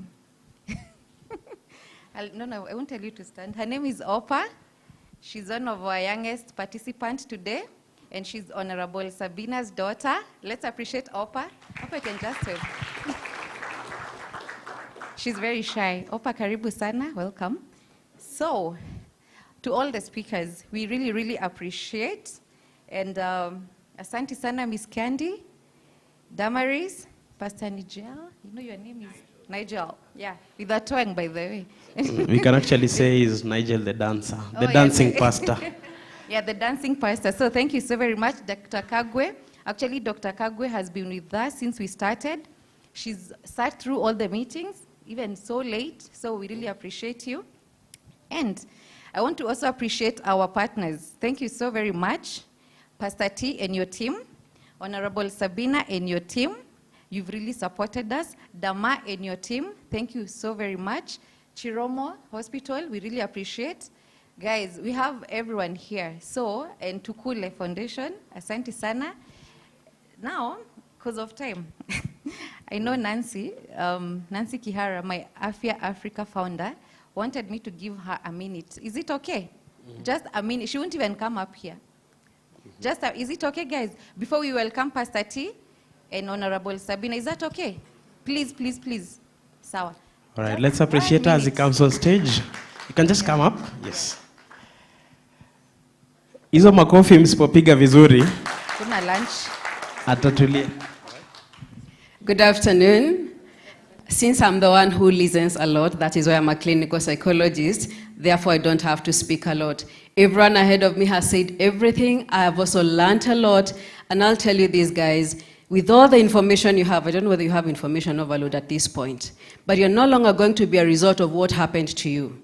You're going to be a result of what you're gonna choose to be, having been given all the information that you have. My name is Nancy. I'm the founder of My Afya Africa. It's a mental health organization. I am deeply entrenched into the concerns around teenagers and young adults, and therefore my company, that is what it does. We are online, we offer you teletherapy solutions, so head there, look for us, and see you on the other side. God bless you. Wow, thank you, Sana. Thank you so much. You see there, she's obedient. So mnasikianga ile time nyo unaambiwa if 1 minute was a person, eh? Yeah. That is the person. That is the person. True. All right. So ladies and gentlemen, this is a very important time for us because we're just about to hear from the keynote speaker, and then we shall have the chief guest closing for us.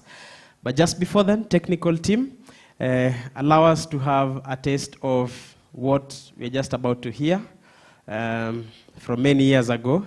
So we just want to do a little presentation of where Pastor T is coming from.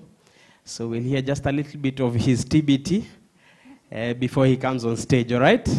So ready when you are, technical? We just want to see one of my favorite beats from Pastor T is coming up right now. Let's appreciate Pastor T. To appreciate Pastor T, tukimkumbusha where he's coming from. You guys have known Pastor T when he's a pastor. Eh? We knew him when he was just a minister doing songs. Give us some volume, please. You guys should enjoy this hip-hop song from Pastor Let's T. give him a clap as he comes on stage. Before he gets to the stage. You can dance by the way. Aya, simama to enjoy his song ya Pastor T. This is where he comes from. Yes. Aya, wacha labda anakumbuka beats zake kidogo. Aya. So, because he can't hype us sana, Sio panda hapa juu mbio. Aya, Honorable Sabina, please join us on stage. Oh, kukiwa hapo. Sawa. All right. So let's do 1 minute. 1 minute with Pastor T. We are doing this song, Thank you so much. Pull up kidogo DJ. When they were still doing music, allow me to say they, because now they switched and they are still doing it. Yes. They used to say the apostle meets the prophet. So we'll do it prophetically and apostolically. Yes. You know, if you're an observant man, you'll see how he walks. He's called up the stage. By the way, Pastor T never looks up until he has the mic. So this is how he gets on stage, guys. Pole, tutakuenjoy ukiwa hapa. Hivi ndio anakujanga hivi, Until akifika stage ndio anaangalia watu, sawa? All right. And in the fivefold, that is how you know. I am not for you until I stand on your behalf. Now, DJ, put your hand like this. By the way, also allow me to tell you something. He was a comedian. True or not true? Yeah. Now, put your hand like this. During ends is a groove party. Sorry, I'm talking to Gen Zs. Now, put your hand like this. DJ. Same song. No, you finje. Yes. So he used to enter and say, we are recording this one. Wase VP. Weka mkono juu. Nipe pounds kila mtu. Unainua hivi, Nipe pounds kila mtu. Nipe pounds kila mtu. Hivi. Nipe pounds kila mtu. 1, 2, pounds na swaga. Bado. Twende. Ikiingia perverse. Nipe kila mtu. Sasa hii ndio ilikuwa signature ya Pastor T, Ilikuwa signature yake ya dance. Pull up DJ. Sasa hiyo ni msanii. Yes. Apostle ni hallelujah. Bila ring pole. All right, asante sana. Let's appreciate Pastor T one more time as he gives us his remarks. Wow, thank you. Maybe you can work on my mic or I use the other mic. I think that one, the one who was using this one paid. So let me begin by saying Bwana asifiwe.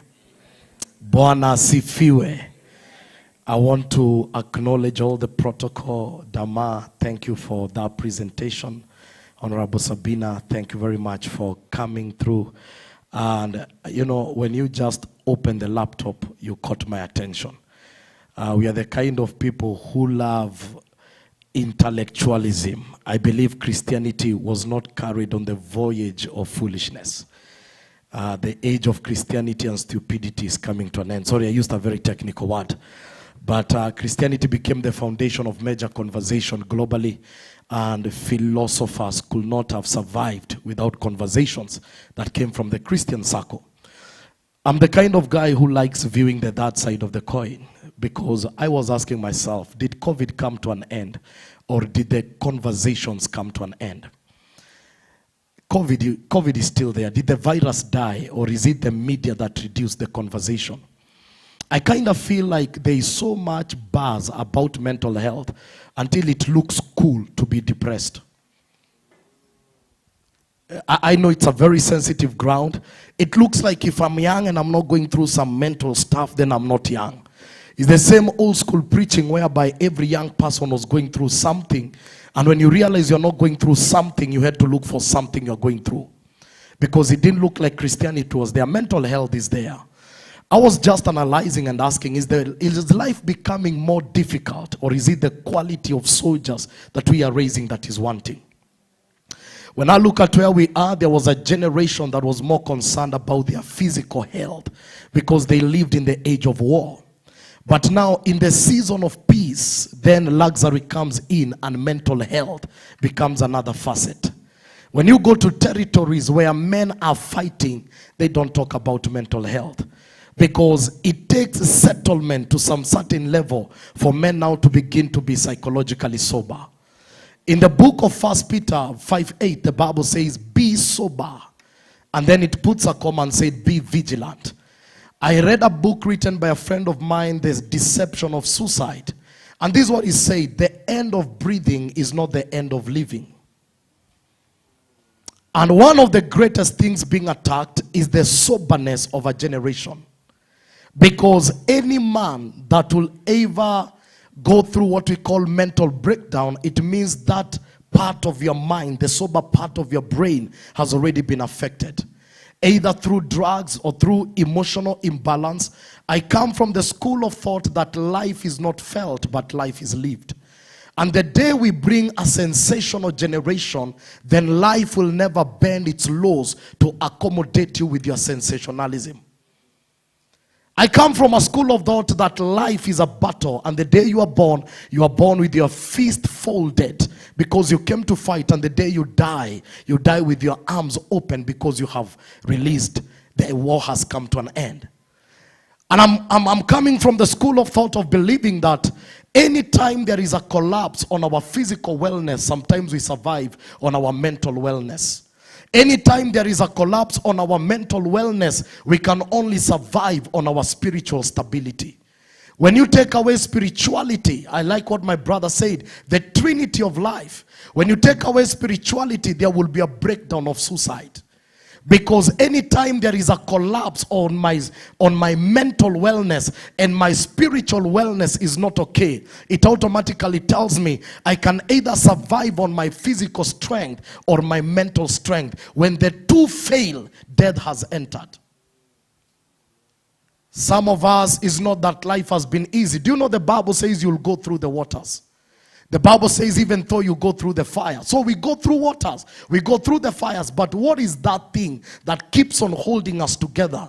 It is the foundation and the stability of our spiritual man.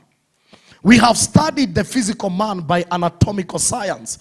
And that's the bias of academia, because biology and medical science has exposed us to what we call anatomical dynamics. We understand the function of the heart, the function of the veins, the function structure of the bones and all that. Psychology is now coming to bring us to the reality of our mental structure. But very few people understand the component of their spiritual anatomy.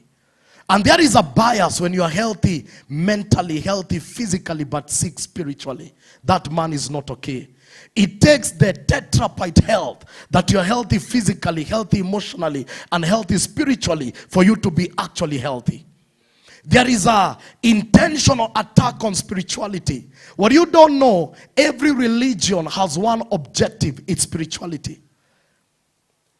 Islam, Buddhism, Christianity, the end goal of all of it is, how do we access the realm of the spirit? If I come with my bias, I'll tell you Christianity gives me ground of argument to believe that anything else could be borrowed from Christianity, because it's the only literature that defines evil and good and gives me what I call voluminous intelligence on the matter. The other problem in our generation, the time is limited, is that many of us have not understood the evolution of civilization. We came from the mechanical age, advanced to the electrical age, came to the computer age. Those boxes became the epicenter of information. I was watching a man arguing, and he said the name television is a box that has channels and programs. So television is a channel, an opening that begin to program a generation. They don't just baptize and give names to entities. They have backgrounds of whatever they give. And so we live in an age not just of information but intelligence. Honorable Sabina will tell you here, every day the president is given intelligence. There is a difference between information, because information is what everybody can handle, but intelligence is something exclusive. That's why every day the president has to receive briefing of intelligence, which is so exclusive that even the DP does not receive it. Now we have a generation that is exposed to intelligence, but they have not grown psychologically to handle what they are hearing. We have a generation that knows but don't understand. And what you understand, anytime there is release of intelligence, what happens is, in the Garden of Eden, the battle was a battle of intelligence. Did you know when you eat, your eyes will be open and you'll be like God? Now this is the problem. Once you know, you cannot unknow. Once you see, you cannot unsee. Once you hear, you cannot unhear. So now we have a generation exposed to intelligence, but they have not matured to handle what they're exposed to. So they know, but they don't understand. One philosopher wrote and said, you don't learn swimming by watching TV. So we have a generation that has the theory of life, but when they step in the practicality, they discover life cannot be felt, life can only be lived.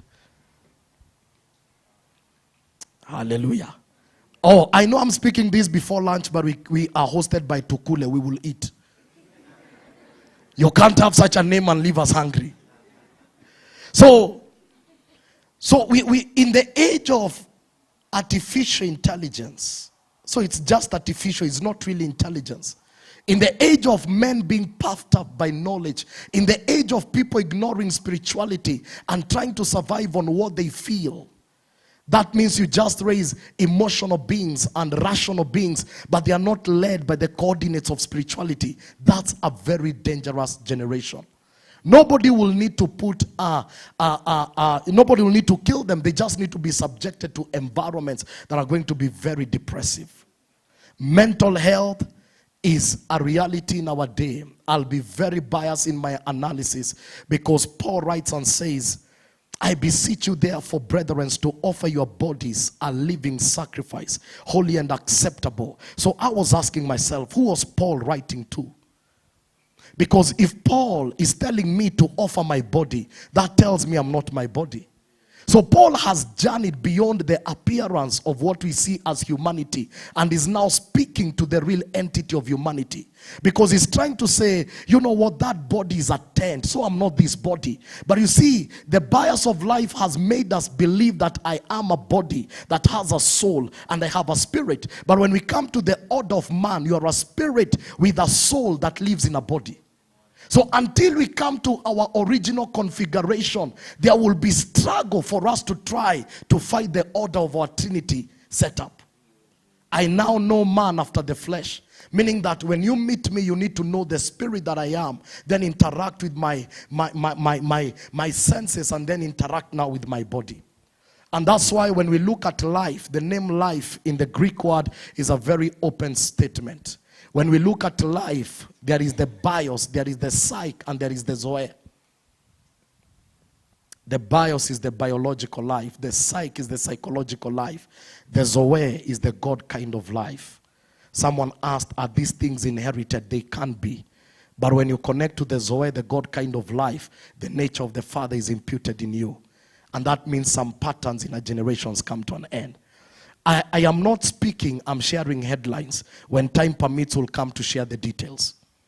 Because time is not on our side. Pastor, what is the solution to a generation? I believe the voice of spirituality must arise because man is a spirit being. From the order of Genesis 1:27, God says, let us make man in our own image after our likeness. The Hebrew rendering there should be, let us make mankind a kind of us that is man. Now, who is God? God is a spirit. So God must bring forth a kind of us that is man.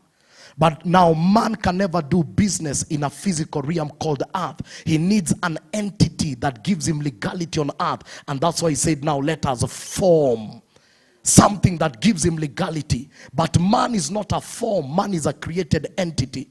So the day you understand you are not a form, but you are a being that existed in creation, the day you divorce the form and embrace the real you, some matters like depression will never overrule you. But we are coming from an order of flesh, then mind, then spirit. Depression will work on you. That's why men like Job will still be ripped off everything, an environment that can make you depressive. But the man worshipped. Lost the house, lost the children, lost everything in less than 48 hours. And then he comes to one conclusion: naked I came, naked I shall return. What was the secret of such men? The Bible says, the Lord said, touch the man, but don't touch his spirit. Because as long as he's configured in the reality of his being, he will never lose his mind. So we live in a generation where a small breakup by a boyfriend, we call it persecution. Please, Paul will look at you and feel like telling you, please don't insult that word. Some of us lost our heads because of our faith.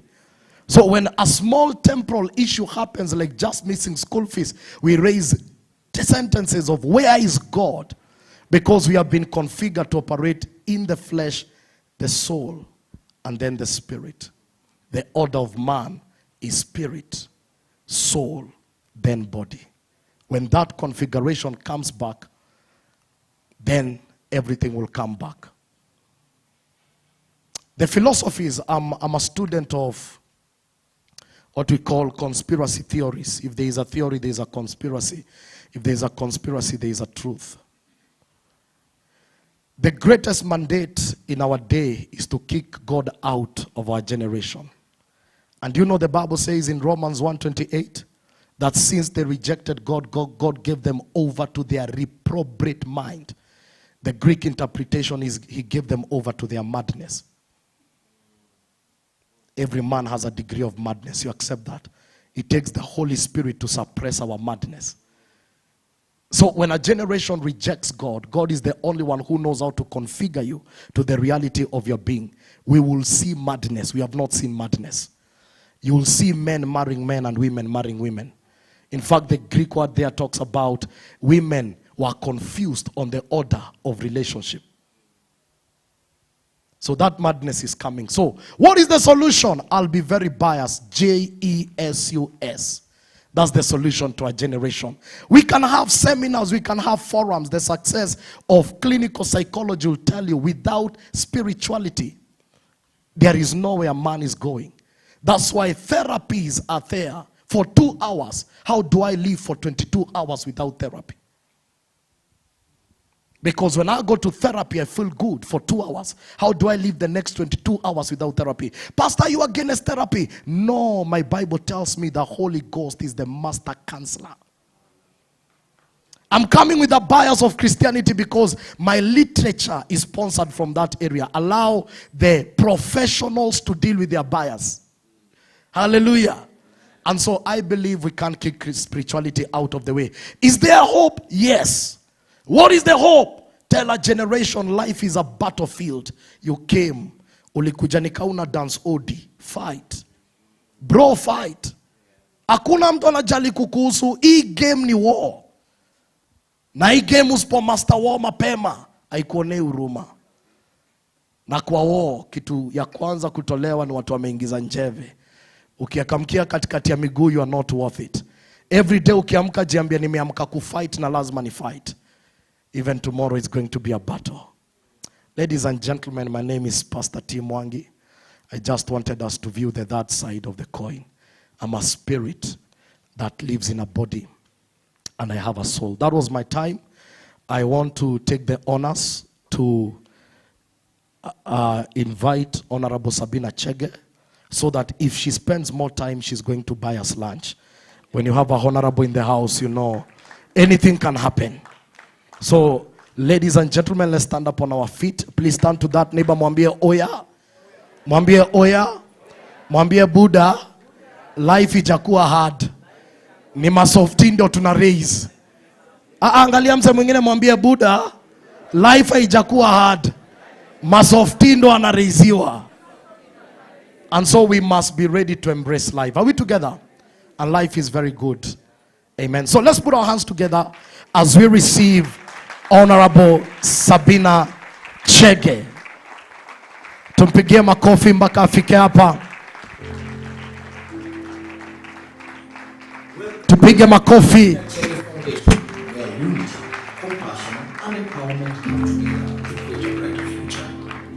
In a world faced with challenges, we stand as a beacon of hope, dedicated to mobilizing resources and creating positive change. The Chege Foundation started way back in the year 2007. And this was after the post-election violence. I was in the media. And we started mobilizing people to go and help. Welcome to the Sabina Chege Foundation, where unity, compassion, found children who are vulnerable, who needed help. I remember the first two I picked and just took them home. Were two boys who were twins, and his father was on the private facility. Thank you. Thank you very much. We'll watch that after my session. I've already been warned by Pasi that if I stay for long, I'll buy lunch. So, good afternoon. Bwana Yesu asifiwe. Praise God. God is good. And all the time. I want to take this opportunity to thank all of you for turning up for this session.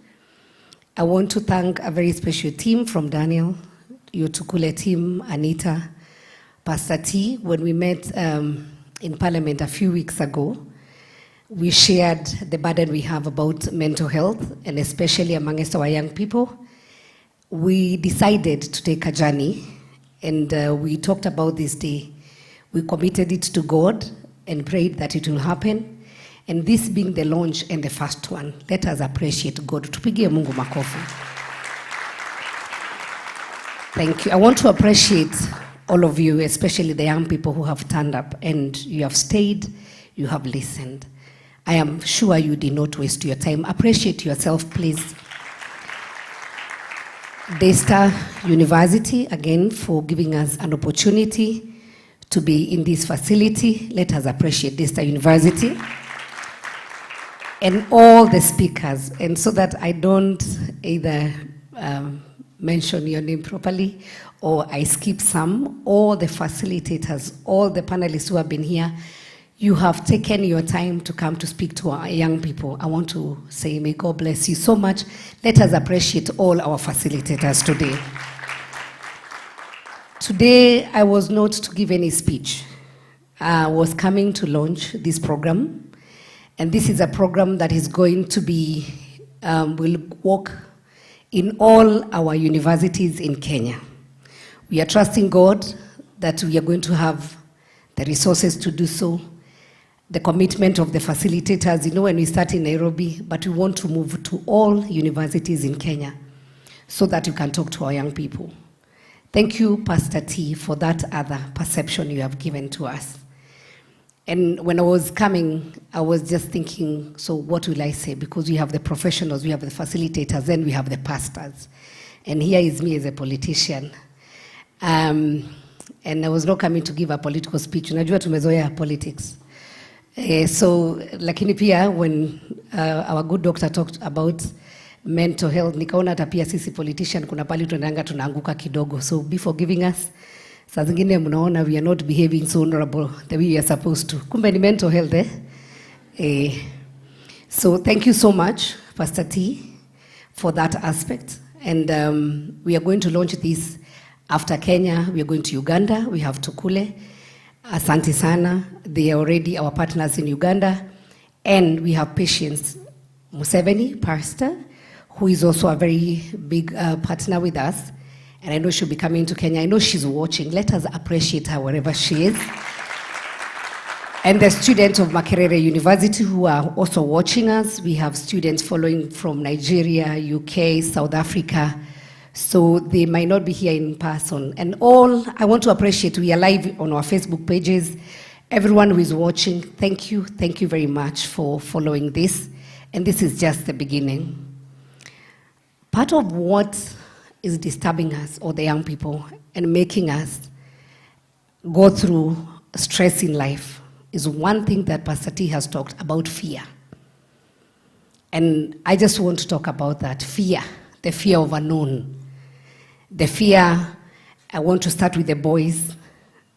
You know, when you want to be a Shaka Zulu, because that's how we were brought up, and we were told you must be masculine, a boy cannot cry, you must provide. And I want to ask our sisters here, you guys are also in school together.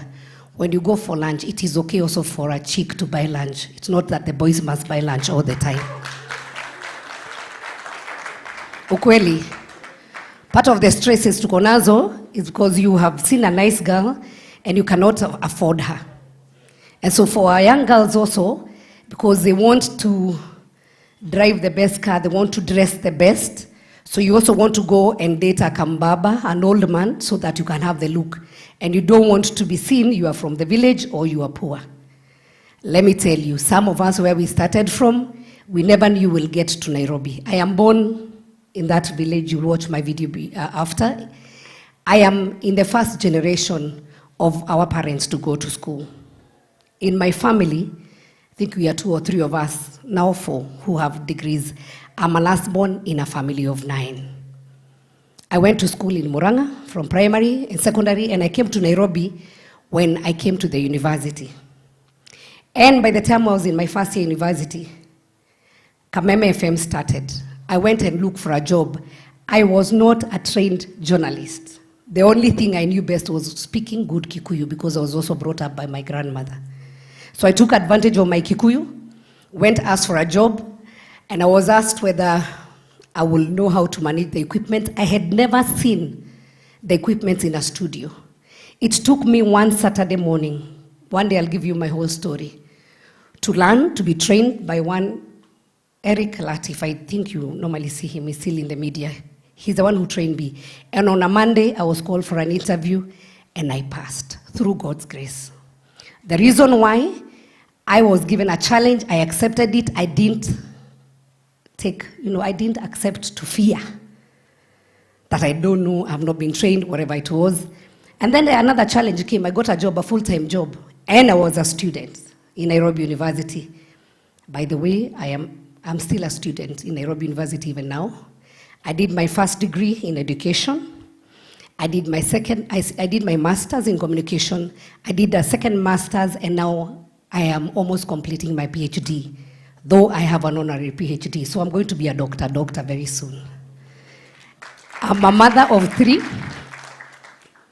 and one of my daughters is here. She was coming from school, so I told her instead of going home to pass by here, because I know whatever we're also talking is important for her. And then somebody mentioned when I came in, sometimes it becomes very hard for parents to speak to their children about issues about life. Because sometimes you say, my mother or my father is very strict. And maybe also the children will not really open up. So thank you, the facilitators, Pastor T, the other pastor, and all the panelists here, Dama. Being young, going there, getting money, and going back to school to get education. It is very important. Let us appreciate Dama. So when you're in school, I said the fear. So I was supposed to go to school from 8 to 5, and then I was given a full-time job. So I had an option of dropping out of school and pursuing money. I went and approached my boss, who was the owner of the company called Rose. She's Rose Kimotho. She was the owner of Kameme FM. And I requested whether I can be given a night shift so that I can go to school from 8 to 5. And then I go to the studio from 9 to 1 a.m. And for 4 years, I was able to pay my school fees and go to school, and I completed my school, and I also excelled in work. By the time I finished, I was made the marketing manager for Kameme FM, as well as a broadcaster. Mine has been a journey. From being a house girl, a matatu driver, okay, a broadcaster, a manager of 18 radio stations, being a marketing manager, being a business development manager, and then of Allspace Africa, and then going to politics. By the time somebody came and told me that they want me to vie in my constituency, Kigumo, I told them, you are mad. I was in the media, I had never visited Parliament. I hosted a few politicians here and there. 2007, it was a trying moment for all of us in Kenya. I helped our IDPs, and I worked closely with the members of Parliament, but I never thought that I'll become a politician. And so when the women and men came to my office and told me, you want to be a MP, I said, no, I can never be a politician. I can never be. And so they told me, no, we need you to come. We need to come and touch. I had already started my foundation, so I was doing a few things here and there, supporting children going to school, and not because I had money. I used my networks, the people I knew. If I found a child, and that's what I even do today, who is very needy, I'll approach one of my friends and I say, I have this case and this case, write a check to school. And so even here today, if there's somebody who is very, very, very needy with education, just 1 or 2 people, approach me, approach Anita. We can see how we can look for connections and assist you.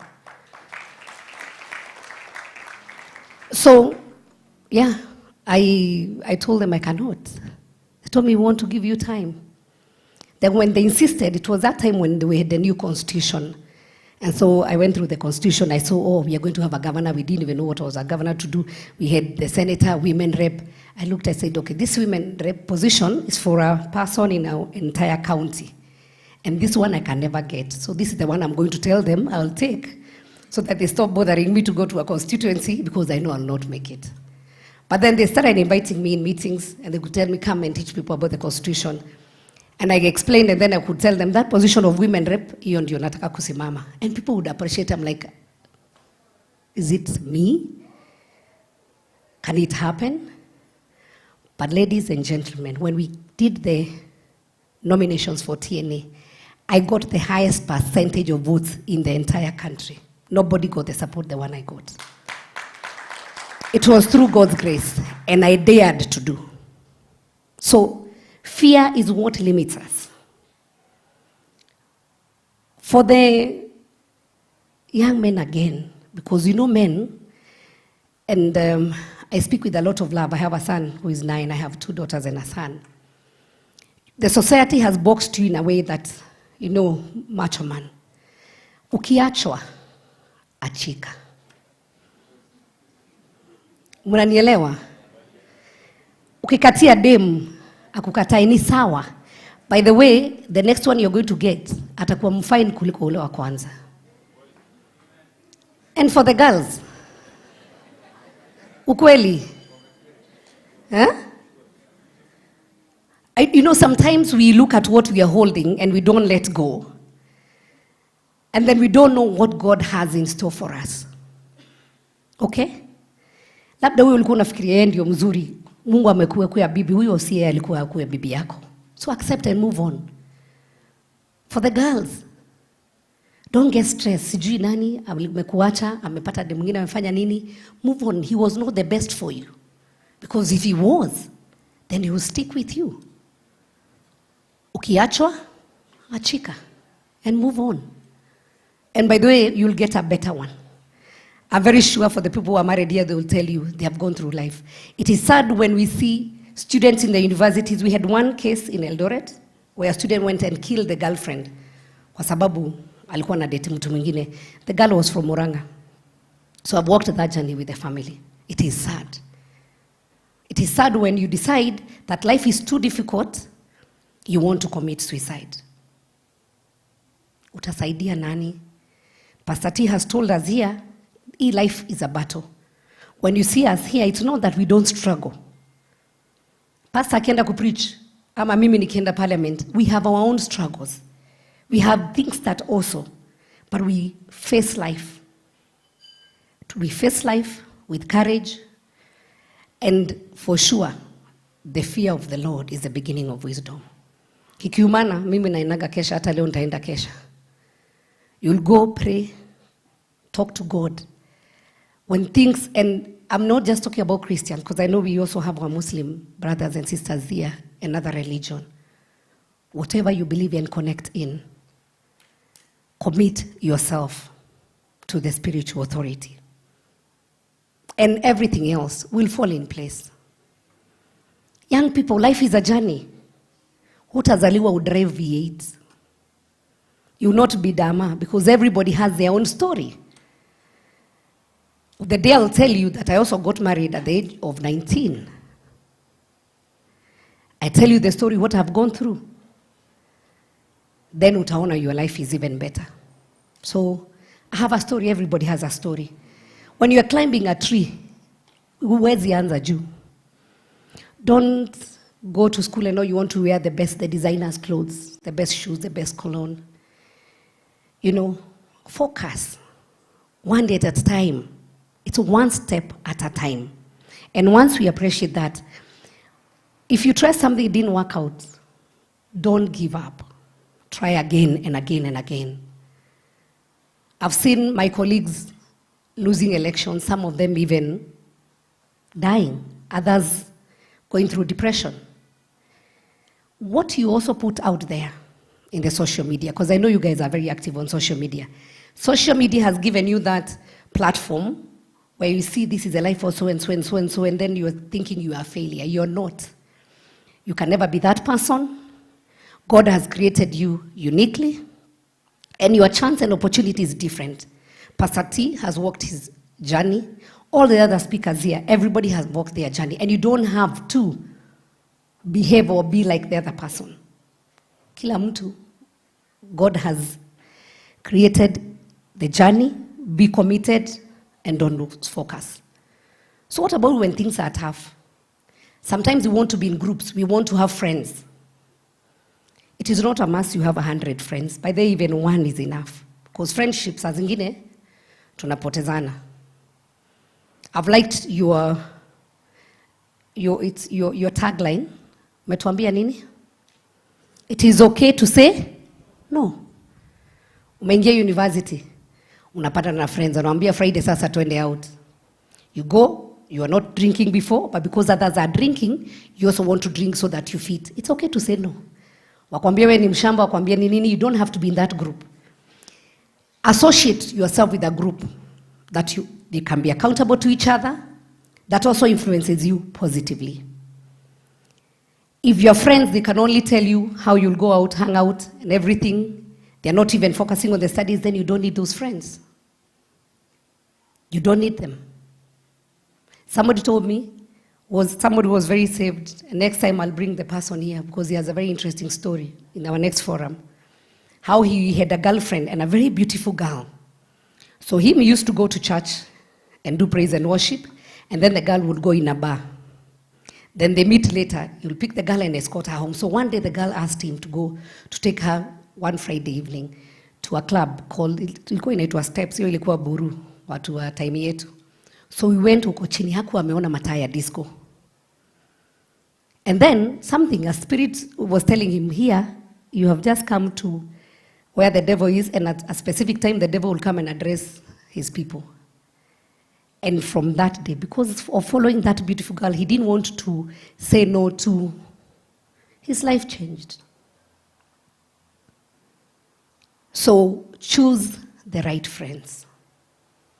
And also know who you can open up to, because you also don't say your things to everybody. Sometimes you're getting stressed because you said something, you disclosed your issue to someone, then they went discussing you. And with this social media thing,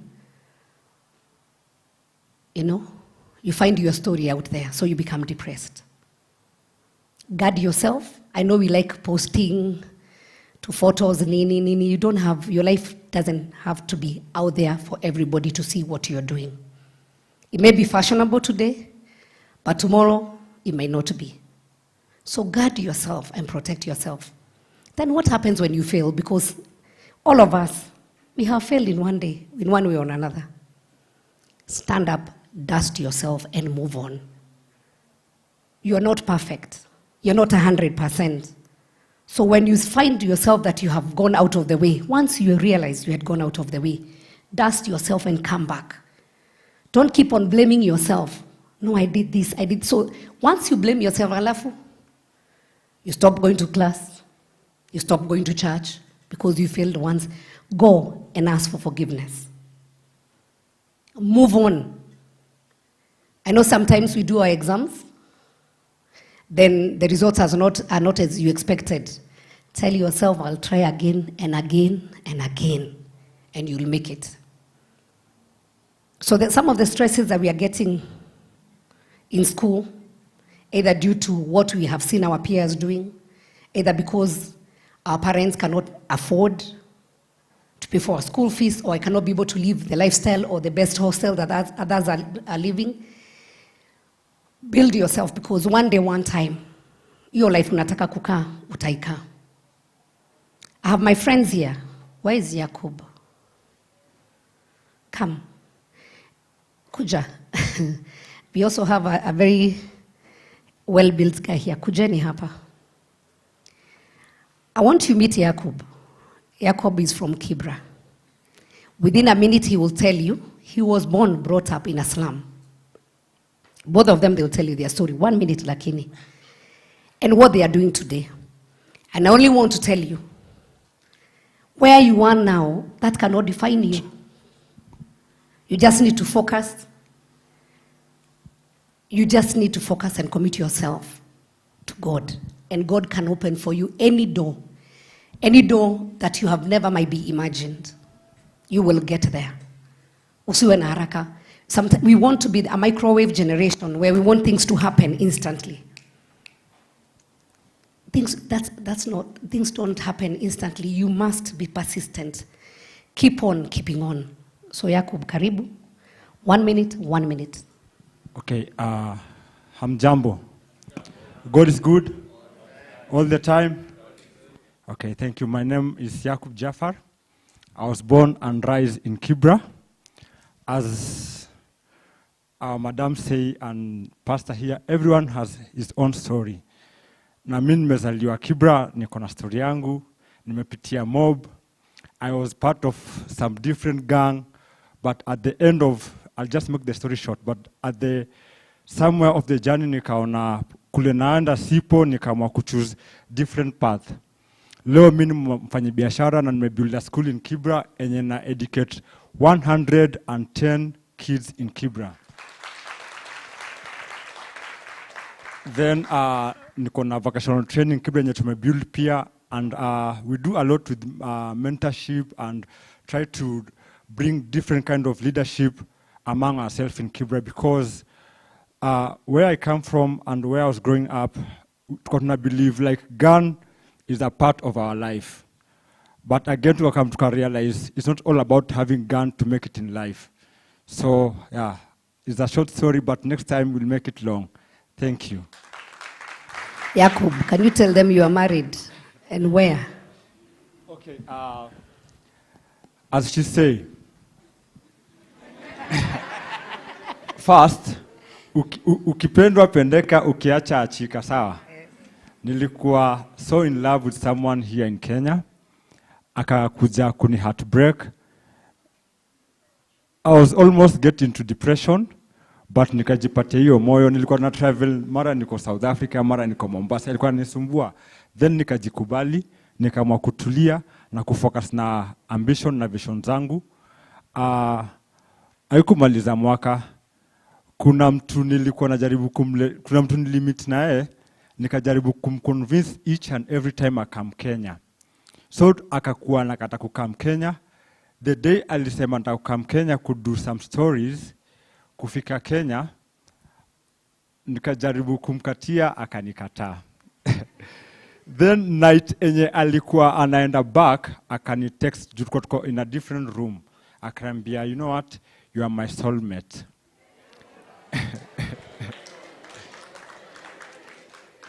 And yendo ana do something with geographic, and she's a Swiss. So I'm married to a Swiss woman, and I'm a half Swiss. Eish. Madem nawaona. Nimewaona, kumbe tulikuwa tuambia wapepa tu maneno ya love. Nimesikia I was heartbroken. Oh. Akasema, then I was told you are my soulmate. Hey. God. Asante Yakub. Let's appreciate Yakub.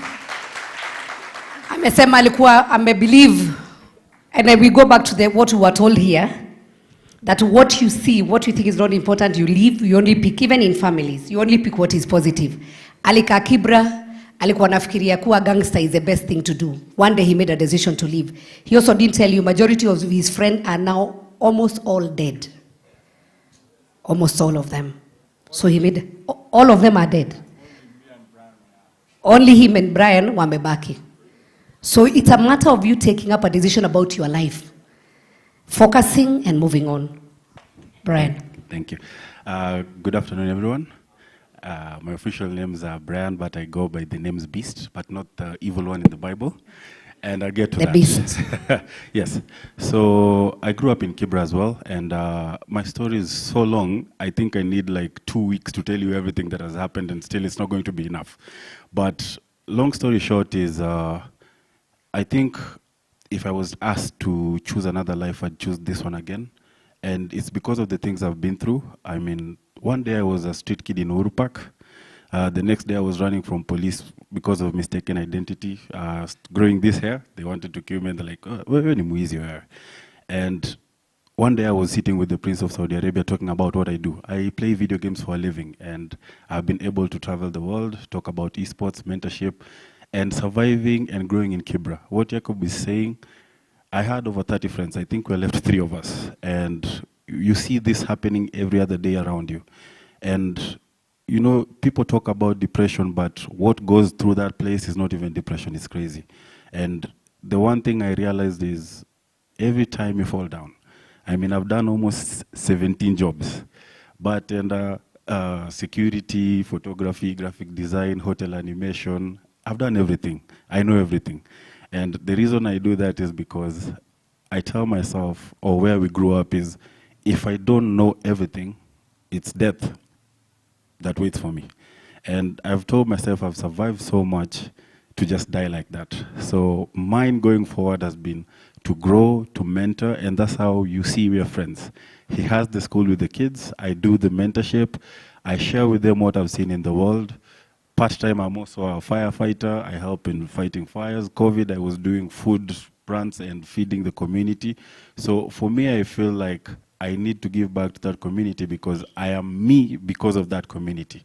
That community shaped me into the man I am today, and I thank you for having us here today. And if you want to know more about my story, please find me. There's a lot to share on every topic of life. Thank you.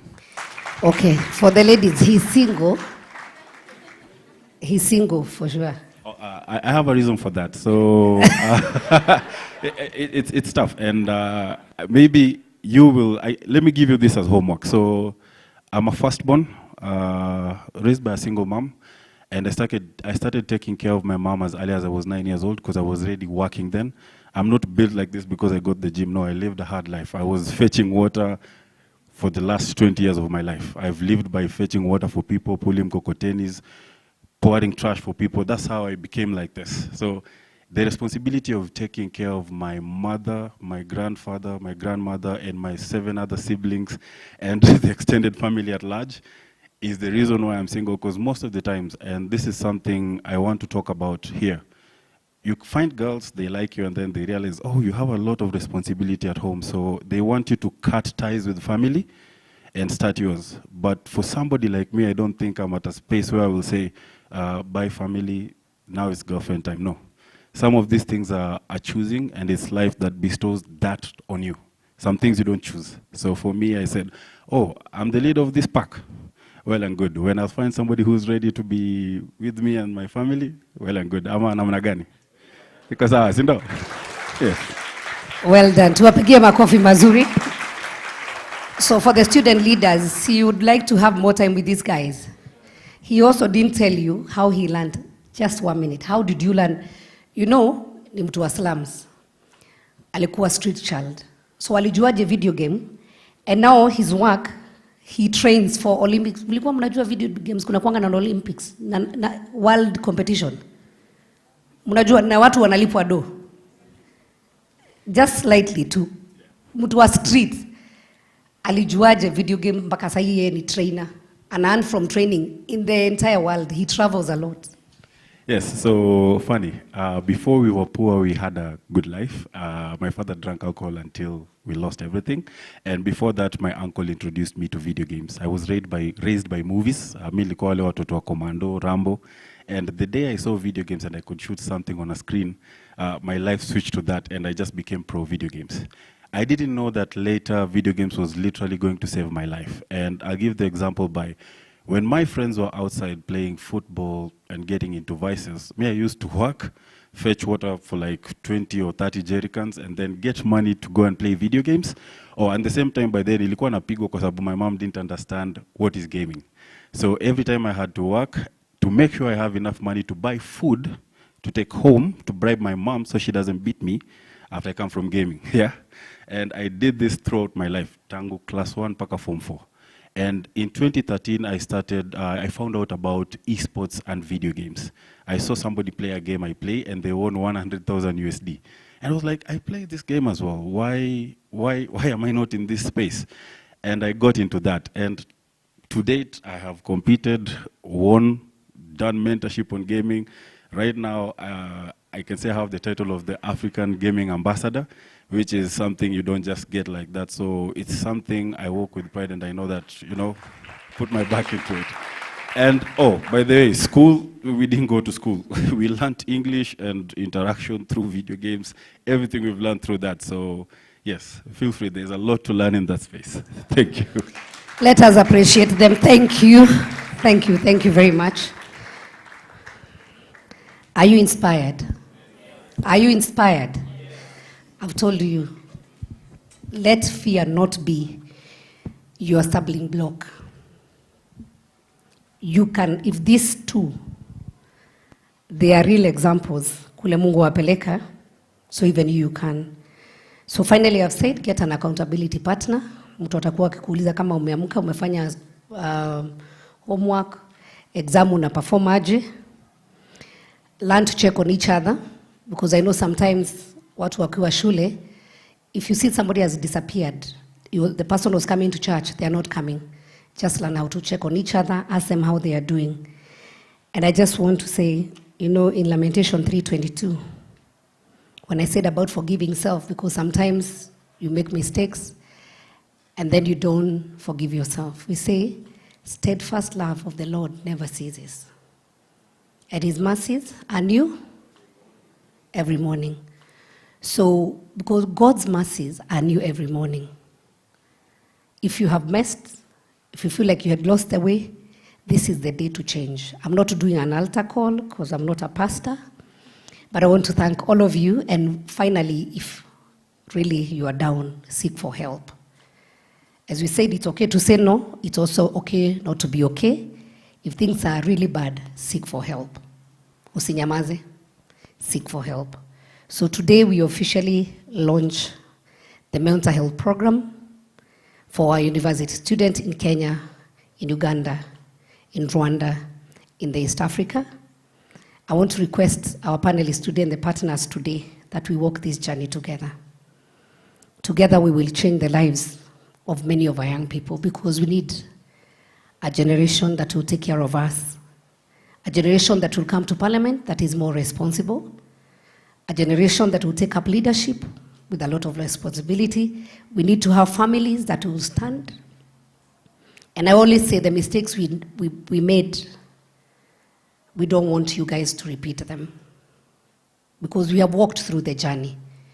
We want to mentor you so that you don't repeat the mistakes we made and that you can be able to have a good path and a good future. And once you guys stand, our nation will stand, the world will stand, and we'll have a beautiful world to live in. May God bless you so much. We will be calling this thing Eagles Movement. You know, we want to soar high. You know the traits of an eagle. It is something that has been in my heart, that eagles soar very high, okay? And we'll be telling you how you're going to be part of Eagles Movement. We are going to be online, we can be talking to each other, then you can recruit others to join the Eagles Movement. Because eagles soar high, and even when an eagle gets old, it refreshes itself. If you look at the story of an eagle, at some point when it gets old, it unplugs all its feathers, the beak and everything, then it refreshes itself. Because we are not a generation that is supposed to give up. We are not a generation that is supposed to die because of drugs. I know there's a lot of weed and drugs in the universities. There's a lot of alcohol and everything else. We are a generation that can say no. We are a generation that we will know timing is the best. We are a generation that we will take care of ourselves. And thank you so much for coming. And so the mental health program is officially launched in our universities. And greetings, this morning I was in Murang'a County. Greetings from Her Excellency, Pastor Dorcas, the wife of the Deputy President Rigathi Gachagua. We had a program similar to this, but for on youth empowerment and mental health also in Gatanga, Murang'a. That's why I started in the morning. And I told her I'm coming here, and she said when I come here, I pass her greetings. Umesalimika. And I also invited her. In the month of October, 10th of October, we will have a walk. We are inviting all the students in universities and colleges to join us. We will have a mental health walk. And I've also requested her that she'll join us. We'll get more guests to join us. We invite you. Let us walk this journey together. Asanteni sana. Mungu wabariki. Thank you very much. All right, thank you so much, our chief guest. And I'd like to request you to remain just on stage. There is a little activity we'll be doing together. So as we get Anita on stage. All right, asante sana. I think we can hand over this notebook to, all right. It's nothing but Mesh. All right. Let's give her a better clap, kindly. And thank you so much for being the, what are they called? The first ones. You know, we've officially launched. The pioneers. Yeah, the pioneers. Yeah. Yeah, congratulations for being the pioneers. Clap for yourselves. So we are going to walk through this journey together. The next one, we are going to Uganda, and I'm hoping we can all of us go. And the Makerere University is watching. Thank you so very much, and everyone who is online for being patient. We really appreciate you. So right now. All right, so we'll first invite Pastor T to come on stage. We'll have just one photo, and then the rest of the speakers will join us here before we do the next part, the next ceremony. Let's appreciate Pastor T. He has not failed us. Trust you me, he will look at you when he gets here. Trust you me, just watch. At least you tried. So we'll have one photo for the keynote speaker and the chief guest.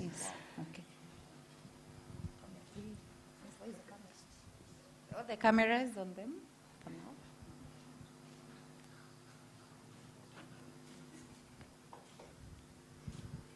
Okay. We can All right. So as we join the photo, we'd like to invite Dan and Lorna. Yeah. Before that, Lorna? sorry. Yes. Actually, you remember how you guys are registering online? Yeah? We would like to hear your feedback. Please, please, please. Anything you want us to improve on, whatever you've not liked. I know we've kept you guys for long, but don't worry. We are going to have lunch. And please give us your feedback. Anything, if you need help, just write to us, and we're going to get back at you. So right now, in the topics you'd like us to speak on. Yes. Yeah, kindly use that same link. It's still open, and we'll be really, really happy to hear your feedback. So right now, we want to have Daniel and Rona, Mr. and Mrs., do this photo. We can clap for them, actually. They're the brain behind this No one puts aside. Let's All clap right. for them. Sorry. Okay, all right. Also join in on this. So remember the condition when the MCs are taking the photo, you smile, we take the photo. And actually, this is the team that began this. We started like this in Parliament. We had a small conversation, and this was birthed. Clap for us. All right, thank you so much. And as we stand there, let's invite all the speakers, Yeah, all the and the speakers, panelists kindly. on stage. Everyone. Please, rush to the stage. First time. Cindy Then- from DC3, then- please join us on stage. All right, camera crew, let us know what works for you. Appreciate this team kindly also. All right, so joined by the speakers and the panelists. Let's see what works, Jemo.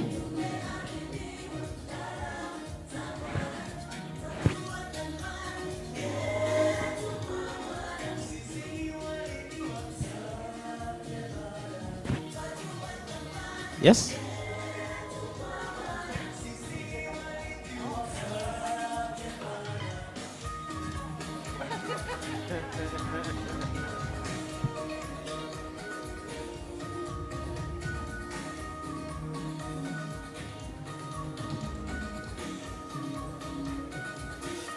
So please don't leave. Everybody All right. stay here. There's a Yes. small gift for you from Daystar University.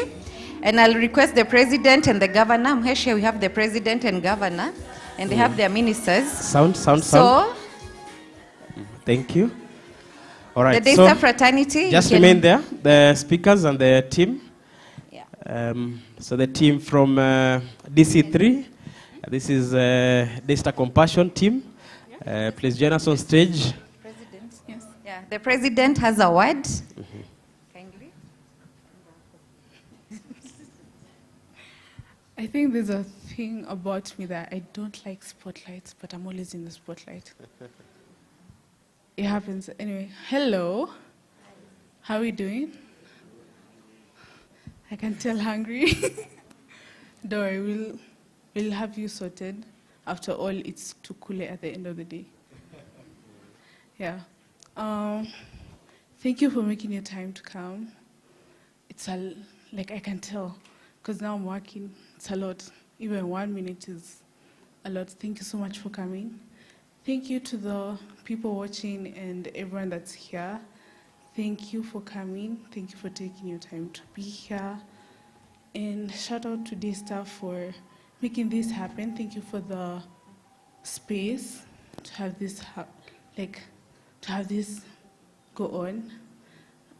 I don't want to jumble all my words. Simply, thank you and karibuni tena. Yeah. Oh, and Mr. T, tafadhali tuombe. Yeah. Tupewe gift kwanza. Tukisema I meant kwena gift yetu. Anyway, thank you. We can pray. We know we are safe. Let's just give thanks. Father, in the mighty name of Jesus, we thank you, number one, for making this day a success. We want to know that everyone that came here, they are not living the way that they have come. We are living here inspired, challenged, and also transformed. And I pray for everyone that is under the sound of my voice that could be going through motions, battles, situations that are above them, that indeed your hand of compassion, the strength that comes from above will be upon them, and none of you will die before their time. But you shall live to declare the goodness of the Lord in the land of the living. Father, I thank you for the wisdom that has oozed and the information and, oh God, empowerment that has come from the very facilitators that you have entrusted unto us. May you water them.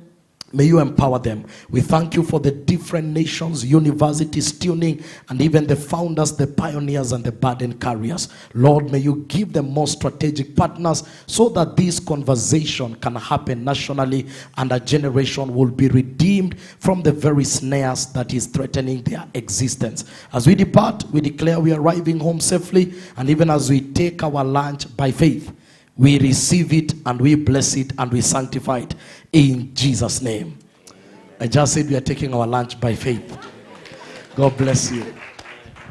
Superstar. So we proceed to the presentations of the gifts, Governor. Pastor T.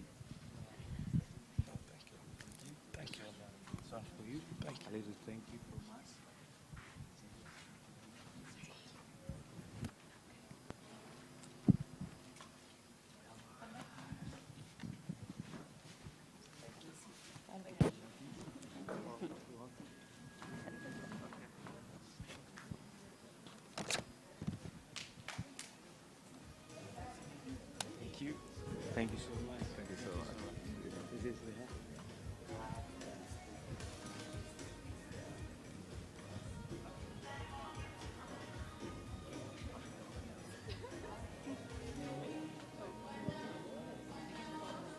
They are finished. Thank you so much. Thank you so much for having me. Thank you.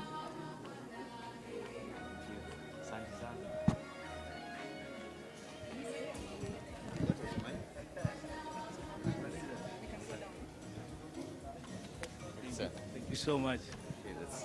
Guys, you can clap. Don't leave yet. We have a gift for everyone under your seat, but first wait. Don't leave. Check under your seat. Whoever finds, yeah, check. Thank you so much. Yeah, we've enjoyed. Yeah, don't leave, please. We are almost done. Yeah, so, Pastor T. I'll do the next part. So need to clear this one. All right, as we wind up, Governor, who is left? Oh, me. Okay, Anita. And let's appreciate Anita, our able host today. So. Let's appreciate Eugene, my co-host. Thank you so very much. I hope hatujawabo, by the way. Tumewabo? So you clap for us.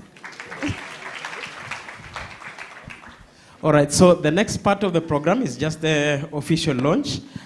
And so we shall be launching a very important process today.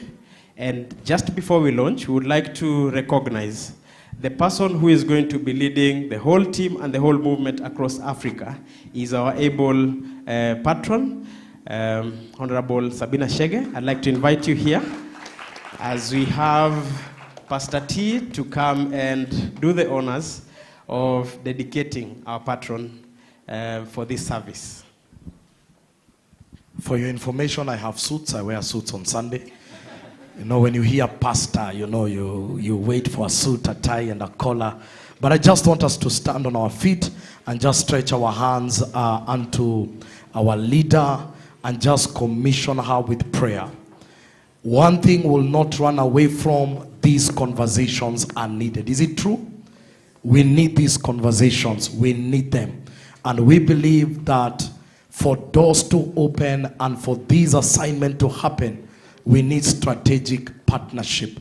I just want you to stretch up your hands to her, even as we speak a word of blessing. Father, in the name of Jesus, we thank you that you have found it worthy in the partnership of Tukule and even Eagles Ministry and Eagles Movement and even, oh God, other foundations to make Honorable Sabina Chege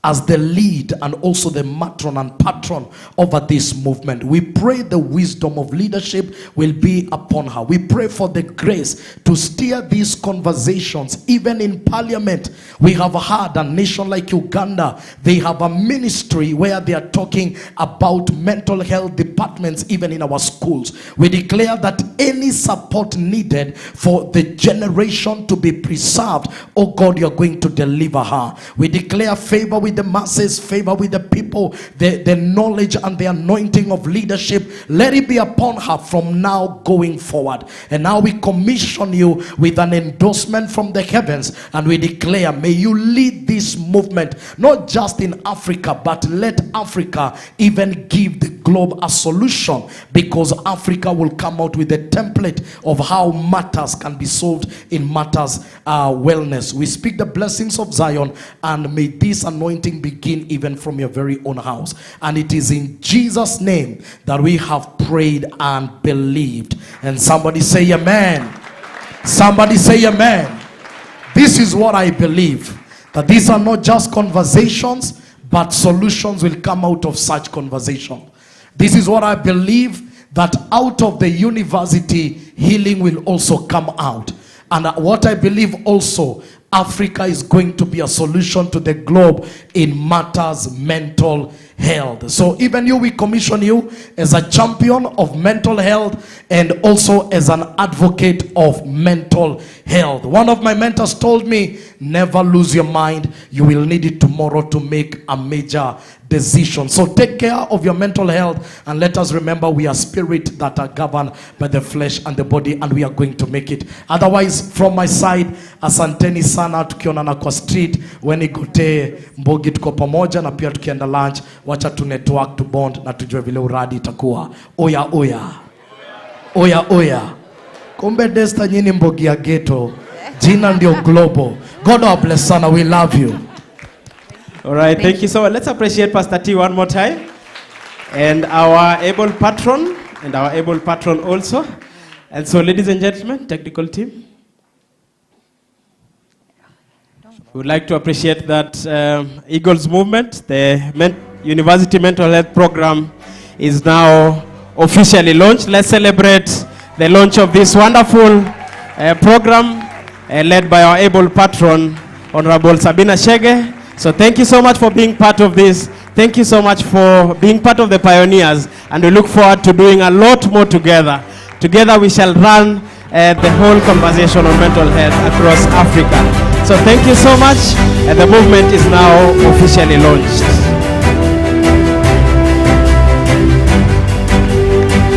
All right, so we'll be having the logo up and also the video of the foundation. But this is just before we leave, Pastor T. So this is due to public demand. So someone said that we did your TBT, and it will be unfair to leave here without doing our patron's TBT. So technical team, let's have a TBT for our patron. And join in the dance. As part of our story also. Let's join in the dance. So just where you are, let's see where she started. Let's see where her public speaking skills and PR started.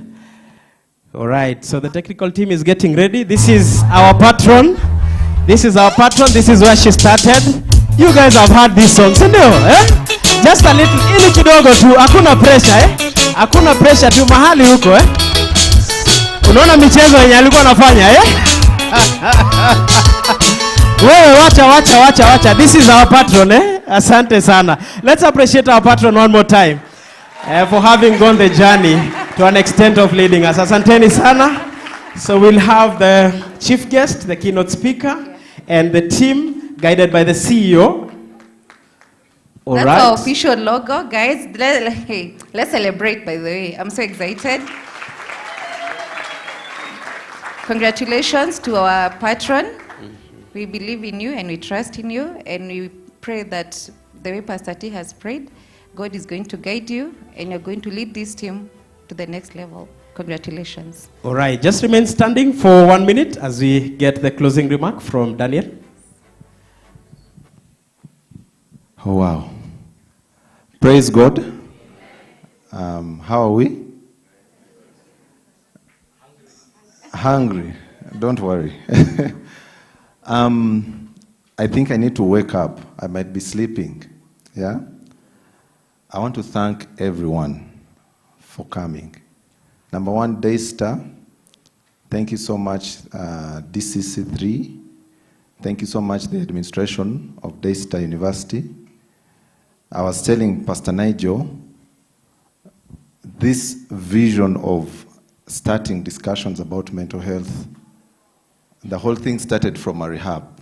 I was in rehab about 3 years ago. That's where the vision came from. I saw so many young people who cannot get what maybe I got, and they're out there, and they need to listen to such conversations. And we started the dream. God has seen us through. We started in Uganda in 2020. Just like we launched here, we got favor from government where we managed to do a lot of activities. I want to thank God for this woman here. She's my wife and the mother of my children. I'm a father.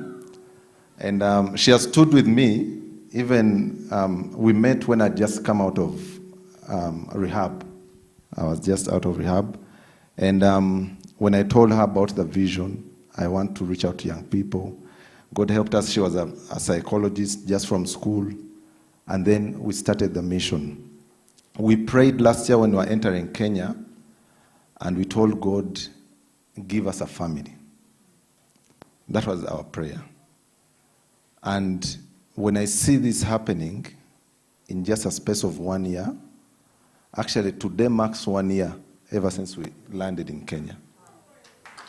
We came here on the 24th of May, 2023. That's when me and my family, we moved here. I want to thank everyone. Pastor Nigel, we were with him in Uganda. I think he was very tired for 10 days. They gave us a big team of over 35 people from CITAM. We had a state mission which was very, very powerful. And I am seeing East Africa uniting. Even us doing this, Honorable Sabina was talking about the Eagles movement. And my pastor is a big fan of the story of an eagle. So even when we call her for talks everywhere, she gives us a story of an eagle. So when she was telling us here that God is telling her to call it the Eagles movement, I see it moving across Africa, moving across East Africa and everywhere. So I'm calling upon each and every one. Mental health is real. If you've never been there, I've been there before. It started as a normal stress, and before I knew it, I was in a space where I never wished to be. There are so many young people. Rehabilitation in Uganda, I think even here in Kenya, is very expensive. But there are young people who cannot actually afford to go into rehab, and they just end up dying on streets. They end up like dying of suicide. So I want to thank everyone. Thank you so much, Pastor T. Everything, all this thing was divine. We go to meet Honorable Sabina. In the meeting, we meet the keynote speaker. We create everything. It just started from there. So I believe God is in this. Amen. And if he's in this, even our sister Dama, yeah, someone who just came out at the last moment and she really supported us and she likes the cause. I believe even in Uganda, we are going to organize one. I'm very sure we shall take very many buses back to Uganda on that day. Yeah. And then I want to thank everyone, our sisters, Ruth, CEO. They are one of the people that also welcomed us here in Kenya. Our sister, Dr. Njuguna, when we reached out to her, Honorable, she gave us an office. Dr. Njuguna, she gave us an office where we do most of the things in Karen. So thank you so much, everyone, for coming. We have some food outside here, so don't go without eating. And yeah. I want to call Pastor Nigel. Pastor Nigel is our pastor here. We pray with him. He prays with my family, and we are good family friends. He has seen us through. He's the one who prays for us here in Kenya. So he's going to give us some, is it benediction? Yeah? Yes.